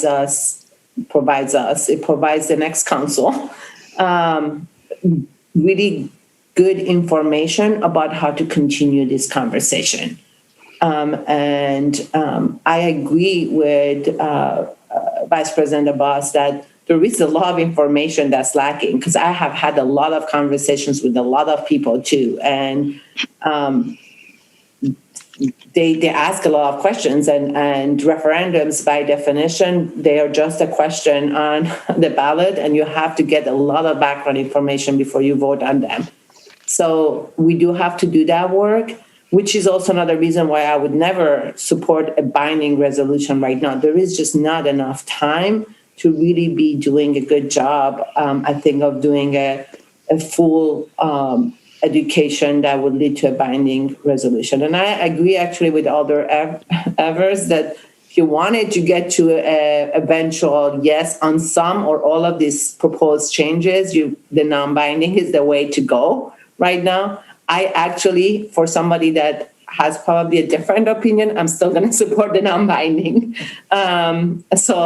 It may say that for both, it just provides good information. I just want to get out of my own head and have a sense of what everybody else that's voting thinks, because I think for a long time I've had my thinking, and I've discussed it with many of my colleagues over the past 12 years, and have agreed and disagreed with many of them. And still many of my ex-colleagues very much don't understand why I continue to hold my own position on this. So again, I think I hope we can support the non-binding. I think it's a good way to start engaging voters and to get a sense of where our residents that are voting are at. Thank you, Alder. Alder Alboros. Thank you, Madam Mayor. I'm really enjoying this conversation. This is a really, really rich dialogue on a really important matter that I feel like I've shared my opinion on in the past. I'm not going to lie. Some of this conversation it's making me think more critically.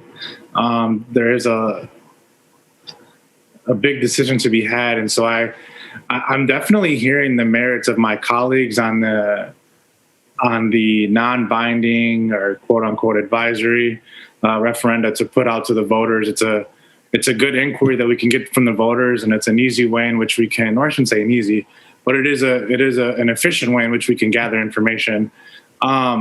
I feel like I've heard a lot from my colleagues, and I understand the merits.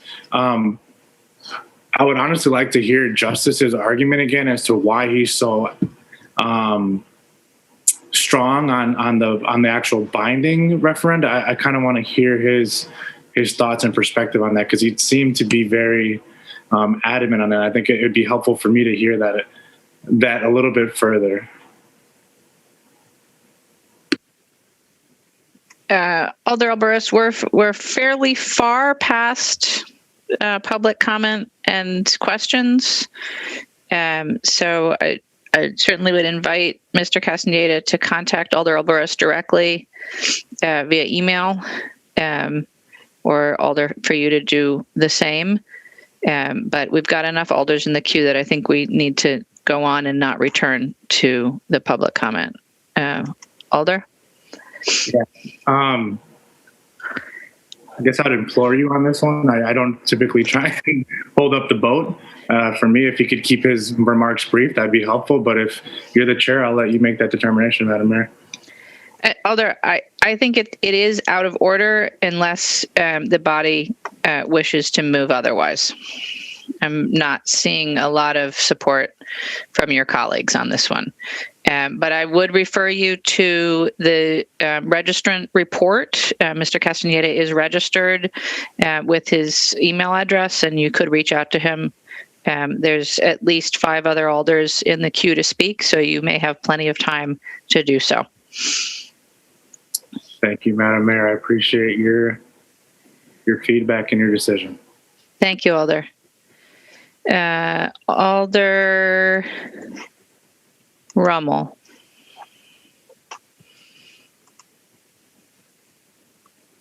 Oh, okay, sorry. Alder Rummel, there you go. Sorry. You told us we could unmute ourselves, so I heard that and never let go. Thank you, Mayor and everyone. I am going to support the advisory referendum. And I do that for a couple of reasons. The main one is I like the idea that it's broken down into 4 questions. So there's the size, which is proposed, by the recommendation to be 10 people. The extension of terms to 4 years, which as Alder Herferman mentioned, these are the 2 statutory requirements. And then the other one is the term limits.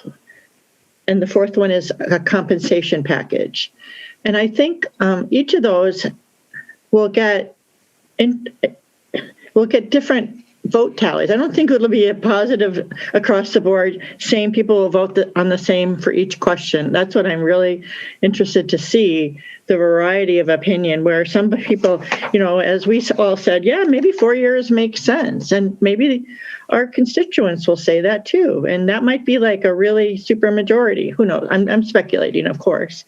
But then I do believe that if we went to binding right now, the people that are worried about, why are we spending all this money on the council and not on X, Y, and Z, that kind of, without a lot of the deeper dive that we've just several have mentioned, that will be the prevailing vote. So I really think if you want it, again, as somebody else said, you're supportive of this, you should go with the advisory, and then let's really do the homework needed to explain it. Now, I know one of the things that Justice Castaneda was concerned about is that the next batch of alders won't be as motivated as we are. And, I have to respectfully disagree. Having had the opportunity as being a retiring alder to talk to many of the people who are running for office, who are seeking my advice. And, what do I think? I say, be prepared to answer the question, because it will come up from questionnaires and debates about what you think about a 10-person council or what you think about a full-time council. And I can tell you they all are, the ones I've talked to all have really interesting comments. And some of them made me start thinking, maybe I'm not thinking about all the things I should be thinking about. So I think everyone I talk to is ready to answer that question. It's easy, I guess, to not deal with what we could deal with. But, I don't want to overstate that, the idea that the next council will drop it. But I really don't think they will. I think they will be carried forward. And the other part of that is that this TFOG's implementation committee will continue next term, presumably, if not staffed by who it is now, and new alders will step up. And the work is bigger than just these 4 questions. The work from the TFOGs was, how do we get our hands around the BCC issue, the boards, committee, and commissions? Are there too many? How do we take that apart, and should we? And the other one is, do we support an office of resident engagement? And so that's another issue that has a lot of implications. And I think those are some of the questions that Alder Bedard said we don't really know the answers to yet. So personally, I would have said, I think having had a full-time job during this whole almost 14 years. It would be helpful to me if we'd had, like, we could have figured out a way that our administrative staff could help take off, that we had enough administrative staff to do this, to help take off some of the routine duties, leaving, more of the policy and, deep, high level discussions like this for us as alders to prepare for. So I think we don't know, there might be other ways to go forward than the ones that are the TFOGS committee proposed to us, that I think that we will, with the feedback that we get through this advisory referendum and just our own continued work, we'll know a whole lot more by the time a binding question should be made. And, is there a risk that, it will be just like an overwhelming, no, we don't want it? I guess, but you know what? That's then the voters have spoken. So at some point, obviously not in a binding way, but I think that it will be informative. So again, I ask you to support the advisory referendum. I think it really will start this forward in ways that will help us. And there's a lot of work to do. So thank you. Thank you, Alder. President Carter. Thank you. We have approximately 90 days to basically not only educate ourselves, but to educate the public. And that is a short period of time, no matter how you look at it.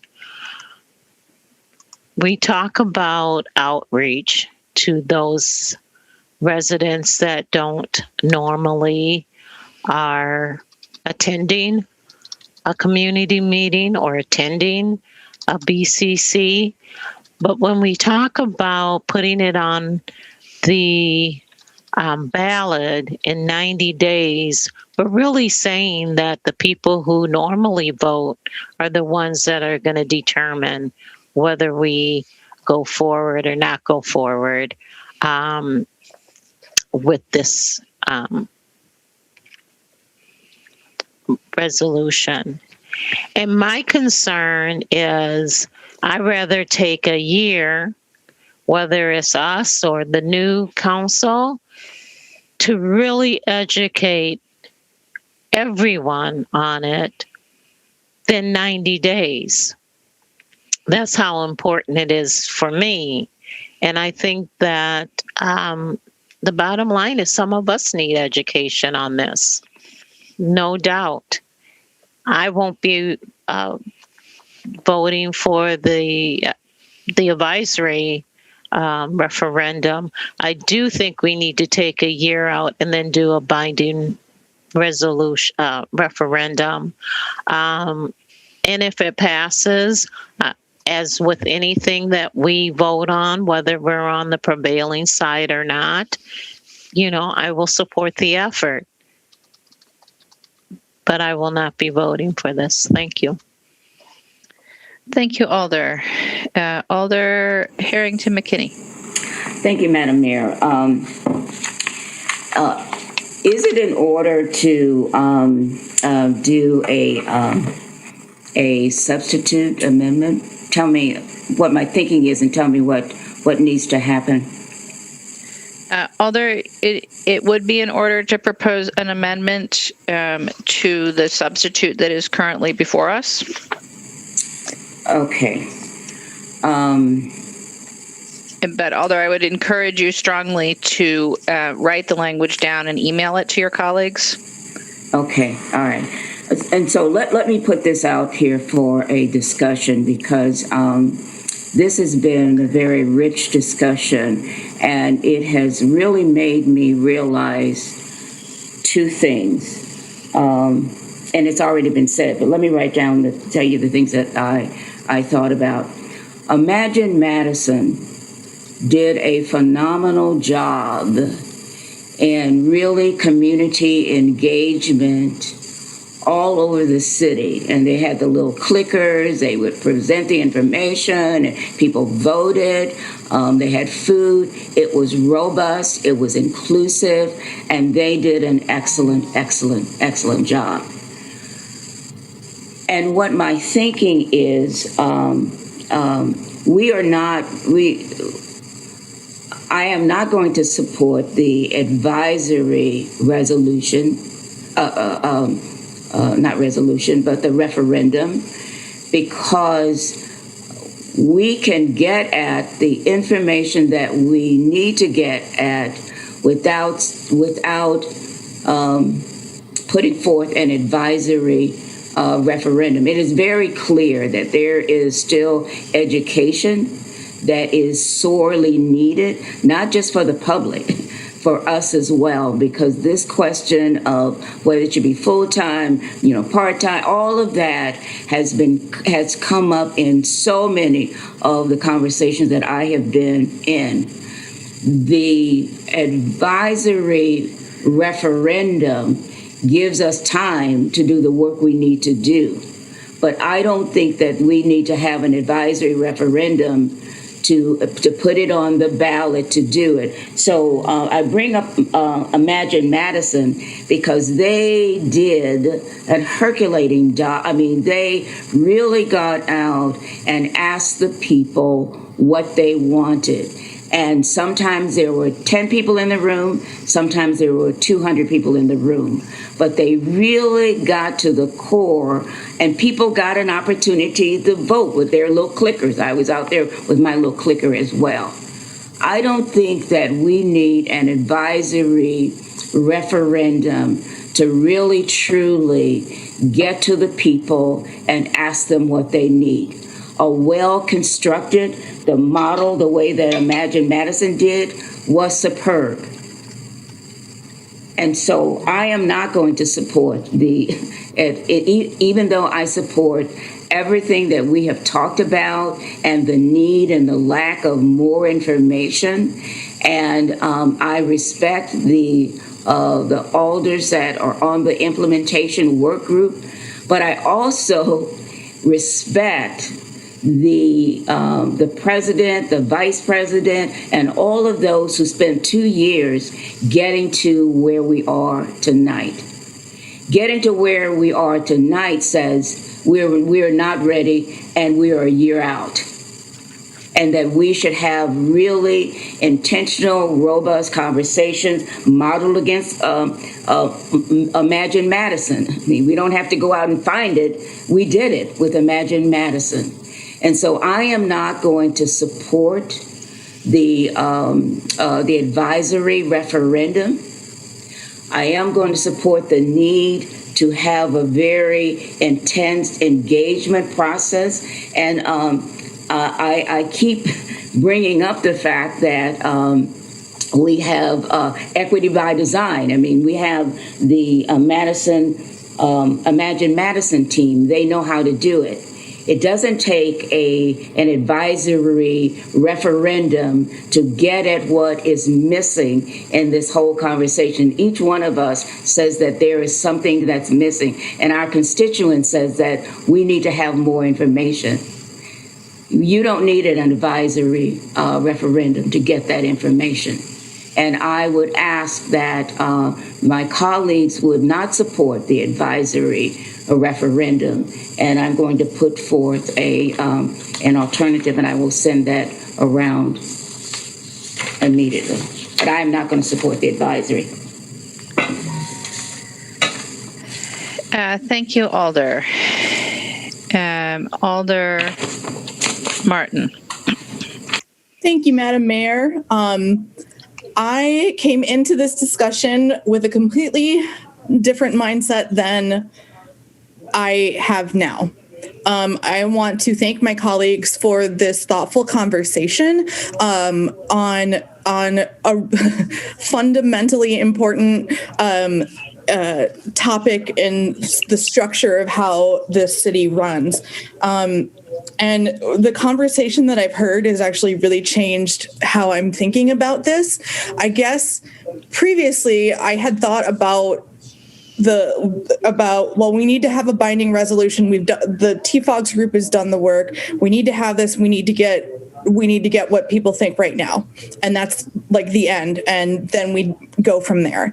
And I think that people who made the point that, given that the election is not that far away, people will very likely vote to maintain the status quo. I do also think that this conversation has made me think about the timeline and extending it, and that this is just another point of information for us that we can get. It would be amazing. It would be so great if we could pull together another effort like Imagine Madison to get information and go out and just collect more of these data points of opinions and what folks are thinking. But we're still in a pandemic. We don't know when we're going to be able to meet in person again. I imagine the Imagine Madison program, while it got a lot of information, it didn't hit everybody. And there are still people that don't, like if you mention it, Imagine Madison to people here, they're like, we don't know what you're talking about. So it didn't hit everybody, and it cost a lot. And a referendum costs considerably less. So I've changed my mind, and I think that it is a good idea to have the advisory referendum this spring. I do think that it is going to be incumbent on those of us who remain members of this body after the election to make sure that we push the public engagement before we set the binding referendum. And we're really, I mean, it can't just be TFOGs. It can't just be TFOG implementation team. It can't just be council. It's got to be all of us. And we are going to have to do different kinds of engaging. And again, depending on where we are in a pandemic, how are we're going to have to get creative. But we do know that there is going to have to be a major public education engagement push after this. So I will be supporting this, and I encourage all of you to do so as well. Thank you so much. Thank you, Alder. I have no other alders in the queue. Alder Harrington McKinney, did you wish to make an amendment? Yes, I do. I was just reading the email. It's that the substance of the amendment that I'm going to make is that the binding resolution. I was waiting to see if we can do that, but let me put it out there.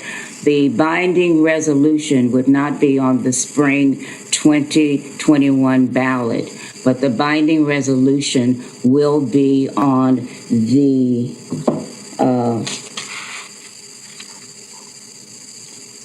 I guess it must be 2022. That's what I was waiting for the response. And that would give the body enough time to really do the education that we're all talking about. And so my alternate was to have the binding resolution on the April spring election. And I'm amending that so that the binding resolution will be on the 2022 election. I don't know if it's 2022, but that's what I was waiting for. Attorney Strain to give me the date. So, Alder, let me understand here. The current proposal is to have a non-binding resolutions on the spring 21 ballot. the other proposal that you put forward was to have a binding resolution on the spring 21 ballot, and you are now proposing to have a nothing on the spring 21 ballot, but a binding resolution on the spring 22 ballot. Is that correct? That is what I'm proposing. All right. So I'll ask you to keep working with the attorney on the language of that amendment. But on the substance, that's Alder Harrington McKinney's motion. Is there a second? Second. So moved and seconded to have the substance of the resolution be that it be binding and be on the spring 22 ballot. Alder Harrington McKinney, did you wish to speak to that? Well, I think that there has been quite a lengthy discussion around the community engagement, and thank you, Alder, for reminding me that we're in the pandemic because I didn't consider that. And so even though I didn't consider the pandemic, we also have to consider, how we're going to educate the people related to what this means. So the advisory referendum can go forward, but you still have to couple that with robust community engagement. And I don't see how you're going to, that part was not indicated. I feel that we need to go back and really look at how we can do that robust engagement. We need to have a conversation with Equity on by Design. That's still, we're still working with community engagement and how we can get the answers to the many questions that are vacant right now. And the advisory referendum will still not get us to the answers to that, because when you look at the percentage of those voters that's going to come out and vote for the advisory referendum on this in spring election, it is the same core of people. And so we're not going to move the needle and the dial any further. We're still faced with the same thing, is that how do we reach the people who are less represented? It does make a difference as people move. That's one of the challenges related to, some individuals being able to run for office, is that they're mobile. They move from one district to the other. And so when my colleague said that you are still have the same basic data from the census, that is absolutely correct. But the mobility has to be taken into consideration. And so I am not going to support the advisory referendum because I don't think that there is a need for it. It will not reach the people that we say we want to reach, first of all. And the second reason is that there needs to be a well thought out educational program or how we're going to reach those individuals who are less reachable. And having that spring election referendum is just going to give you more of the same. It's going to be the same people that's going to go out and vote anyway. It's still not going to touch the people that we say that we're so concerned about. And so I'll ask my colleagues to consider that, to consider the amendment that I'll put forward to have the binding referendum a year out, and that we systematically plan what that outreach looks like. We don't know what that outreach looks like. And when my colleague says that those of us who are still will be around for the next 2 years, it takes all of us to really look at a comprehensive plan so we can figure out how we can reach those individuals who we say are less likely to have representation. And so that's what my alternate will be. And as soon as I hear from Attorney John Strain, then I'll be able to put that before. Thank you, Alder. I see him on, Attorney John Strain. Help me out. I'm trying to unmute. All right, there we go. All right.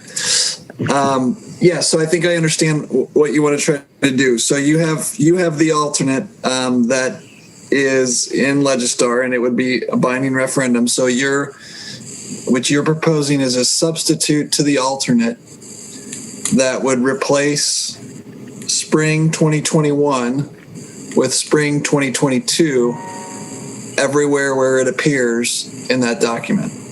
That is correct. All right, so we'll consider that the motion.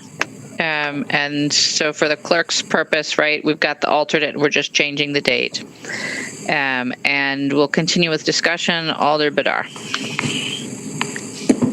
Thank you. I will not support the alternate. The reason that this is on our agenda for tonight is because of the timing for this coming April election. So I think for those of you who do not support having an advisory in the 2021, you can just vote that one down. But we don't really need to get into a discussion about the binding for 2022 tonight at 11:20. There would be time to bring that back. I just hope that we can vote down this alternate and get back to the main motion. And I think we've had enough discussion that I feel everybody probably has a good sense of where they are at as far as having an advisory in this April 2021 election. Thank you, Alder. Alder Rummel. I'm sorry, Alder. I'm sorry. We keep crossing our wires on that. Sorry, I can't let go of that. Okay. I am not going to support the alternate. I raised my hand because I didn't even know if it was 2 questions or 4, but now that that's been clarified, that's good to know. I think Alder Badar basically made the case that you can do that anytime, the timeliness is right now. And right now we can start with this advisory referendum talking about what's at stake and getting input, getting people to pay attention and explaining it through our nonpartisan Alder outreach as going to the election period. And, the outreach question that Alder McKinney raised was, what does it look like? Well, part of it is voter registration, like get people to vote and say there's really important things on the ballot coming up. Please pay attention, and as well as the more nuanced outreach that we should discuss about getting into different sectors of the community. So thank you. Thank you, Alder. Alder Wahili. Thanks, Mayor. At this late, hearing my colleagues and hearing Justice, I think I will not be supporting neither the advisory nor the 2022 referendum. And the reason why is hearing my colleagues, this has unintended consequence, saying that the reducing the numbers of alders will increase the diversity of the council is not, it's mute. And like Vice President Abbas alluded, this council already is much, diverse. And additionally, when we have other alders running for office, it's not just appointment. They have to go through election. And it's not guaranteed that the diversity of that council will be increased by voting or by election. So until I know for sure there is an evidence based that it will increase the diversity and also it will serve the city and the community better, I will not vote for either of the resolution. Thank you. Thank you, Alder. Alder Furman. Thank you, Mayor. I'll be really quick because it's late. I would urge people not to vote for this, and even if you don't support the advisory, vote against the advisory. Vote again, but please also vote against this. It would be, I think, terrible to decide what a referendum looks like in 2022, especially if you believe that we should be doing more community input to figure out what we should be asking people. And so, if we, bind ourselves to some question in 2022, and then go on, doing all sorts of different community input sessions, et cetera, which I'm certainly open to further discussion on. I don't know why we would bind ourselves to what that question looks like in 2022. So I encourage people to vote down this amendment, and I'm hopeful people still support the advisory because it's good data for us to get. But even if you don't support the advisory, please don't support this amendment. Thank you. Thank you, Alder. I have no other alders in the queue. So the question before us is Alder Harrington McKinney's alternate, which would place a binding referendum on the April 22 ballot. The motion is to do so. Is there objection? You know what? I know there's objection to a unanimous vote, so we'll just go to a roll call. All those in favor of a binding referendum on the spring 22 ballot, aye. Those opposed, no. As your name is called, I believe you can unmute yourselves, and the clerk will call the roll. Alder Abbas? No. No. Alboris? No. No. Valdez excused. Bidar? No. No. Carter? You're muted, Alder Carter.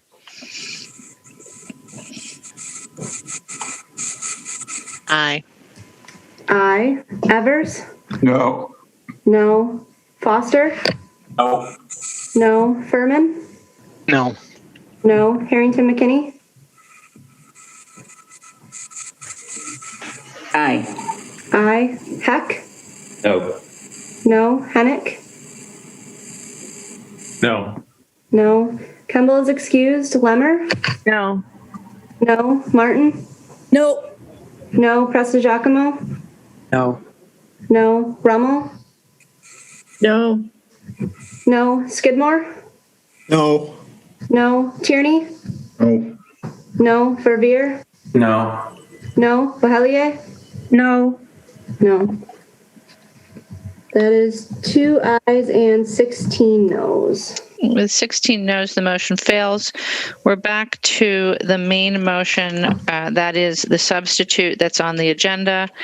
Is there further discussion? Seeing none. Is there objection to recording a unanimous vote in favor? Alder Harrington McKinney.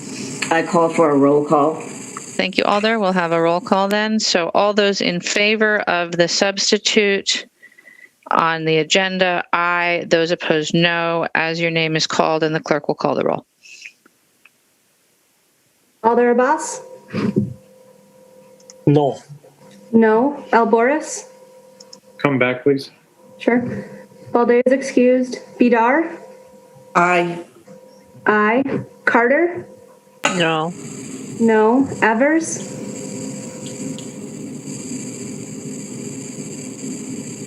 Aye. Aye. Foster? Aye. Aye. Furman? Aye. Aye. Harrington McKinney? No. No. Heck? Aye. Aye. Hennick? Aye. Aye. Kemble is excused. Lemmer? Aye. Aye. Martin? Aye. Aye. Presta Giacomo? Aye. Aye. Rummel? Aye. Aye. Skidmore? No. No. Tierney? No. No. Verveer? Aye. Aye. Bohelier? No. No. And Alder Alboris? Aye. Aye.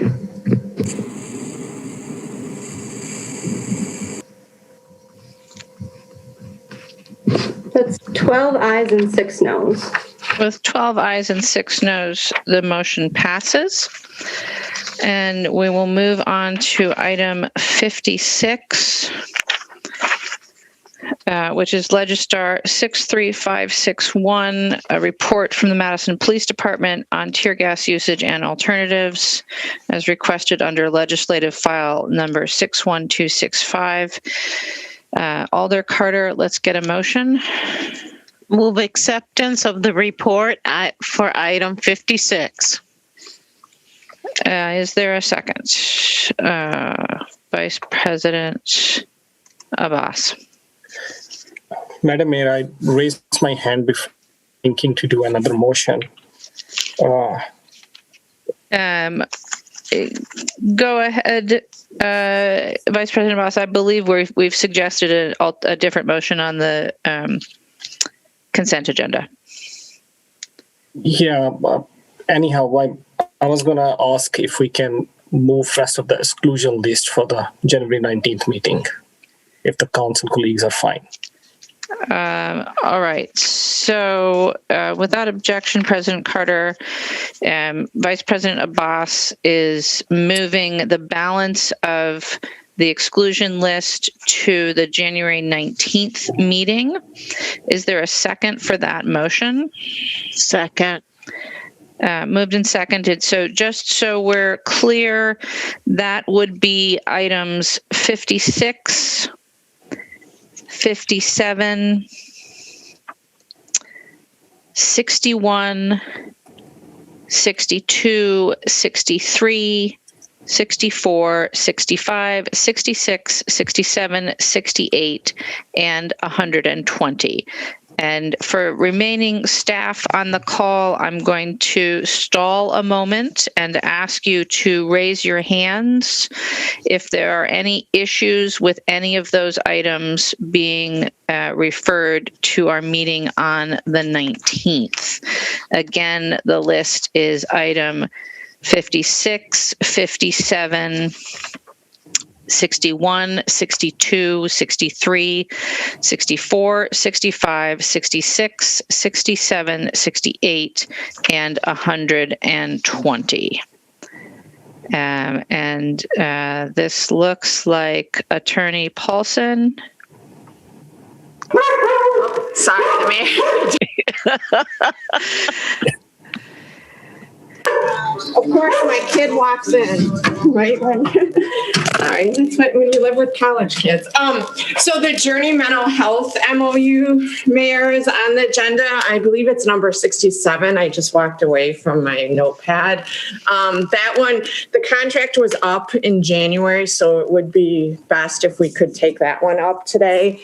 I meant to grab it at the December meeting and I missed that. So I don't know if we can at least take up the Journey Mental Health MOU tonight. Thank you, Attorney Paulson. I appreciate that. Sorry.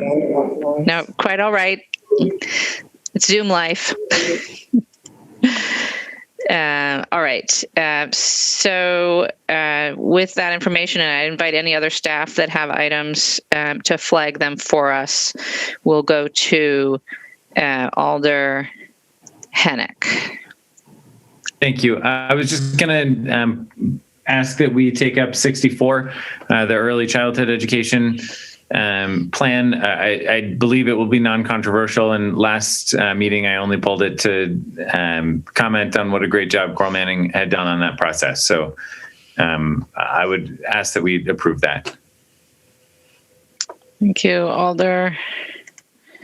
Alder Foster. Oh, Alder Foster. Yeah, the 61, I think you mentioned, I believe we took care of in the public hearing. So we took up out of order already. Thank you for that correction. Yes. Yep. And then I did want to get some confirmation from, I'm assuming Tom Lynch is still on here about accepting the VW settlement, make sure that doesn't cause any issues. And then I would also request that the two furlough items that we take those tonight. So I would object to referring those. Thank you, Alder.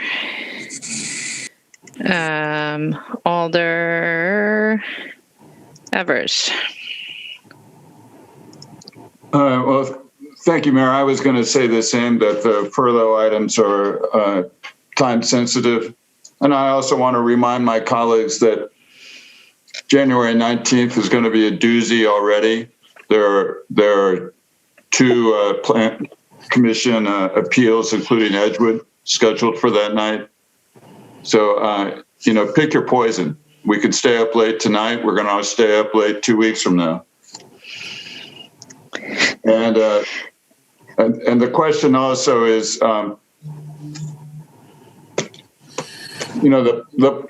there is a concern about the public, and there are people who have been here for quite a while to want to talk about 120, and it seems like we should, since this was brought up, and people are a bit confused as to the purpose of it, but it was brought up under suspension of the rules. It seems to me that we should deal with that as well. Thank you, Alder. Alder Lemmer. Oh, thank you. I am confused about number 56 and why we would refer it and what the motion is supposed to be, because the consent agenda says that it's supposed to be referred to committees before coming back here. So I just wanted clarification on that. Thank you, Alder. Yes, the intended motion on the consent agenda is referral to committee. This motion would refer it to our next meeting, unless the motion is amended. Okay. Alder Martin. Thank you. I also am concerned. We've got 12 attendees who are sitting here and who have been up. It's 11:30, and this is the second time we've done this. And I think that we should consider creating some kind of policy in this case so that we don't have to have people sitting around forever just to find out that at midnight we're not gonna take up their items anymore. So just some food for thought. We should probably start thinking about that, or maybe even having a special session so the 19th doesn't get that crazy. So just some thoughts. Thank you, Alder. We do have Mr. Stuenberg, who I believe would have a comment on the VW settlement item. Yeah, good evening. I just wanted to, Alder Foster raised the question. Tom signed off, so I'm the one left. But I don't believe there's a super time critical issue there. We would just have to delay the execution of the grant with the state. Thank you, Justin. And Alder Furman. Thank you, Mayor. I just wanted to strongly second to what Alder Martin said. I think we need to stop kicking the can down the road. For a second meeting in a row, I don't think we should be pushing this much to the next meeting. The next meeting does not look good. The meeting after that doesn't look good. We're just going to keep pushing items and confusing the public and sending the wrong message. I know 11:30 is certainly late. We've been here for a while. I think we really, really owe it to the public to try hard to get through some more of these items this evening. There obviously been meetings before that go to 2 or 3 o'clock. I certainly don't want to be here until 3 o'clock in the morning, but I do think we need to spend a lot more time this evening trying to get through stuff or get much more serious about scheduling a special meeting to catch up, but also recognize our agendas don't look like they're getting better anytime soon. We've got to do the work. Thank you. Thank you, Alder. Alder Abbas, Vice President Abbas. After hearing from my colleague, I will take my motion back and let's keep moving. Okay, as thank long you. as I can, yeah. Thank you, Alder. The motion is withdrawn. I don't believe there'll be any objection to that.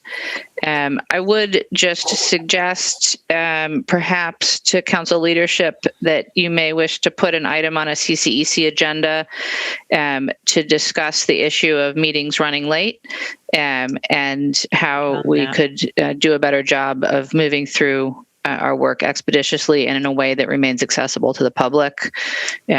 Several ideas have been floated both in this meeting and in other contexts. I think that would be worthy of a CCEC discussion. All right, so that takes us back to item 56. Let's try that again. President Carter, a motion. Yes, move to accept. I believe and the recommended that goes. Oh, go ahead. The recommended motion is referral. Yes, it goes to the referral. The CCEC is the lead in Public Safety Review Committee. Vice President Abbas, seconds. All right, so the motion is to refer to CCEC and PSRC, with CCEC being the lead. We have a number of people registered for public comment. We'll see who is still with us. On item 56, starting with Jeremy Ryan, registered as a resident of Portland, Oregon, in opposition, to be followed by Tara Cherry Stangler. Okay, well, I'm still here. I'm always here. But, you can't see me, though, because you don't allow video. So you can't see this cute dog and you can't see this excellent Portland marijuana. Either way, as far as tear gas goes, tear gas is a chemical weapon that's banned. Mr. Ryan, the item before us is... Excuse me, you're correct. We are talking about tear gas. Yeah, talking about. Thank you very much. As far as tear gas goes, it's banned in war. It's banned in war. I don't know why you would be accepting the Madison Police Department's report on tear gas when they clearly don't know how to use tear gas. Tear gas incites riots. It's been psychologically proven.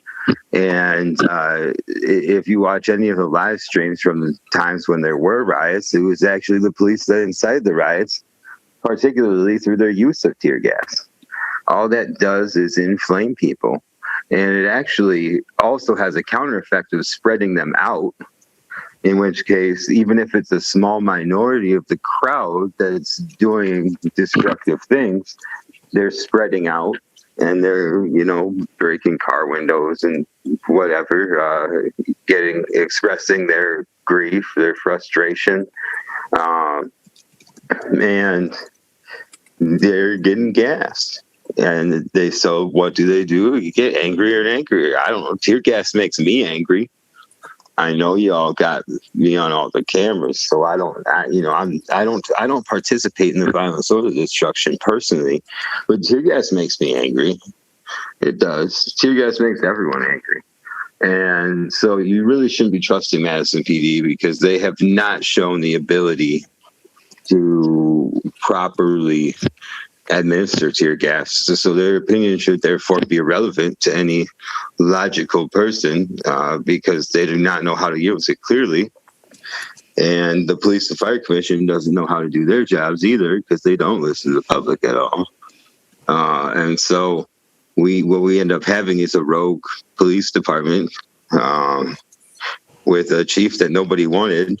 And that's what we end up getting. So we really shouldn't take their word as far as tear gas goes. And we should probably just burn every copy of this report altogether and infect the original and all copies with malware so that anyone who's dumb enough to open it, their computer gets destroyed, because there's really no point in this entire report and you should just toss it in the trash and burn it. I'll yield my time. Thank you. Thank you. Our next tradition is Tara Cherry Stangler of North Patterson in opposition, to be followed by Alexander Wilburn. Tara is not here. In fact, everyone up to Ankita is not here. All right. So then Ankita Bhardwaj of Langdon Street in opposition, to be followed by Erica Bach. Hi, my name is Ankita Bharadwaj. Thank you for allowing me to speak. I feel like we've had this conversation a million times already. I do not know why we need to keep on having this conversation over and over again. Use of tear gas violates right to equality on 2 levels. I see tear gas as a punishment for those of us who have not been tried in the court of law and have not been pronounced guilty, as it causes immense burning sensation and a particular pain in the mucous membrane of the mouth and nose, along with corneal opacity and asthma attacks. This only goes to support arguments that the police is being given undue power over civilians and being asked to act as a jury and as a judge. This is inherently unjust and unequal. 2, the effects of tear gas are more serious in some of us depending on our pre-existing conditions. Using something that affects a part of the population more than the others is inherently unequal and arbitrary. It's basically a mockery of the right to be treated equally under the Constitution. Tear gas is outlawed in international warfare. Why would the United States use something that has been internationally agreed upon as so dangerous that it needed to be outlawed on its own citizens? Why are the police being handed over way more dangerous weapons than the defense forces? In what world is that logical? You, respected alders and mayor, have the power to make sure we are all treated equally and the power to further our rights in the face of injustice. Your citizens voted for you because they trusted you, because they think you are smart. And some of you are rerunning for your election. Please show all of us you deserve your citizens' votes and would deserve so again. Thank you. I yield my time. Thank you. Our next registrant is Erica Bach of Tempe Drive in opposition, to be followed by Juliana Rose Bennett. Thank you, Mayor. Thank you, Madam Mayor and staff and members of the body. So we, like you, have had a long evening. I'm going to ask for a point of procedure. I think we're operating under suspension of the rules. Would it be possible to comment on all of the, very briefly within 3 minutes, to comment on all of the items that I registered for? Erica, we did not suspend that particular rule, but I'm not sure that anybody would object at this point. Thank you. My follow-up question, please, is will that then exempt me from speaking to those items that will be referred to the meeting on the 19th? At this point, we are not planning on referring any items to the 19th. Okay, thank you. I'll try to adhere to my time. Thank you all for your time this evening as well. So on item 56, which you're currently taking under, it just saddens me that we would, 1, have to keep the members of the public waiting this long, but 2, even have to ask you all to tell Madison Police Department to use your powers and your authorities to indicate that you would not want citizens in this, and even residents who aren't citizens, to be tear gassed. I want to ask you to hearken back to the images from 1965, from Bloody Sunday, from John Lewis being battered and bruised, from the bombs dropping on Hiroshima, from the times where you've seen, from just recently when you saw the protest in DC being scattered so that the president could take a photo across the street, that we're just asking you again to limit the amount of pain and suffering and damage and death that you will allow state violence to take on our community. So yes, please, much like you very thoughtfully did with facial recognition, we have to take away this means of riot control. So I oppose number 56. Final note about that is during the uprising this summer, I was part of a community response team. And the thing that we still have so much left over from those care packages that people donated, the saline solution, is the baking soda, our medic kits, because we had an outpouring of support from people all across the country who knew that Madison Police Department and Dane County sheriffs were tear gassing us. And so that's something that's not lost on any of us. We hope it won't be lost on you either. I am going to also ask that, given the lengthy conversation that you all had this evening about referenda and who gets to speak for whom, is that you oppose number 62. While I respect that the mayor may need to appoint alders, we're at a point where you all just highlighted community engagement. Alder McKinney just evokes the power of the people and how much you need to ask the people for what they want. Most of us were here to tell you that tonight, and we'll be happy to continue to show up to do so. But if it's that hard to figure out what you're going to let the people vote on, please don't take who your next alder should be on that list. Also, I need to support number 65. Very, very quick anecdote for the sake of time, only because I shared it with your colleagues on the county level. I recently took my 7-year-old nephew to McPike Park in one of the several encampments of people experiencing homelessness in our city. He was shocked and very humbled and asked, thank you, I'll be very brief, and basically asked, as kids are learning at this age, if you see something wrong that you're supposed to tell someone. President Carter can relate to that from her time in neighborhood associations. See something, say something. And he asked me at the age of 7 what he could do to make sure that people didn't have to live in tents. I can't explain to him at 7 all about the Common Council, but you can explain to yourselves why we still have people in that situation. So I'm going to ask you to support number 65. Please look at all of the documents Ms. attached. Buck, I need you to wrap up, please. Thank you. Please look at all the documents that the public has attached for 66 and oppose it. And finally, 67, please do not allow people experiencing mental health crises to be met with a gun and potential violence. Thank you all for your time. Thank you. Our next registrant is Juliana Rose Bennett of Johnson Street in opposition, to be followed by Gisela Wilson. Juliana's not here, but Gisela is. Gisela Wilson of Morrison Street in opposition, to be followed by Larissa Joanna. Gisela, you may have a prompt. There you go. Well, can you hear me? Yes. Okay, great. You'll notice similarity in my wording to something. There seems to be a lot of violence and destruction in the city that a lot of residents habituate to and close their eyes to. Protest is to open people's eyes to that violence. That people are in the streets protesting is a response to the violence and destruction of the government and the police department, not listening to countless emails and countless public comments at meetings like the one this evening. That people are in the streets protesting as a response to violence and destruction in their lives at the hands of police, violence to people like George Floyd, Tony Robinson, Paul Heenan, Jacob Blake, Sierra Finkley.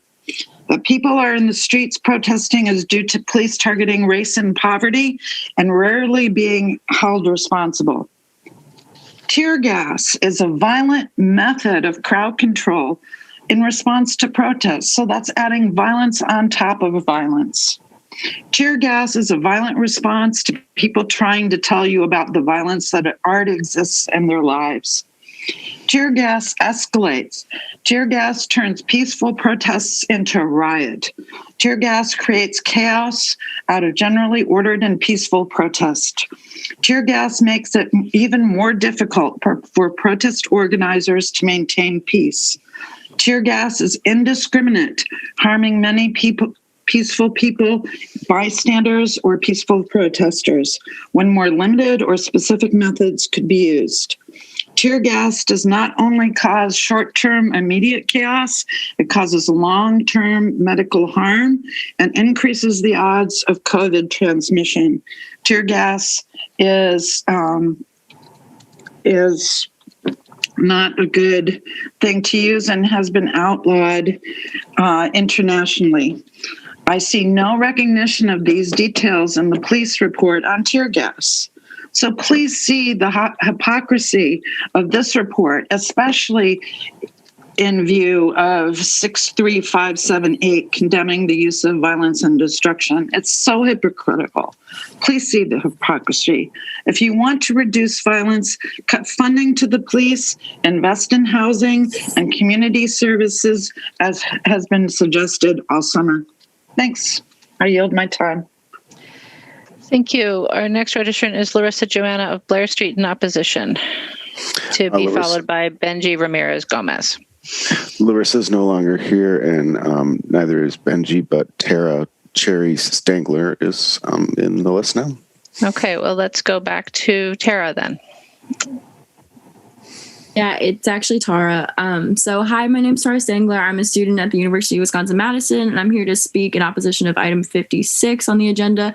I've already wasted enough of my breath and time regurgitating facts at both MPD and the Common Council regarding your decisions this past year, so I won't do that because many of you have shown me that you simply don't care and that you'll twist data to fit your agenda, so I'm going to try something new.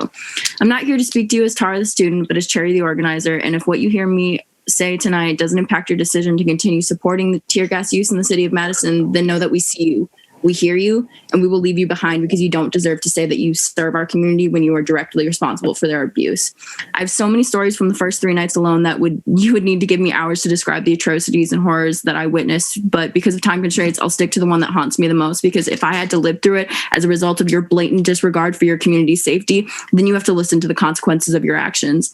On the 3rd night of the protest in Madison, I spent 3 hours in a house on Gilman Street, frantically scrubbing tear gas and OC out of strangers' eyes and off their skin as they screamed in pain, begging me to get it to stop in between fits of coughing and gagging as they struggled to breathe. One of them was barely 16. He had contacts in because he wasn't planning on being out, but got caught in the crossfire while walking a friend home because officers for MPD refuse and frankly are incapable of exercising any restraint when it comes to their ability to commit state-sanctioned violence in an effort to quote unquote disperse crowds. I had to call his grandmother to explain what was happening, and she had to listen helplessly as her grandbaby was screaming in agony in the background, begging anybody that was listening to get the pain to stop. We couldn't get the contacts out of his eyes. He had to go into the emergency room. Do you know what that's like to have a 16-year-old grasping onto you for dear fucking life because he can't see because one of your officers just sprayed him in the face within 6 inches of it? I would hope that none of you would ever ask an abuser to write a statement that says that they did not do a thing and allow that to be held as law.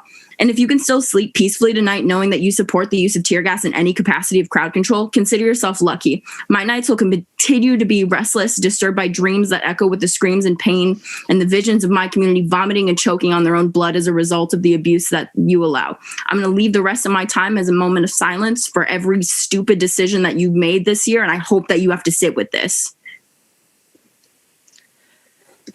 Thank you. Do we have any of the other folks that were registered in the queue at this point? Yes, Alex Wilburn is in the queue now. Right, we'll go to Alex Wilburn of East Gorham in opposition.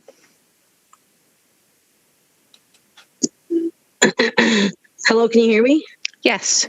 Thank you very much. I oppose this tier. I oppose the very fact that you allowed the body that you are studying to study what they did. That is an inherently flawed system. So basically just light it on fire, throw it out, get actual public health officials, actually people that study behavior and not a bunch of over-aggressive people with hyper control issues. In 2006, the FBI released part that most of it is classified, but declassified, a document stating that it was an initiative of white supremacist domestic terrorist groups, but white domestic white race dominant ideologues to join the force, and absolutely nothing has been done to the point where a bunch of senators and representatives actually wrote to Senator Barr, who obviously would not confront it, to confront it.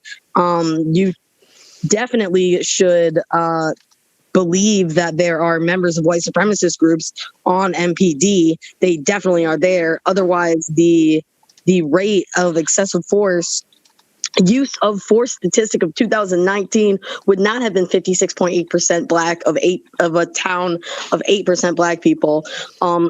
Earlier, I did not finish my comment. I wanted to specifically talk to Sherry Carter, who voted against Max's tear gas ban, that you are an example of the fact that equal representation does not equal justice. Doing business with Skidmore, trying to get the cahoots cops, that is, you might as well be shaking hands with Willie Lynch himself.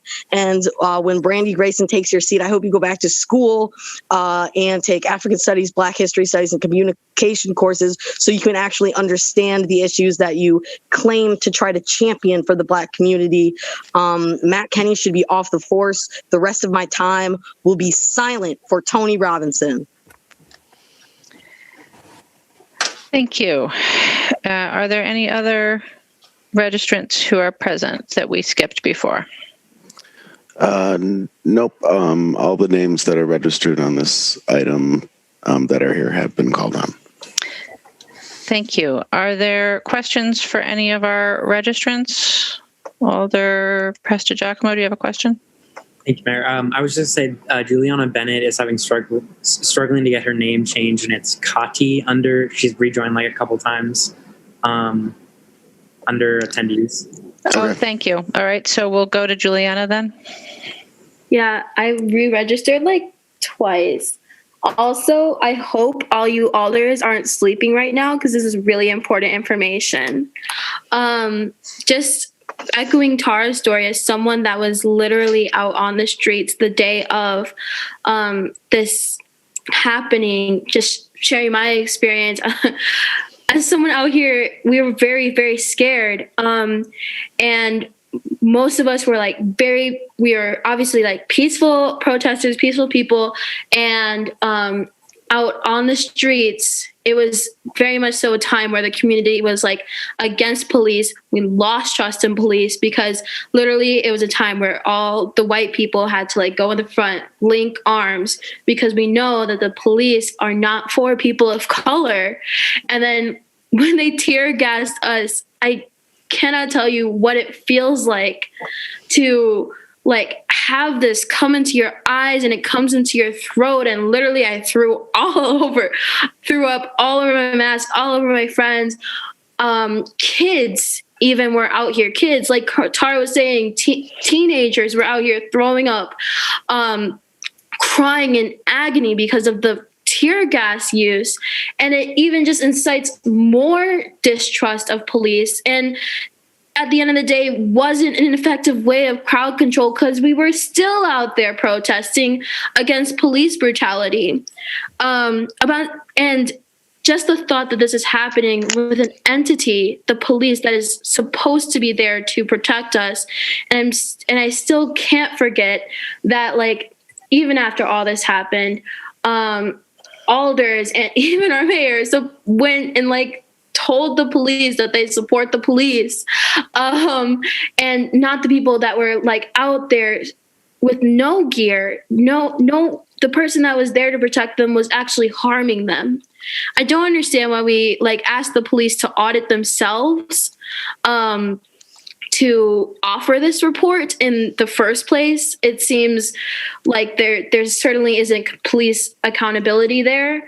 And there should have been an independent monitor if you wanted to audit the police practices of tear gas use. Doesn't really make sense to have the police audit themselves in that sense. There's no police accountability here. Tear gas is not an effective way, and it's just exasperating the issue of distrust with the police. And again, it's not attacking the root causes of the issues of why people are out here on the streets in the first place. I yield the rest of my time. Thank you. And thank you, Alder Prestigiacomo, for alerting us to that. Are there questions for any of our registrants? All right, seeing none. The motion is referral. Are there questions for staff or is there discussion? Seeing none, is there any objection to recording unanimous vote in favor of referral? Seeing no objection, we'll record a unanimous vote in favor of referral, and we will go on to item 57. which is Legistar 62710, authorizing us to enter into agreement with the state to accept the Volkswagen Mitigation Program Transit Capital Assistance Grant Program Award. Alder Carter, a motion, please. Move number 57 to adopt. Vice President Abbas, a second, and then you may wish to offer your amendment. Yes, please. Thank you. I send my amendment to all the alders. Let me pull it out here. Okay, where it is. Perfect. The second last line of the resolution, I wrote that be it further resolved that the Madison Common Council is committed to creating clean transportation by 2030, and moving forward, the City of Madison will only use any further Volkswagen Mitigation Program, Transit Capital Assistance Grant Program awards to electric buses only. And then the rest of the resolution is. That's my motion. Thank you, Vice President Abbas. In the interest of time, is there objection from the body to considering Alder Abbas's amendment as part of the main motion? Alder Foster? Yes, I object. Okay, so the main motion is the file as on the agenda. We now have a motion from Vice President Abbas for the language that he just read. Is there a second for Vice President Abbas's amendment? Second. Thank you, President Carter. All right, so on the amendment, Vice President Abbas, do you wish to speak to it? Yes, please. Thank you very much. I would like to take us all out from the Wisconsin and just talk about Midwest region. And this particular Volkswagen mitigation grant, as many of you know, $3 billion was distributed among different states for Clean Energy Act, cleaning the air, and different states have different programs. And if we see how each state use, I'm just going to give one small example of Midwest. And one of the report clearly mentioned about some of the performance through this grant, some of the state what they did, and Minnesota, Michigan, Ohio received C grade, Illinois, Indiana, Iowa, Kansas, Missouri, Nebraska earned D, while North, South Dakota, and Wisconsin were giving a failing marks. So total failure. When I say about failure, it means on an environmental front, money should be used fundamentally to reduce the carbon emission rather than replacing diesel buses with the diesel buses. And I can understand older buses engine with the newer. You can make that argument, yes, that they are a little more energy efficient, which is true, but that is not the real mitigation. This particular grant also at the same time I read the whole grant. There is clearly, and the words I'm going to read here, that is pretty long, but the line I'm going to read there, the program will fund the replacement of 92 model to 2009 engine models, year class 4 to 8 transit buses with any new diesel or alternative fuel or electric vehicle. So there was opportunity for us to apply for electric vehicle, but we decided to move forward with diesel buses. And there are some reasons for that, which staff also discussed with me, and I think so they will discuss here as well. I will also want to come back and remind this particular council and us and the council before us some of the direction we took as a progressive city. In 2017, we had a resolution to establish community-wide energy and carbon goals of 100% renewable energy and net zero carbon emission. 2018, imagine Madison. We also discussed the narrative of electric. 2018, we have 100% renewable Madison report, in which we talk about electrification of metro transit fleet. 2019, we did resolution to accept the recommendation of 100% renewable Madison report, proposing scenario 3 in order to reach to 100% renewable goal by 2030. And third scenario is basically to get by 2030 100% electric buses. My whole argument is while we have an opportunity, and also want to also mention some other state in Vermont, they use 18.75 million of VW money to have electric buses for kids. And for policymaker, I am working with business community, other stakeholders, you guys are working with other stakeholders and community members, we set a really high expectations, right? The bar is really high. Look at the stormwater ordinance. Business community came really hard and they said it was a phenomenal ordinance, but they said it cost us a lot of money. It's not cost effective. Same with EV charging. We have a bird glass ordinance, right? So when we interact from policy side with outside the world, we set a really high bar. When it's us to set an example, it's business as usual. It's excuses around, we have a phenomenal staff, they can do better. That's my point is, there is the opportunity for us to use this money in the right direction. During my EV ordinance, I met several people. I met a young lady, and she told me when she was a school kid, she had asthma problem, a major asthma problem. She went to doctor, and doctor said, the reason you have that because the buses in your school, the diesel pollution is immense and it impacts your health. So I understand we as a community, we as a body, we pass resolution, we set really high bar, but when there is an opportunity for us to get some money, we do business as usual. I will encourage you all to do this and send a really strong message from policy standpoint to the community, like we are 100% committed, and that's the direction as a council we need to take. Thank you, Alder. I want to pause and apologize. I did not call for public comment. We did have registrants on this. None of them who have not already spoken on this issue are present. But I draw your attention to the list that you were sent, and my apologies for not catching that initially. Alder Bidar. Thank you, Mayor. I have questions for staff. I think all my colleagues received an email from Harold, who's one of my constituents and a member of the Transportation Commission. And I wanted staff to clarify what the situation is right now with this grant. So at least from Harold's understanding is that this grant has been previously approved for 15 diesel buses. So at this point, we either have to accept the grant and get the 15, or we have to just return the grant. So can we change it, or are we at that place where we either go forward with what we requested or just don't go forward with the grant? Mr. Stuenberg? That's correct. So the council actually back in March, prior to my arrival, did approve the application for this grant for 15 diesel buses.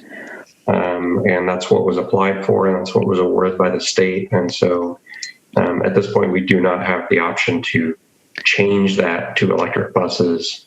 Our options would be to either accept the funds or not accept the funds and essentially return the grant. Okay, great. Thank you. Thank you. Alder Foster. Thank you. Also some questions for Justin. Alder Abbas raised the point of sort of what these funds are intended for. I think he mentioned carbon emission reduction, but can you speak specifically to what the goal of the overall settlement was and what the parameters are for the use of these funds in Wisconsin? Yeah, I'm by no means the expert, but the intent of this program is to get some of these older, quote unquote, dirty diesel buses off the street that do emit a large amount of nitrous oxide or NOx. It's not really intended to be a greenhouse gas mitigation thing. It's really more intended to get some of these old diesel buses off the street, and so. With that intent in mind, certainly the grant could be applied for electric buses, but the scoring is really dependent on how many old diesel buses you're getting off the street, whether that's replacing them with new clean diesel or or electric or CNG or any other alternative fuel. Really the intent is to try to get as many old, dirty diesel buses off the street as possible. Thank you. And what is the, I guess, just in broad terms, kind of what is the value? I mean, you say old, dirty diesel versus the newer ones. How does that actually reduce those diesel emissions and the nitrous oxides that the program is intended to reduce? Yeah, so there's a very clear cutoff that buses we can only apply to replace buses that are older than 2009 model year. And so if we had all new buses, we wouldn't even be eligible for this program. And that 2009 is critical because that was the year that new emission standards went into place. And so everything newer than that already has higher quality emission standards than those buses that came before 2009. Great, thank you. So it sounds like by doing these replacements, we would be making some real progress in terms of those diesel emissions specifically. Certainly. And then to the question of, but why not? I mean, why not just go all the way? Why not go electric? Like, wouldn't that be better? So what, I guess, where are we at with electrification of our metro fleet? And, why aren't we further than we are today? Sure. So for those of you who know my history, there's probably no greater champion of electric buses in the industry. I'm a firm believer in electrification, and I think it holds a lot of potential. But we do have to do it strategically. Metro currently doesn't have any electric buses. We have 3 on order that due to some production issues on the manufacturer side still have not arrived here. But we don't have the expertise in our maintenance shop to maintain these buses in any large volume. And so we really, we need to take steps into it in order to make sure we train up our maintenance staff and have sufficient staff on board to maintain these buses as they come in. As I mentioned, we're planning to get 3 here, hopefully in the next month or 2. We're planning on another 27 through the BRT project in a little over 2 years at this point. And so we do expect to see a big influx of those vehicles. But we can't just flip the switch overnight because there is a big learning curve for our maintenance staff. And frankly, the technology isn't as mature as I think we'd all hope it would be. We still can't just replace a diesel bus with an electric bus and expect to run it in exactly the same way. We do know electric buses at this point still aren't capable of running an all-day route on a single charge without any sort of charging on the street. And so it's not quite to a point where we can just plug and play electric buses for diesels. My hope is that within a couple of years, we will be there and our maintenance staff will be trained up and we can move into that direction. But I think the evolution of the technology has slowed a bit. I think if you had asked everybody 5 years ago, everybody would have thought we would have been there by now. And at this point, it's probably still several years off from being able to run an electric bus in an all-day cycle and really be a one-to-one replacement for a diesel. So I think it's important to move in that direction, but it's also important to do it strategically in a way that doesn't impact or potentially impact our ability to provide the service on the street. Thank you. That's very helpful. I think I just have one question for Attorney Haas, if he's still awake and with us. And that is, I know we heard this often from Attorney May, but can you just speak to, so the I think language of this amendment would say essentially what a future council can or can't do in terms of an application. So if this were to pass, to what degree would that actually have a binding effect on a future council, or would they essentially make the decision that they wanted to make at the time? Yeah, yes, that's correct, Alder. I mean, unless it's a contract that binds the city to contractual terms, a decision of the council cannot bind a future council on a decision that's, within the council's purview to act. Great, thank you. Those are all my questions. Thank you, Alder. Alder, Vice President Abbas. Yeah, thank you. Just on two questions. The first is, let's say if we as a city decide we don't want to take this grant for diesel buses, this money will go back into the same, it will go back on the table and then we can apply again. Can we? Theoretically, I think the state would have to establish another round of that grant program. I think that they would probably do that, but I can't say for sure if that money was returned, how they would handle that. Okay, and so these buses, if I'm correct, these buses age are usually we run for 15 years. So they will be retired around 2035.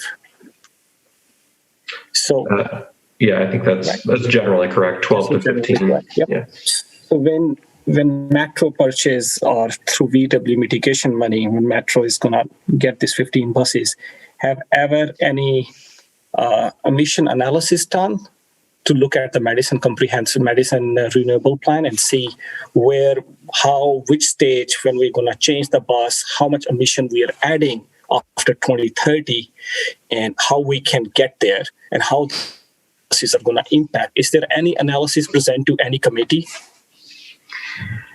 So again, it was before my time, but I do have a study that was done, I think in August of 2019, that was kind of analyzing that question. And they did come back with the recommendation that, at least for the time being, that it still made sense to buy diesel buses. I haven't committed that study to memory, but my understanding is that was a factor in the decision made by council back in March to apply for these funds applying for diesel buses. So I saw that study. I read it. Just reading through the study, it didn't seem like we're going to achieve our goals. That's pretty clear. And if we are not going to achieve those goals, might be this is not the right platform because we're just talking about this VW. But the underlying question is, when we make decisions about 15 buses or 20, we know it's going to be run for 15 years. We need to present sustainable committee or other committees, so we as a policymaker at least can know where we are. As a new alder, once I leave, other people come. How are they going to track this? So might be in future we could have more analysis present to see where in the plan we are, how far we are going, or what is the pace. Might be that we can discuss this also sometime on those particular analysis too. Thanks. Thank you, Alder. I have no other alders in the queue. So on Alder Foster. Thank you. I just wanted to speak to it. So, first, I very much appreciate Alder Abbas's intent of raising broad sustainability issues with us on a regular basis. Obviously, he's done a lot of work on a number of fronts related to sustainability. I do not support this amendment. I think it's as actually he just said, this is not really the right place to do this work. I absolutely think we should review the analysis that has already happened. I think as you heard from Justin, he is very committed to moving towards electrification as quickly as we possibly can. There are some really significant barriers still, and this will be a year-by-year analysis as the technology changes. We just literally cannot run a bus all day, an electric bus, in Wisconsin winter particularly, and so we need to deal with reality. And in terms of sustainability, and particularly in terms of carbon emissions, it is. I urge you all to take a look at that report that I sent out. What we need to do is to get cars off the road and to reduce vehicle miles traveled. And so ensuring that our transit system is as strong as possible is going to have a more positive environmental impact than moving from a diesel to an electric bus. And so I absolutely support moving in that direction. I support going there as quickly as possible, but I do not support this amendment and this idea to not allow us to take advantage of what is really just a financial program to support our fleet management, particularly with the work that Justin has also done to move some of our fleet purchase into the BRT programming and financing. There are it's very complicated. There are a lot of things involved in there, and there's no reason for us to put another restriction on ourselves to make that even more complicated. So I will be voting against this amendment, although I appreciate the intent behind it. I think this is not the right place. We need to accept these funds. We approved the application to replace these buses with diesel back in March. If there was concerns then, we should have talked about it. And the next time we apply, we can talk about whether we want to apply for electric replacements or clean diesel. But this is not the time or the place to do that. So I encourage everyone to vote against this amendment. Thank you, Alder Rummel. Thank you, Mayor. Could you, Mayor, or have Alder Abbas please repeat the statement of the amendment before we vote? And in general, can alders who are making amendments on the floor please send them out? For those of us who are hearing impaired, it's really difficult always to catch every nuance of what you say. And I think, it just makes it clear what we're voting on. Thank you. Alder, I believe the text of Alder Abbas's amendment went out with the consent agenda. Mm-hmm. So you should have it, but I'd be happy to repeat it. That's another thing. The consent agenda goes out hours ago. And since it goes out hours ago, you get dozens and dozens of emails. So it sometimes gets lost too. So I would just urge people to always do it at the moment because, I'm distracted when I'm looking at my emails or whatever. So thank you again. Thank you, Alder. Information. Alder Abbas, did you wish to add anything to that? Nope. I have a comment, but once we go in a comment, then I will say. Okay, so Alder Rummel, I will read it again before we vote. Alder Abbas? Yes, do you want me to read it? No, well, I'll read it again before we vote. Okay, is there any further discussion? Yes, sorry. Go ahead, Alder Abbas. Yeah, thank you.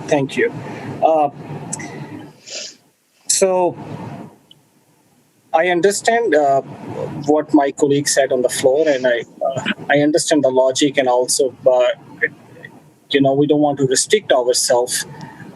With all due respect, I have a disagreement on this particular VW settlement money because if you read the program, it clearly gives you options about buying diesel, replacing with diesel, with hybrid and electric, and the whole point of that $3 million was to clean our air, either buying through diesel buses, replacing old with new, or either through hybrid or electric. As a progressive city, we should be looking into utilizing at maximum. And I already give you example about Vermont, how they use that money. So I really encourage you all. I understand this is my whole intent here is to push the city in the direction which is what we want to do to compete against climate change. And I will appreciate if you support that. Thanks. Thank you, Alder. Alder Furman. Thank you. As an owner of an electric car, I'm a big fan of having electric vehicles. I think I appreciate Justin's push to get there. I appreciate Alder's Vice President Abbas's push to get there. I think this is the wrong way to do it. This thing has been in front of the Transportation Commission already. It's been in front of Finance Committee already. We're being asked at midnight to try to bind the future council to something, which we can't do anyway. I implore people to vote against this and approve this grant without this modification. Thank you. Thank you, Alder. I have no other alders in the queue. So the motion before us is Alder Abbas's amendment, which adds be it further resolved clause that reads, be it further resolved that the Madison Common Council is committed to creating clean transportation by 2030. And moving forward, the City of Madison will only use any future Volkswagen Mitigation Program / Transit Capital Assistance Grant Program awards to purchase electric buses only. And it continues to the next be it resolved clause. So that's the motion before us. All those in favor, aye. Those opposed, no. As your name is called, and the clerk will call the roll. Alder Abbas? Aye. Aye. Alboris? Aye. Aye. Valdez excused. Bidar? No. No. Carter?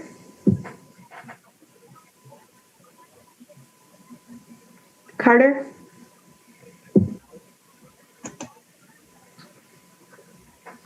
Aye. Aye. Evers?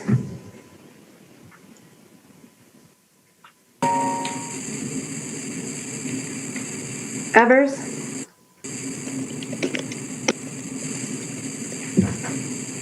Aye. Aye. Foster? No. Sorry, was that aye? No. No. Okay. Furman? No. No. Harrington McKinney? Aye. Aye. Heck? No. No. Hennick? No.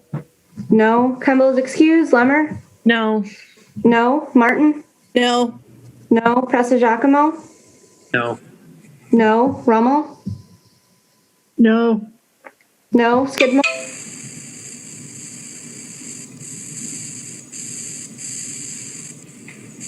Skidmore? Aye. Aye. Tierney?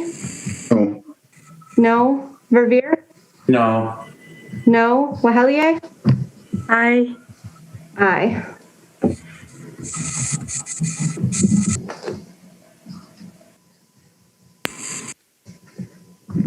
That's 7 ayes and 11 noes.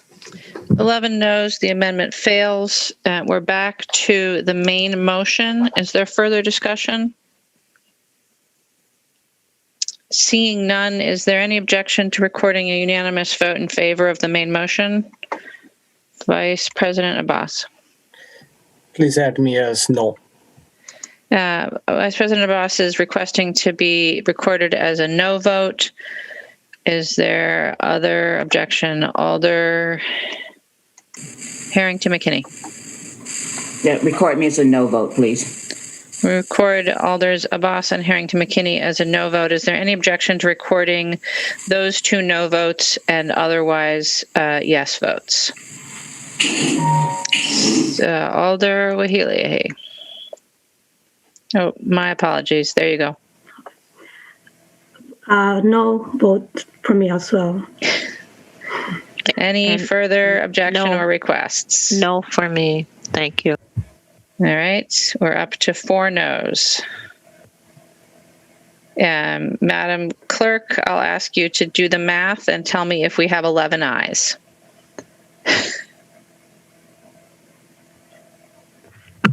Madam Mayor, is it too But I late? believe that would be 16 ayes and 4 noes. Well, we've got more than at least 2 alders absent, so. 14 ayes and 4 noes. Right. Is there any objection to recording that as the vote? Seeing no objection, we'll record that as the vote. And we will move on to item 62, which is Legistar 62636, amending sections of the MGO, creating a new subsection allowing the council president to appoint an alder from an adjacent district to a district with a pending vacancy. President Carter, a motion, please. Move adoption of item 62. Is there a second? I'm sorry. I believe that Alder Abbas had to leave us. Alder Badar, were you willing to take up? Second. Thank you. It's been moved and seconded. We do have a number of folks registered. We'll see who's still with us, starting with Alexander Wilburn of Gorham in opposition, to be followed by Megan Spielbauer-Sandate. Alex and Megan are not here. All right. How about Shadira Kilfoy Flores of East Wilson in opposition, and Larissa Joanna? Shadira, you should have a prompt to unmute yourself. Hi, sorry, just got it. I'm still here hanging with you guys. Remind me, please, Mayor. Item 62, allowing the council president to appoint an alder from an adjacent district to a district with a pending vacancy. Okay. Part of why I disagree with this is that I feel that as though it needs to be something that all the council weighs in on, not something that only the president. I would even be okay with the executive committee doing it together, but as just one sole individual appointing another sole individual, I think it needs to be more of a shared task. So, thank you. Thank you. Next is Larissa Joanna of Blair Street in opposition, to be followed by Benji Ramirez Gomez. Larissa's no longer with us, and neither is Benji. How about, is Christopher Terrell here for questions? No. All right. So, are there any questions for our registrant then? Seeing none, the motion is to adopt. Are there questions for staff? Is there discussion? Alder Vidar. Thank you, Mayor. I will not be supporting this proposal. As I think actually was pointed out by some members of the public who were testifying, I do not believe that the appropriate process is for a council president to be appointing an alder, an interim alder. We do have a process that we have utilized probably more often than we all want to utilize those processes, but we have over the past few years. That process does work because it involves actually the Common Council Executive Committee. And it also involves an open process by which people can come forth and be candidates for that interim position. I think that the fact that we have that process and we have an appointment of an interim person also forces, a process to happen quickly because there is interest in filling that vacancy. And I would say, as somebody who has been council president, during that time in which that process happens, where there is a vacancy for an alder, it really falls on the council president to feel that the needs of that district while that vacancy is happening. That is one of the things you take on when you decide to run for council president. And that also gives you a big incentive as council president to move very quickly in the process of scheduling the process that we have utilized successfully over the years to appoint an interim alder. I do not think it is at all appropriate to give this kind of power to a council president to appoint again, it says adjacent district. All of us know that we have several adjacent districts. So which adjacent district it is, and who, and leaving that to the decision of council president, I don't think is appropriate. I wouldn't have never wanted to have that ability when I served as council president. Thank you, Alder. Alder Harrington McKinney. Thank you, Madam Mayor. One of the things that really surprises me is that the move toward negating the duties of the president and really controlling that. One of the reasons that when you say an adjacent alder, that adjacent alder might be 4 alders around. I mean, however that the current president chooses to make that appointment should be his right to do that. One of the reasons I put this forward is that specifically when the Alder 7 district, the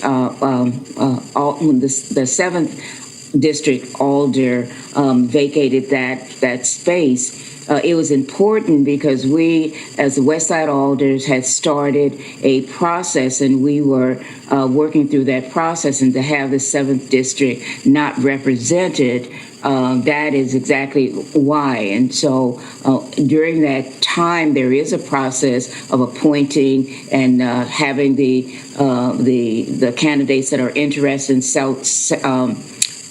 serving that district long term go through that process. But in that interim time, if something comes up, we want to make sure that the residents have an outreach so that they're not left.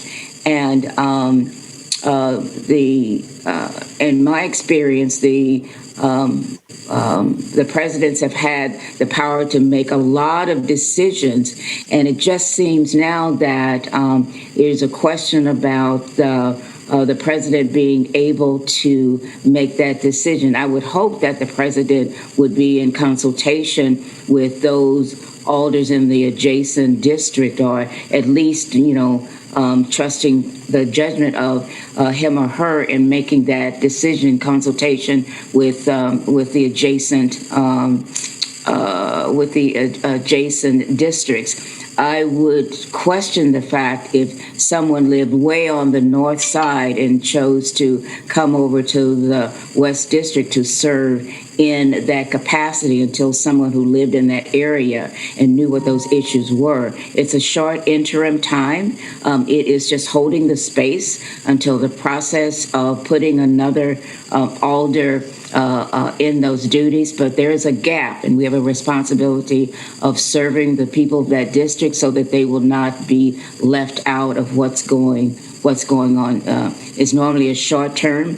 It may be a couple of months, but anyway, it just says to the district, if you have questions, then you can reach out, and there's an alder who takes that responsibility on. That alder in adjacent district might say no, but certainly the final decision should rest with the president. So I'm wondering why we have a president if that person, he or she, does not have the authority to make some decisions. In other cases, they have made most of the decisions without him being in consultation. Thank you, Alder. Alder Heck.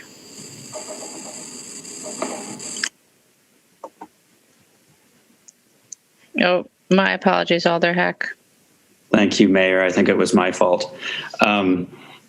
I won't be supporting this. I agree with Alder Badar, and I do think the council president has a tremendous amount of responsibility and power, if you want to look at it that way.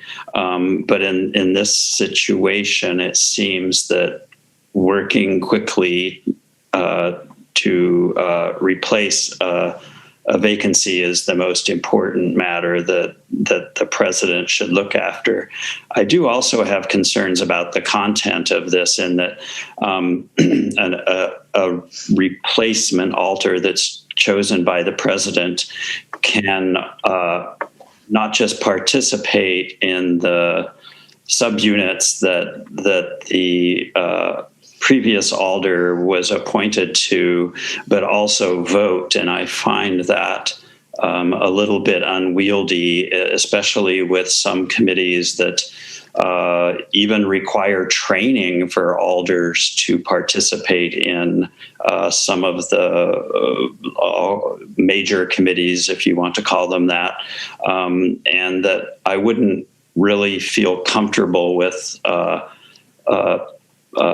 replacement alder just automatically plopping down and participating and voting without even having the opportunity to do training and get acclimated. And for such a short period of time, that seems problematic to me. So I won't be supporting this. Thank you. Thank you, Alder Hack. President Carter? President Carter, you are muted now. You're not. Thank you.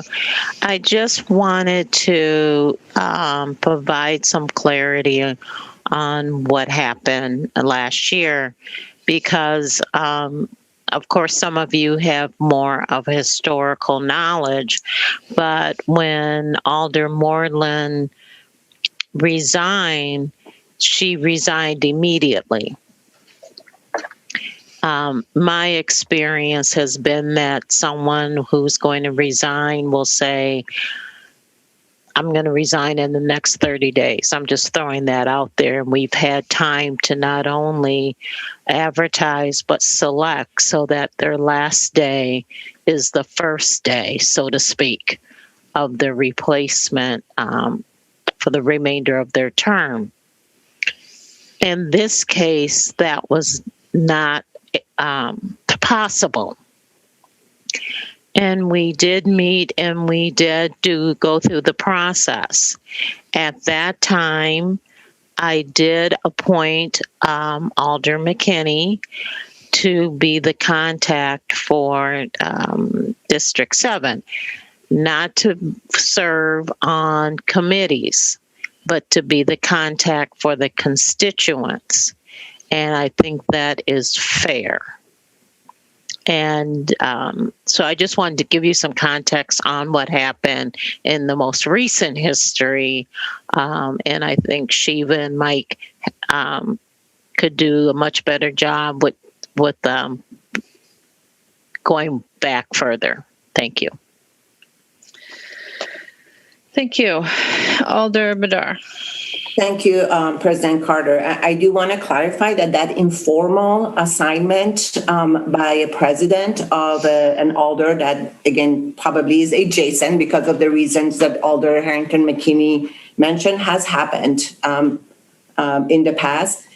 I think there is a big difference between an informal, like, hey, could you help out? That informal has also happened, by the way, when people have been sick for an extended period of time in the past or have had to take some leave time. Mm-hmm. I think that informal process is absolutely appropriate. I think it's absolutely within the purview of a council president to do so. I think it's a very different thing to codify an actual appointment, official appointment of an alder as kind of literally an interim alder, because I think, again, it has nothing to do with just the current council and the current president. This has to do just with structure. I think it creates a possibility in the future, but then there is not that additional, I think, incentive for the entire council to move quickly in appointing an interim. Not just the president, for the entire council, because then it's like, oh, well, we already have somebody that's doing the job, so there is not that incentive. And you could, as we all know, weeks go by really quickly, and you could be leaving an interim open for an extended period of time. So that's my my issue with codifying it. I do not have absolutely any issue with what you described, President Carter, which is what has happened in the past. Mm-hmm. And it's an informal process, just like it's an informal process when I'm going to be going on a trip for a month to say, hey, could you cover for me because I'm having a family issue. Totally. Thank you, Alder. Alder Harrington McKinney. Just a follow-up.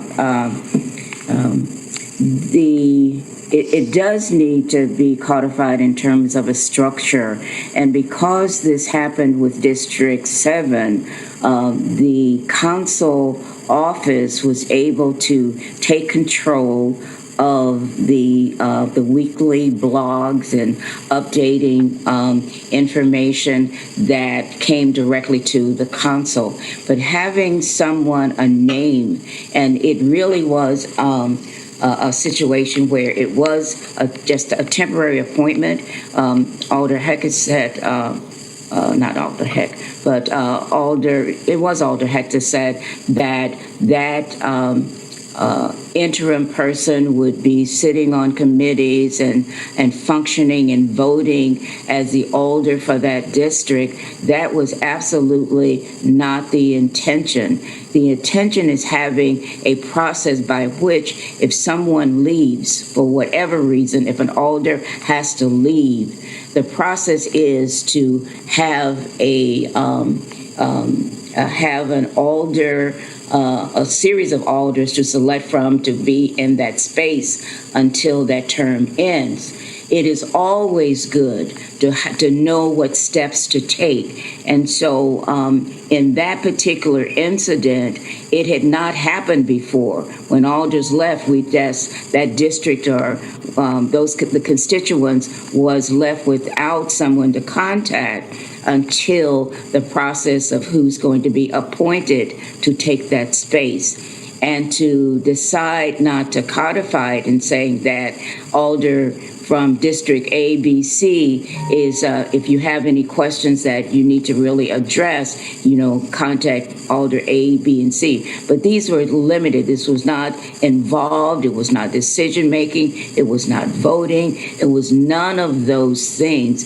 It was just making sure that if the constituents in that district would ask and would feel comfortable that they were covered. And so it is good customer service to say to the constituents is that the process has now taken place. We will have a permanent person a permanent alder that will be responsible for you. But in the meantime, there is a covering and there is a connection and there is no break. That is just good public, that is just good public service. And I would think that is what we would want to present to our constituents, is that we have good public service, is that there is someone that will be in there in that space until the process of permanently appointing someone takes place. Thank you, Alder. I have no other alders in the queue. The motion is currently to adopt. I'm going to guess there's an objection to recording unanimous vote. So all those in favor, aye. Those opposed, no, as your name is called, and the clerk will call the roll.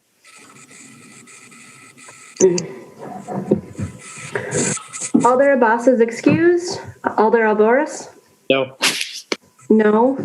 Balde is excused. Bidar? No.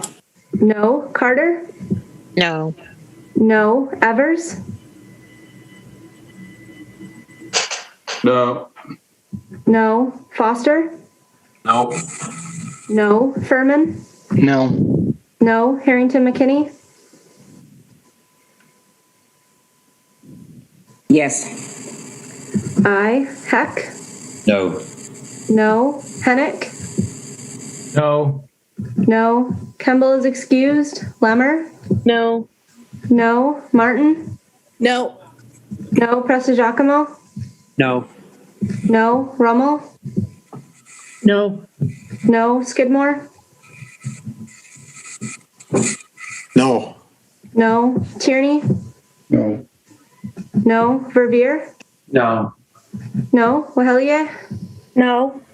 No.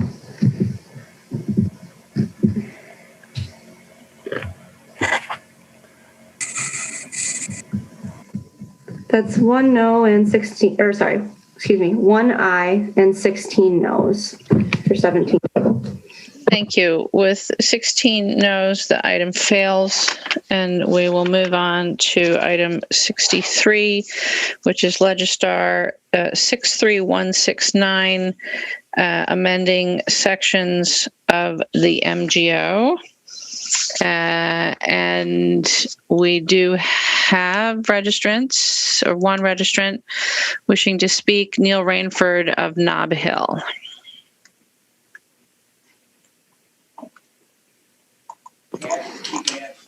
Neil, your time has arrived. There you go.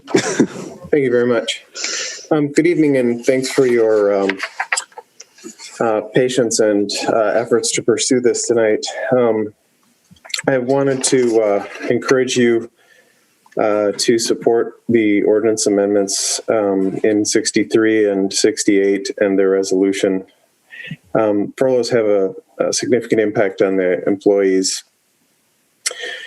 and they can and do create hardships for employees who count on all of the income from the work each week.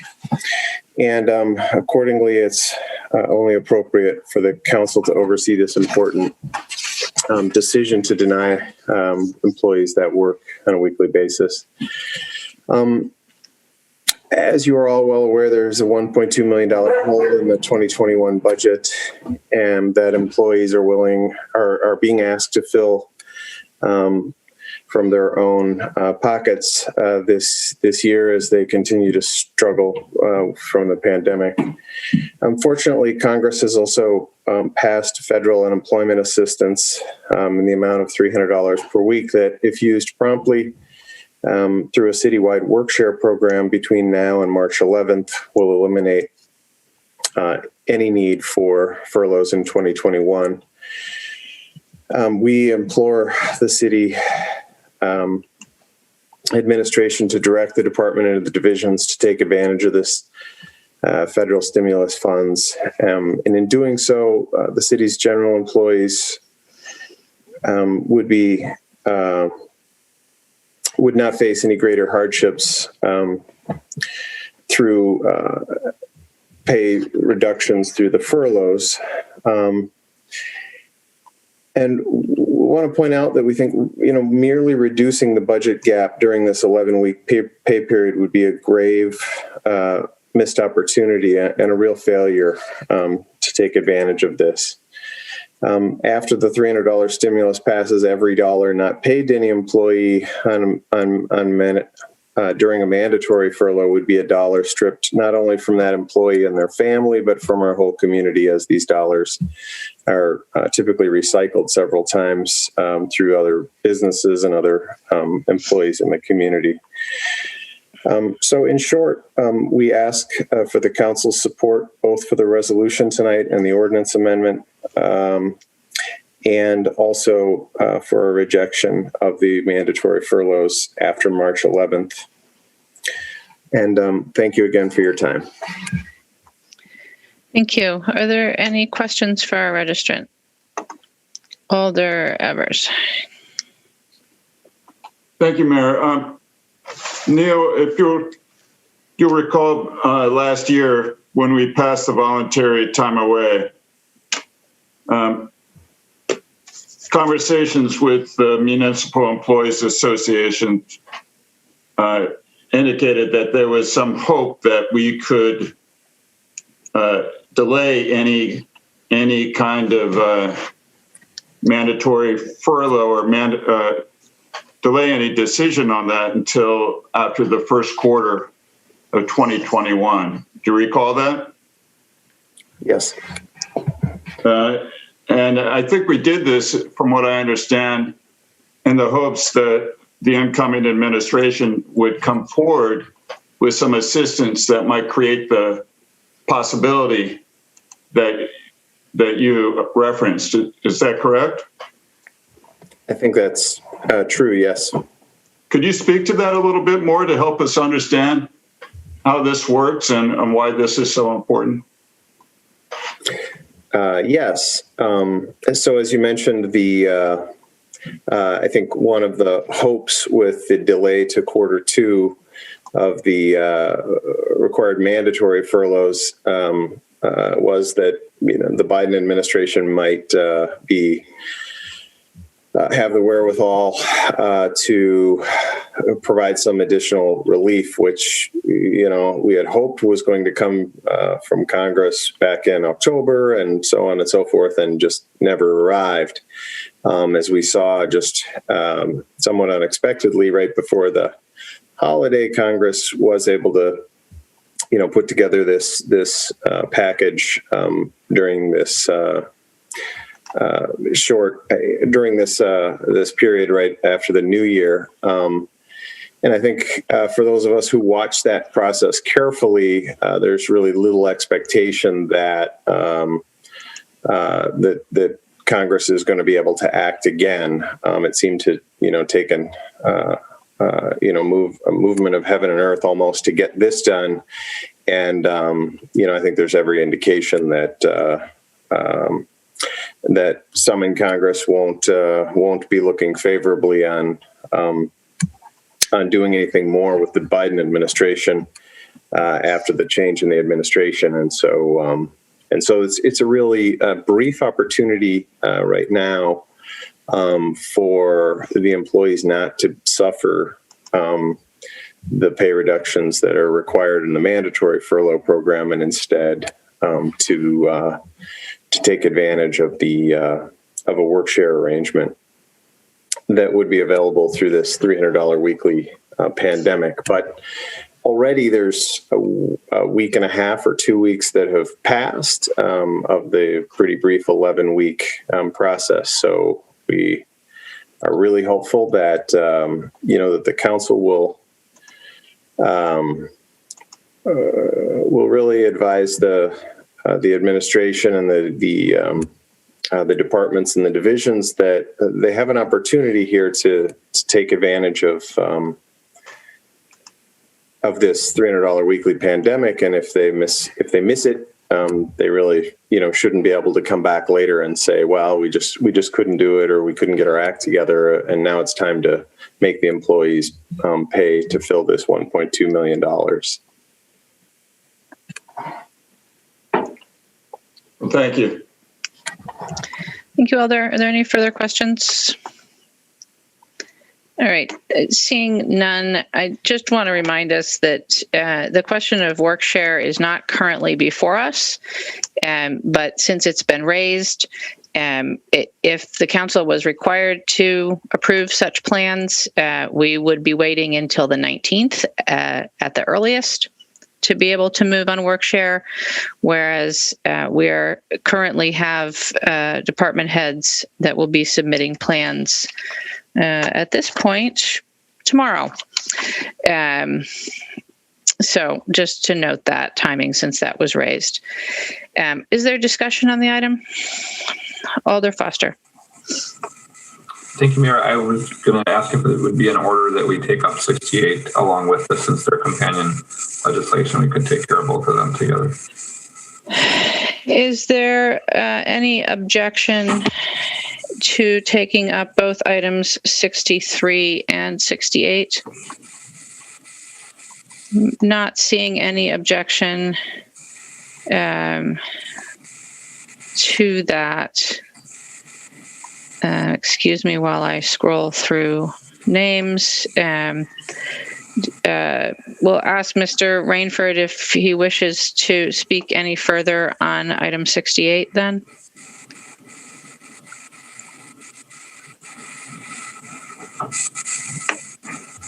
I don't have any additional comments with regard to 68, except the comments that I already made, and I remain available to answer questions. Thank you. Thank you.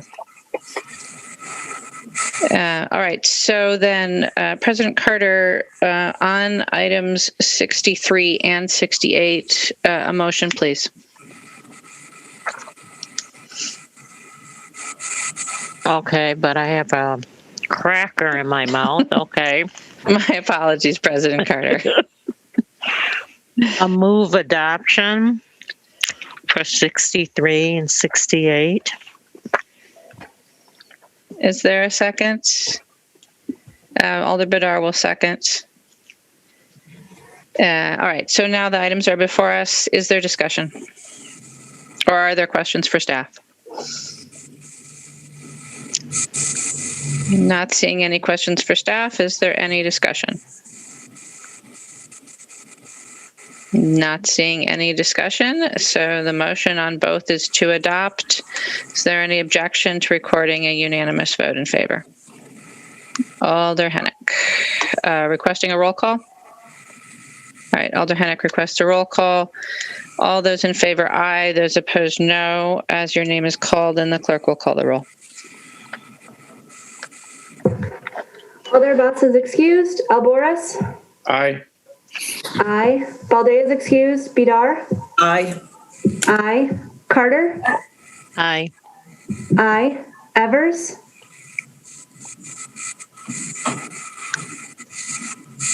Aye. Aye. Foster? Aye. Aye. Furman? Aye. Aye. Harrington McKinney? Aye. Aye. Heck? Aye. Aye. Hennick? No. No. Kemble is excused. Lemmer? Aye. Aye. Martin? Aye. Aye. Presta Giacomo? Aye. Aye. Rummel? Aye. Aye. Skidmore? Aye. Aye. Tierney? Aye.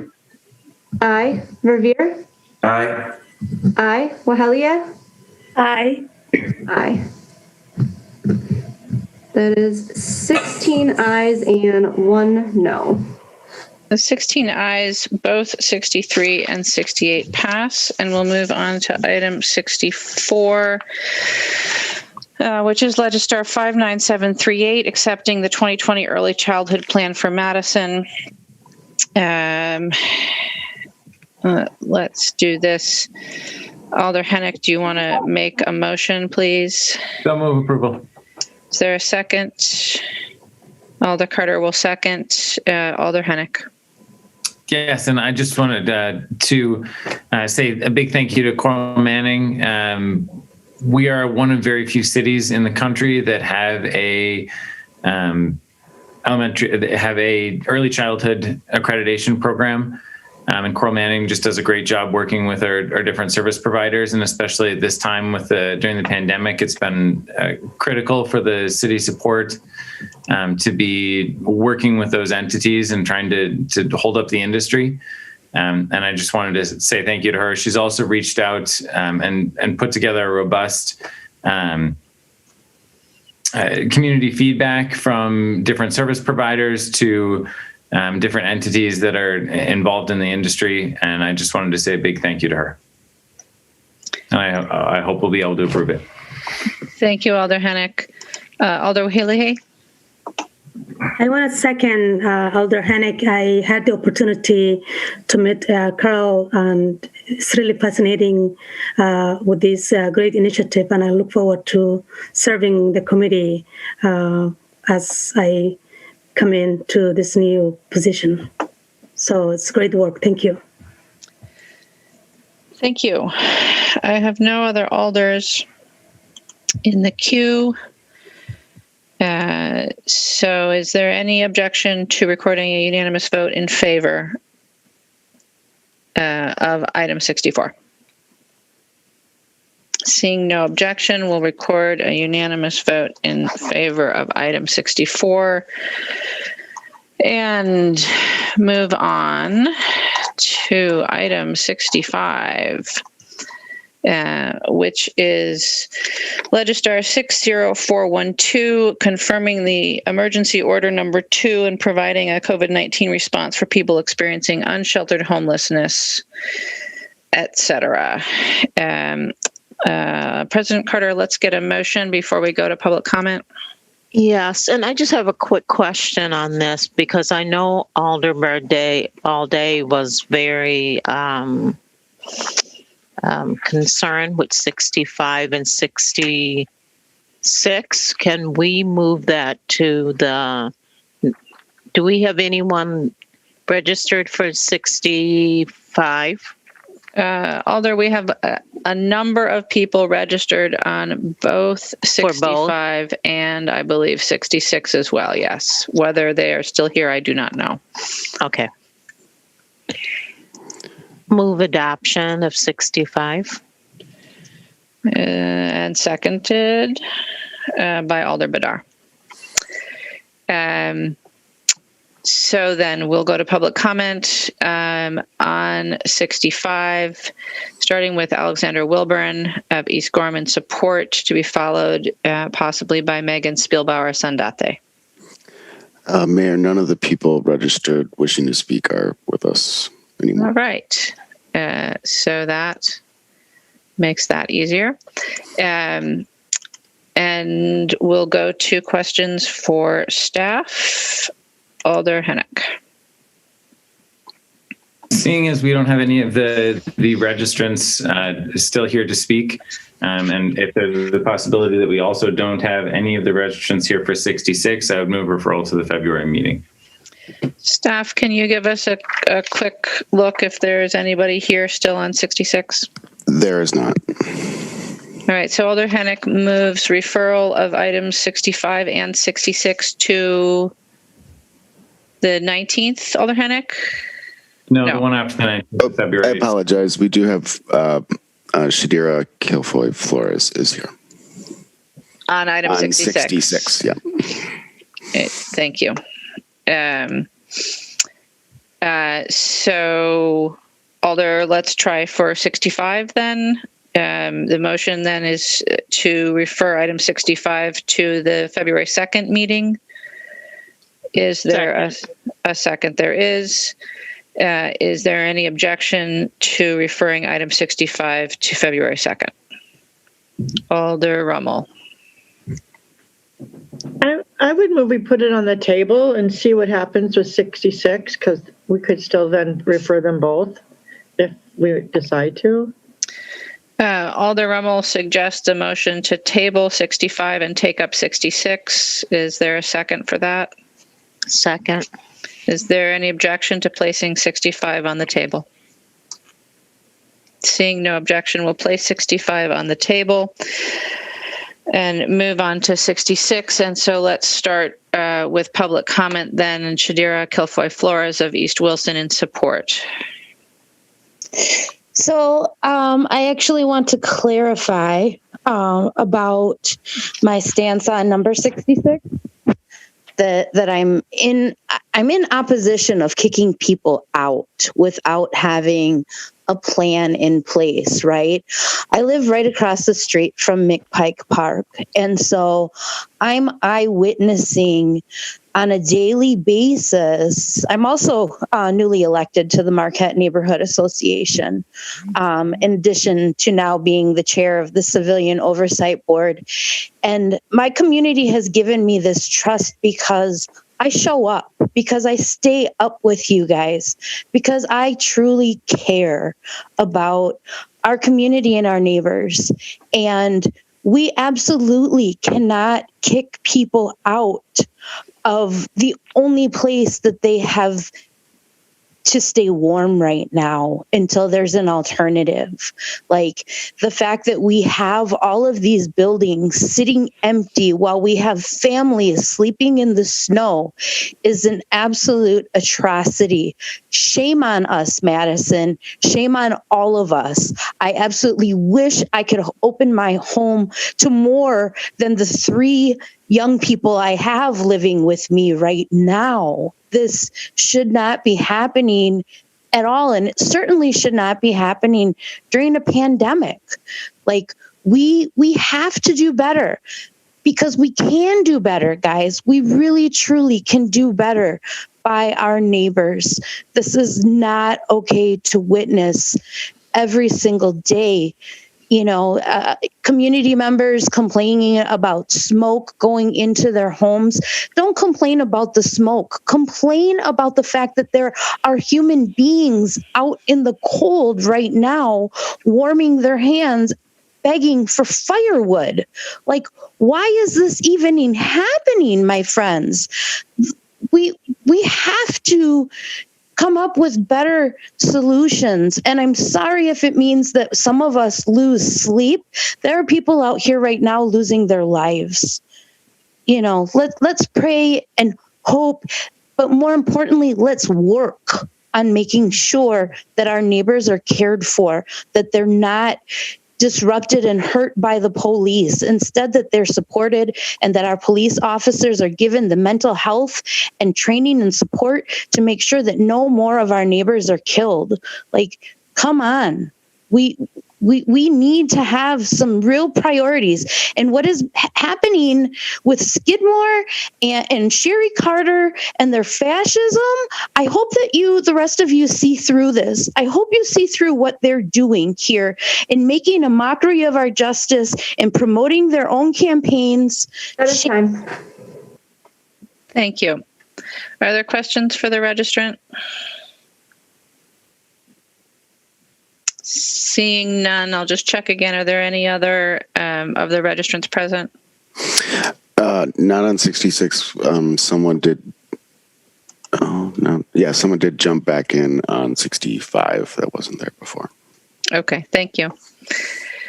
So on 66, Alder Harrington McKinney. Thank you. I have a question for the last speaker. I know she's still there. Go ahead, Alder. Okay. I absolutely hear what you're saying in terms of families and just people outside in the frigid cold. I hear that, and I do hear your passion. The other thing that you said, and so it has been said several times with the resolution that was put forth by Alder Skidmore and Alder Carter. Alder Harrington McKinney, that resolution is not before us right now. So I wanted to ask, well, it's not before, but she spoke to it. It's not relevant. That item is not before us. It's not proper to talk about it. Oh, so I was going to ask her a question about it because that's one of the... If she is still here when we take up item 120, you can ask the question then. Okay. Thank you, Alder. Alder Rummel, do you have questions? Yes, Mayor. I have a question for Lynette Rhodes, if she's still, looks like she's still here. All right. Hi, thanks for staying with us. And, you know, we've started to hear a lot more people worried and complaining and concerned about the residents in McPike Park. And can you just sort of outline what some of the issues are and what we've been doing, just so people have a clue before we move forward with this discussion? Sure, and I'll just make note. Other locations, but that's the one in my district that I'm so aware of. Sure, and I'll make, Jim's on the line too, so I might kick it over to Jim just to make sure I don't miss anything. But we've been working very closely, since the start of this pandemic with the Homeless Services Consortium. Especially for the unsheltered encampments. As you guys probably know, we have, moved the single men's shelter to First Street now. With that, we have been able to expand the capacity at the shelter. So that allows more social distancing for the individuals and so forth. And so we have contracted with Catalyst for Change, a new street outreach team. And they have been doing a really great job of focusing at McPike Park of really encouraging people to understand the new rules at the shelter. For instance, the shelter used to have requirements that you would have to get breathalyzed before you went into the shelter. We are lowering those barriers to make it safer for them to enter. But a lot of people don't know that those rules have changed. So outreach is going out there and really kind of, emphasizing the importance of using the shelter system. We are also weekly, we meet with the grassroots outreach teams and the city-funded outreach teams where we're all collaborating together. Those meetings are led by the CDD staff. And one of the things that we're doing with those meetings as well is we've created a central place where we're trying to encourage more monetary donations from individuals rather than objects. And so what we've been able to do on especially cold weather nights, we have the outreach teams going out and trying to encourage individuals to utilize hotels. Friends of the State Street then is kind of collecting all those donations for hotels. So this last snowstorm a couple of weeks ago, like a lot of those tents, some of those tents were empty because we were able to get people securely into that short-term, situation of the hotels. So again, we are strongly encouraging the outreach workers to engage with them, work with the barriers. At McPike Park, we've also secured 11 of those tent campers have moved into Occupy Madison's tiny homes. So we have seen some successes of individuals moving out of the parks. We are still working with some individuals that for certain reasons of fear of the pandemic, fear of just the rules of the shelter or many other situations, aren't ready to engage in those transitional ways. We are trying to keep them in one place, mostly because our street outreach teams can really then focus on making sure that they are safe and checking on them during that pandemic and continuing to work with them of utilizing traditional services. Jim, feel free to jump in if I missed anything. Thank you. Alder Rummel, does that address your question? Yeah, I have another question, and I don't know that it's exactly Lynette's. Maybe Jim would know, but I'm starting to hear more concerns about the garbage and detritus around the site. And I've had some trouble getting any agency to really step up to try and deal with that. Where are we at with that? I mean, I know that Streets put up some stuff on East Wilson, but how are we dealing with that as the cleanup? So two things. We did have Friends of State Street did go out there one day and spent the whole day kind of just cleaning up, especially at McPike Park. Catalyst for Change has already kind of identified some of the other encampments. Especially what happens is when people decide to leave the encampment and go into shelter, sometimes they leave the tents and other objects. So it does take us a little while to get out there, but the street outreach teams will go out and take down the shelter system or the shelter that they have. But for McPike, we are working on trying to collaborate another cleanup day. Where we are starting to get some of the neighbors in the area asking us how they could help. We created a letter kind of expressing donations is not needed. We did have for a while a lot of people just bringing boxes of food, extra clothing. Even the outreach workers are saying, sometimes, people are bringing excess things and it's just sitting there then because the individuals have no place to dispose of it.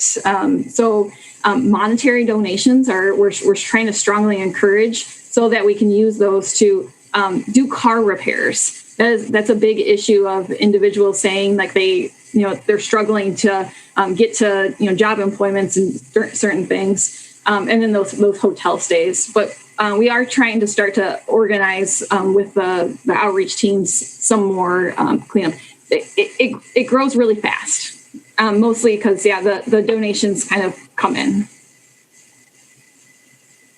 Yeah, thank you. Thank you for that update. And I know you recently shared with me, and maybe you could share with our alders, some of the materials that you've prepared so they can share it on their blogs if they're interested. We just got a comment from a neighbor, and I think I knew about the Friends of the State Street family, but it's good to just always remember they're the ones that are the conduit for the money so that we can find gas cards or hotel nights or whatever it is people need. Thank you. Thank you, everyone, for doing so much on this. Thank you, Alder. Alder Harrington, any questions for staff? Well, I have a question from Ms. Kilfour, and the question really was related to, since she lives in that area, what is she seeing that's missing and what should we put in place? That was the direction of my question. Yeah, Alder. And I'd like to hear from her. We did move on from questions. Well, you did not allow me to ask my question because you thought it was going in a different direction. It was solely about her comment that she lives in the area and what she was seeing. And my question would have been for her is that what's missing and what she sees that we should be doing. That would have been my question. All right, go ahead, Alder. I'll allow it. Ms. Kilfoy.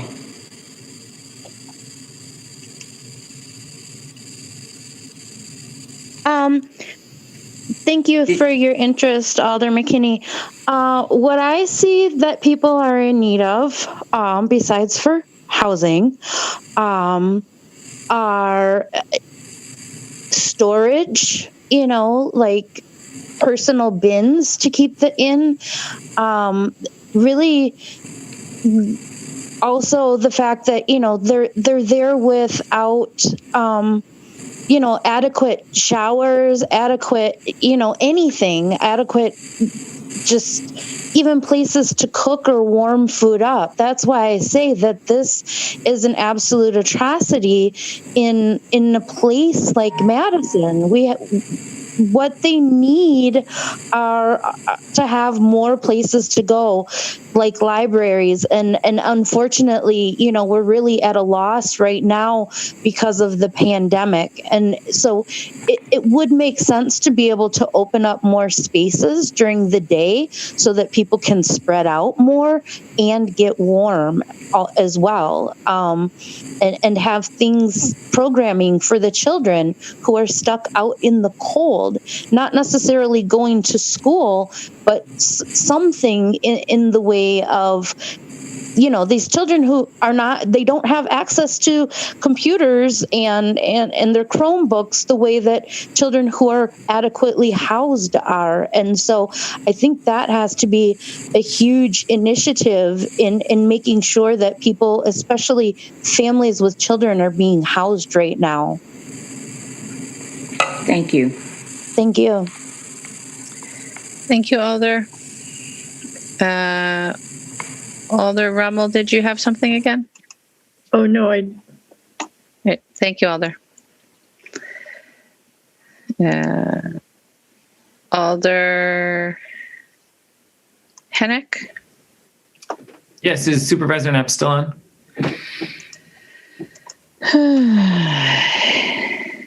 It does not look like we have him with us.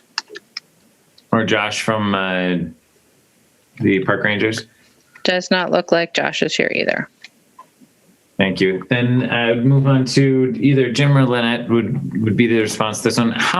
What kind of a capacity do we have in our shelter systems at this point if folks need to get in out of the cold or need overnight stays for women, men, and families? What kind of capacity do we have to accommodate those folks?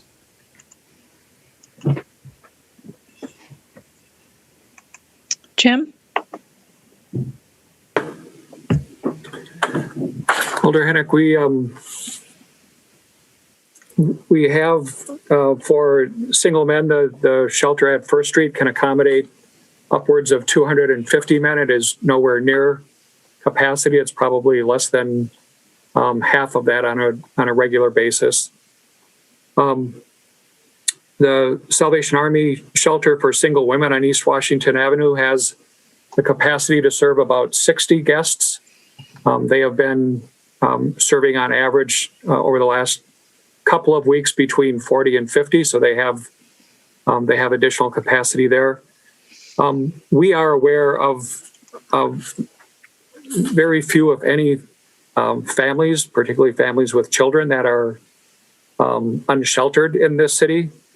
There has been a priority placed on identifying them and providing shelter to them, primarily in hotel settings. So when they do appear, or when somebody learns of a family being unsheltered, they are given first priority. And I would say that the reports from outreach staff is that there are not unsheltered families at the moment. There are families who identify as homeless who might be living in doubled up arrangements, who might not have their own housing, but I don't believe that it's the case that there are families with children currently in Madison who are unsheltered. Thank you. And thank you for all the work, Jim and Lynette, both of you. I think the capacity levels, as well as the ability of outreach staff and the increase that we've been able to allocate to outreach staff has been impressive. So thank you very much to your staff and their abilities. Appreciate it. Thank you all. Are there other questions for staff?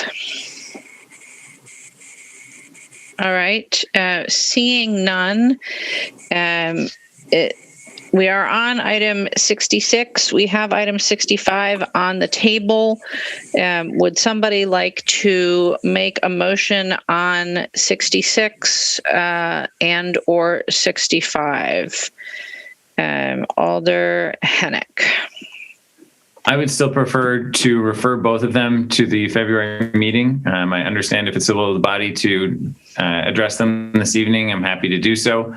But seeing as Alder Balde, who has been very involved in the process, is not here, as well as the majority of the individuals who are registered to speak on the items, that would be my preference.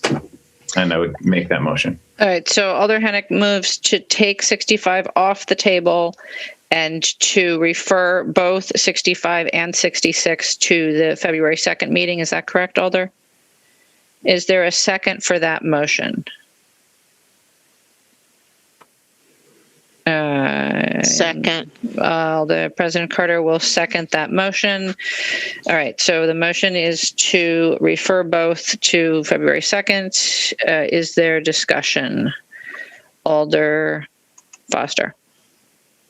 Yeah, I object to that. I think we should not refer these. We just referred them after a really long meeting last time. Poor Lynette and Jim are here with us again until 1:30 in the morning. And, the 66 has been floating around since September. 65 is just confirming an emergency order that's been in place since well before that. So we just need to deal with these. So I will not vote for referral.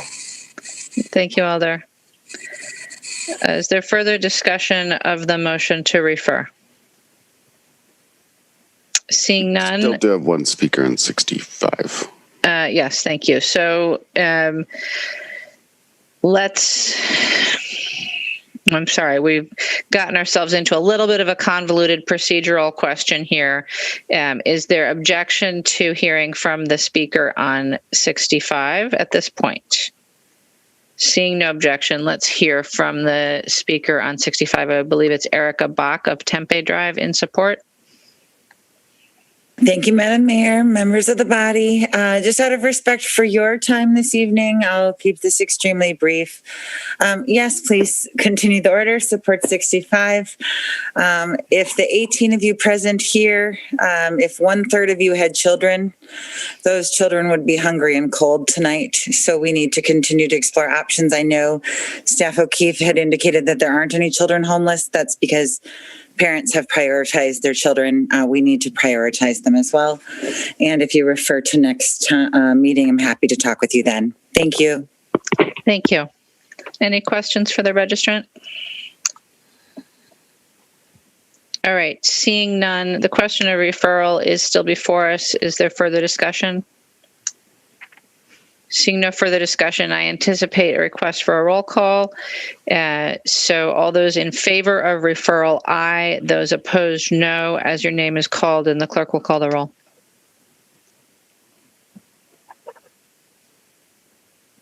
Alder Boss is excused. Alboras? No. No. Balde is excused. Bidar? No. No. Carter? Aye. Aye. Evers? No. No. Foster? No. No. Furman? No. No. Harrington McKinney?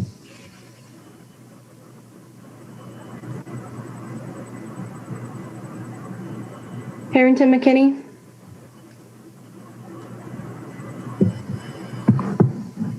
Go Go ahead, Alder. Oh, okay. Aye. Aye. Heck? No. No. Hennick? Aye. Aye. Kemmel is excused. Lemmer? No. No. Martin? No. No. Pasa Giacomo? No. No. Rummel? No. No. Skidmore? Aye. Aye. Tierney? No. No. Verveer? No. No. Wahelia? No. No.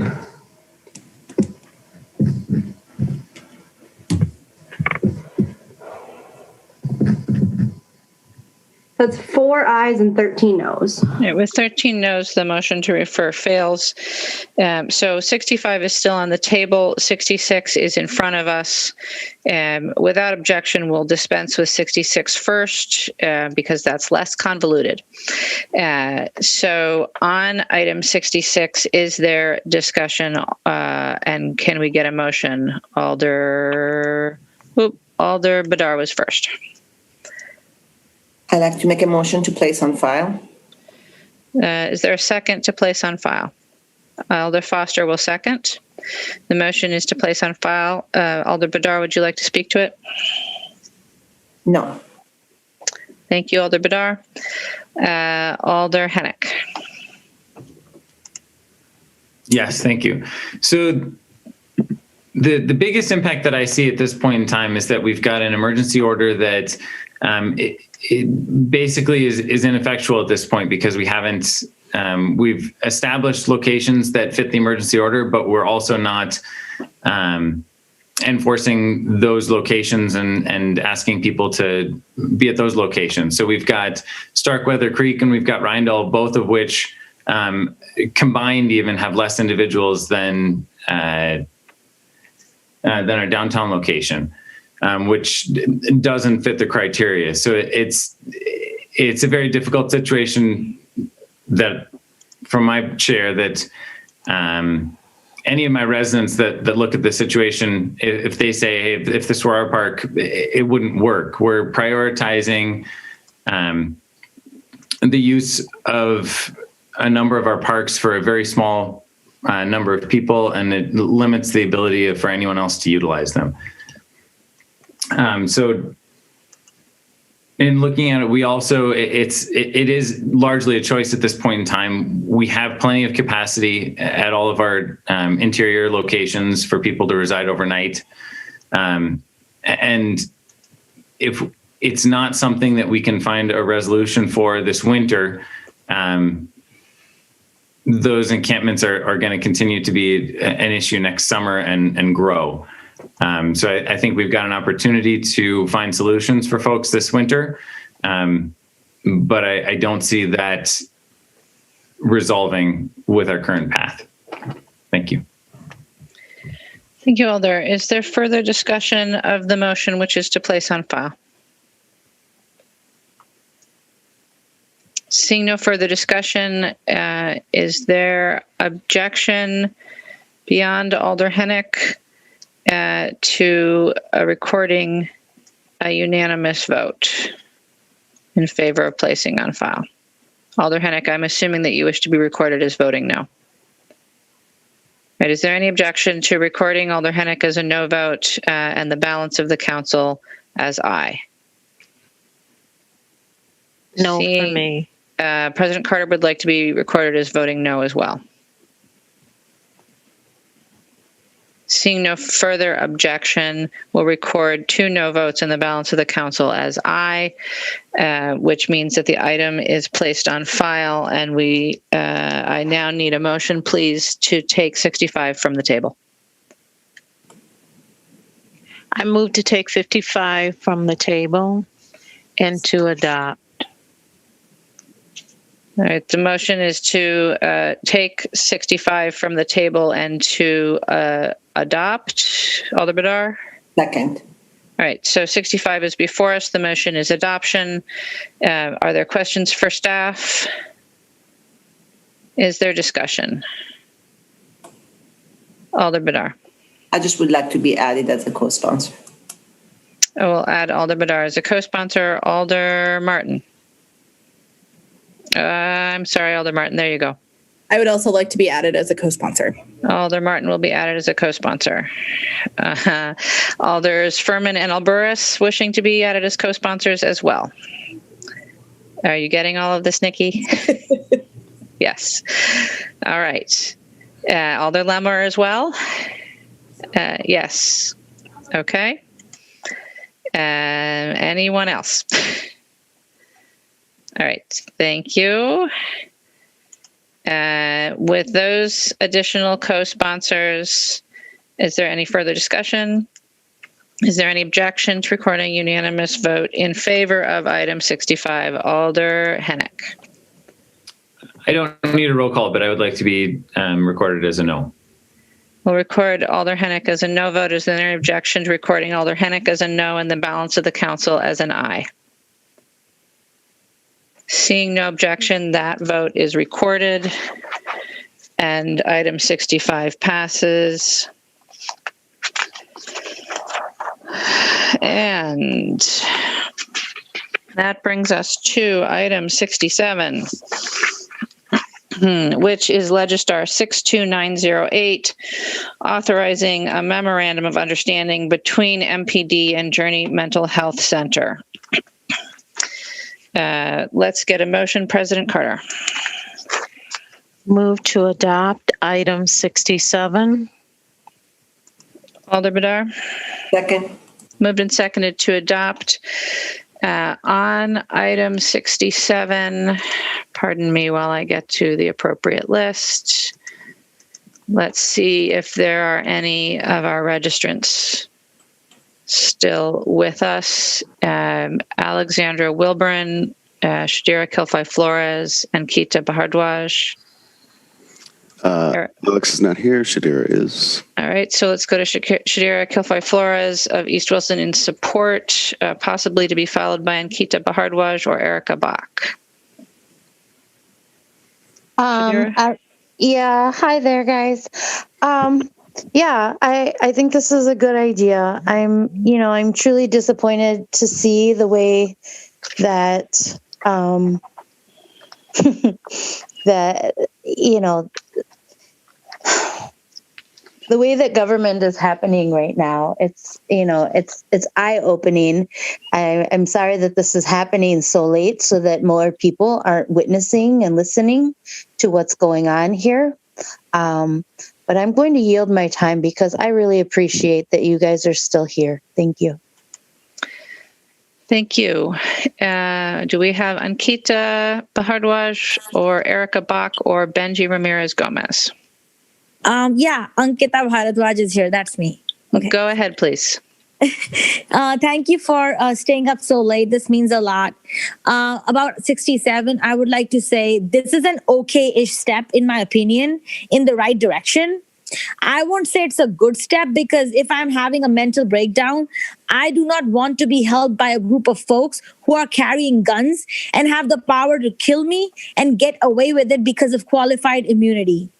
To be honest, I will say this step feels like a way to tell the community that you're actually doing something without really doing anything. I appreciate the thought behind it because it only goes to show that you are probably now listening to the community who has been telling you for years that the cops do not have the training to deal with a mental health crisis.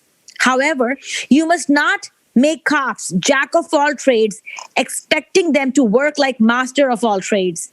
Imagine expecting a doctor to perform the functions of a cop at the same time. It sounds ridiculous because it is. So I really hope that you do not intend to take the step as the most you can do in response to what the community has been telling you for years, and instead take the step as the first of many to come. With this, I yield my time. Thank you. Do we have Erica Bach or Benji Ramirez Gomez? No. All right. Are there questions for either of the registrants? Seeing none. On 67, the motion is to adopt. Are there questions for staff? Or is there discussion? Seeing neither, is there objection to recording a unanimous vote in favor? Seeing no objection, we'll record a unanimous vote in favor of item 67. And we'll move on to item 120. And so let's get a motion. President Carter. Move adoption.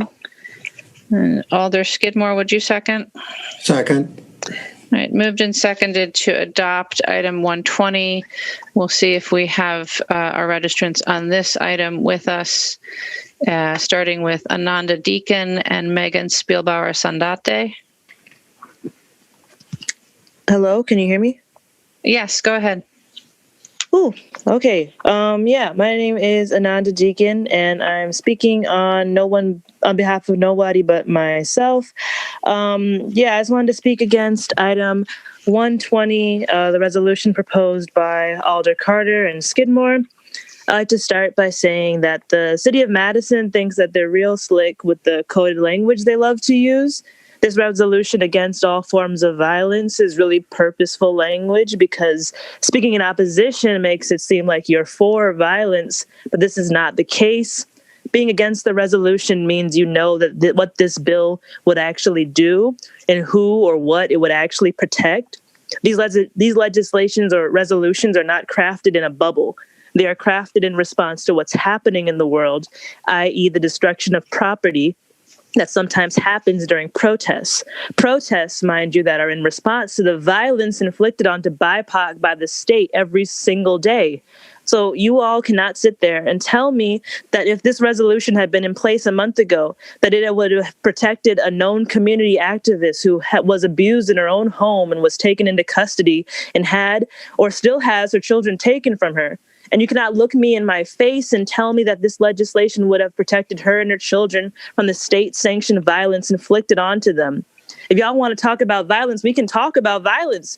You cannot tell me that this resolution would have fired the officers like Matt Kenney and any other officer who inflicts deadly violence or any other kind. And you cannot tell me that it would arrest every single politician that deliberately allows people without homes to remain on the streets without food every day. And you cannot tell me that this resolution would hold accountable all the white students who inflict violence on my Black body by not wearing masks, by calling me out of my name and harassing me and my friends in any number of ways.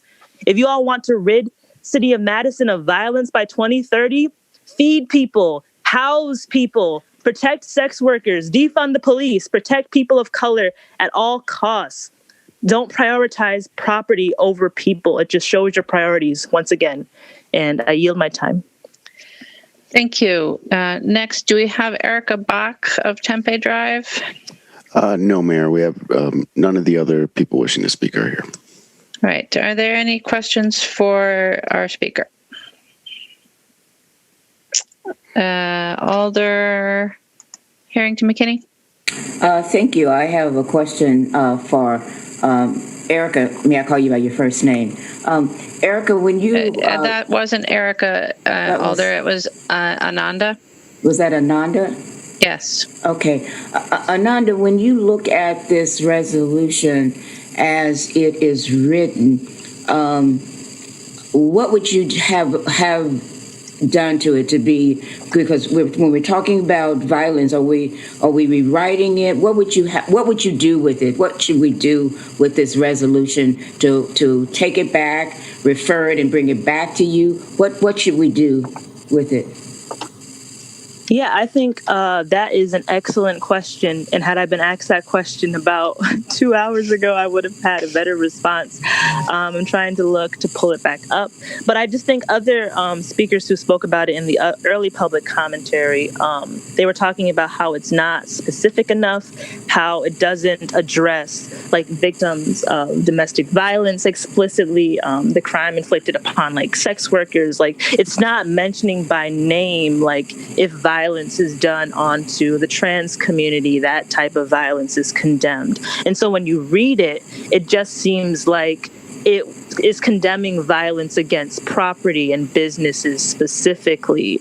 And although I'm not here condoning that type of violence, that shouldn't be the violence that we're focusing on. Like, especially, I was going to say today, but especially since yesterday, like the violence against Jacob Blake wasn't condoned by the state. And so I think when we need to talk about condemning violence, we need to talk about the root causes of the violence against property, I guess, in quotes. We need to actually talk about, like, these people aren't being met, their needs aren't being met, and that is the reaction that happens rather than the other way around. Like, people aren't destroying things for no reason. And so I think it just needs to be completely redone and not passed. And I wish I could have more specific answers for you, but I don't know how you all are still awake right now. But I think that is a really good question about how it needs to be redone. Thank you. Thank you very much for that. And so, Mayor, you'll always tell me what's proper and what's not proper. Is that the resolution has received quite a bit of comment all through the day. And what the last speaker said is that it needs to be expanded. Would it be in order to, and I don't want to table it because it says then that we're not addressing it. Would it be in order to refer that to committee to rework, to refer it to Public Safety Review Committee, to refer that, to really flesh it out and give substance and then bring it back forward? Am I out of order?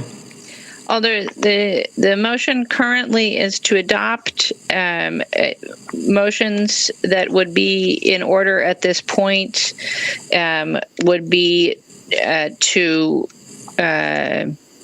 place on file with or without prejudice, or to refer. It would technically be in order to amend, but I really would not recommend that at this point in time. Okay. So not even to refer. I'm not agreeing. Referral is an order that is a motion that would be in order. I'm not sure what your colleagues will think of it, but it's certainly your prerogative to make that motion if you wish. Okay, and I'm following up on the last speaker who was just right on point. We could place it on file, but then we're not addressing it. And so I'd like to refer it to the Public Safety Review Committee for their review. Alder Harrington McKinney makes a motion for referral to PSRC, and I presume then back to council. Is there a second for that motion? Second. Alder Carter will second. The motion is now before us to refer. I'm sorry to interrupt. We do have someone that came back in the list that was wishing to speak. Okay, Alder Badar first. I just want to make a general point of order. It is not appropriate to start with questions of the public and then follow up by them making a motion and keeping the floor. So some of us were waiting for questions of the public to end so that we could then raise our hand in that sequence. So you can not take the floor and then continue with the motion. That's just... My apologies, Aldo. You're absolutely correct. And I'm not, it is done. I'm just making that point for. Yeah, no, you're absolutely correct. And so let's put a hold on the motion. And Alder Badar, if you do have questions for registrants, and we'll also return to the person who's joined us. No, I don't. Okay. So then staff, let's go to the additional registrant. Yes, it's, I'm sorry if I pronounce it wrong, Ayomi of Mill Street, in opposition, wishing to speak. Yeah. Can you hear me? Yeah. Hi. I am shocked at how long this meeting is actually what ended up being. But I'm speaking on behalf of the resolution of Sherry Carter and Skidmore and the issue of violence. As you've probably heard from multiple speakers, the resolution, by not clearly stating what it's talking about, allows so much room for so many people to interpret it wrong. I don't feel like the resolution was ever thinking about BIPOC and was ever thinking about the people that we serve as, people who are trying to be representatives or people who are representing us right now. by having a resolution to come out on the same date that we hear about Jacob Blake, for example, is disrespectful to the community and to the family itself, because it is kind of adding on to the violence we've continuously seen happen to BIPOC community.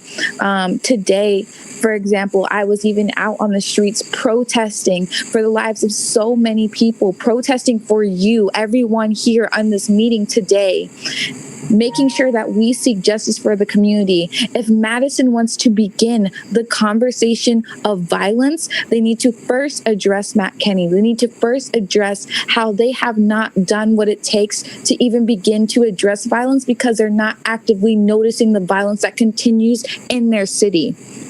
We demand better. You should demand better of yourselves. We are here to uplift and amplify each other's voices. None of you were in the streets with us. None of you have been in the streets with us advocating for our lives. How can you talk about violence when you don't see the violence that is done to us on a daily basis? The policies that you continue to put in place do not recognize BIPOC, and it's deplorable. This is why we are still in the streets. This is why we're demanding our voices to be heard, and we demand that you do your jobs. Recognize the people in your community. Recognize how this harms us on a daily basis. We could do more, and we demand more, and we demand that you recognize and see us. And with that, I yield my time. Thank you. Are there questions for the registrant? All right, seeing none, then we're back to the question of the motion. The motion before us is referral to PSRC. Is there discussion? I anticipate objection. I'm going to withdraw it. I'm going to withdraw that. All right. I withdraw it. Alder Harrington McKinney withdraws the motion, which returns us to the base motion of adoption. Alder Badar. I'm going to call the question. The question is called. The motion is there objection to calling the question?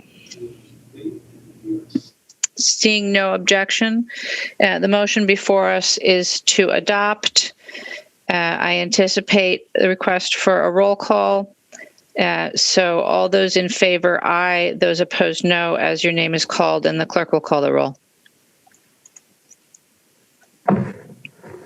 Alder Abbas, Alder Alboris, and Alder Balde are all excused. Alder Bidar?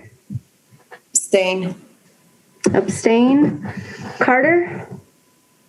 Aye. Aye. Evers?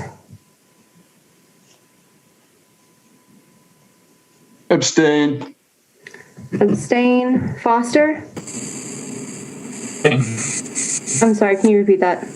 Abstain. Abstain. Furman? Abstain. Abstain. Harrington McKinney? Please come back to me. Okay. Heck? Abstain. Abstain. Hennick? Aye. Aye. Kemble is excused. Lemmer? Abstain. Abstain. Martin? Abstain. Abstain. Presta Giacomo? Abstain. Abstain. Rummel? Abstain. Abstain. Skidmore? Aye. Aye. Tierney? No. No. Verveer? Abstain. Abstain. Wahelia? Abstain. Abstain. And then we are coming back to Alder Harrington McKinney.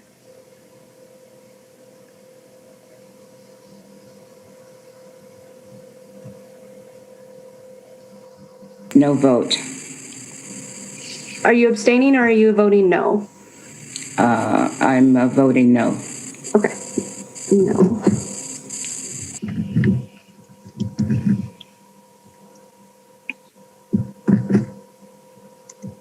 So that is 3 ayes, 2 noes, and 11 abstains for 16 total. Thank you. With less than 11 ayes, the motion fails. And that is the balance of our agenda, ladies and gentle thems.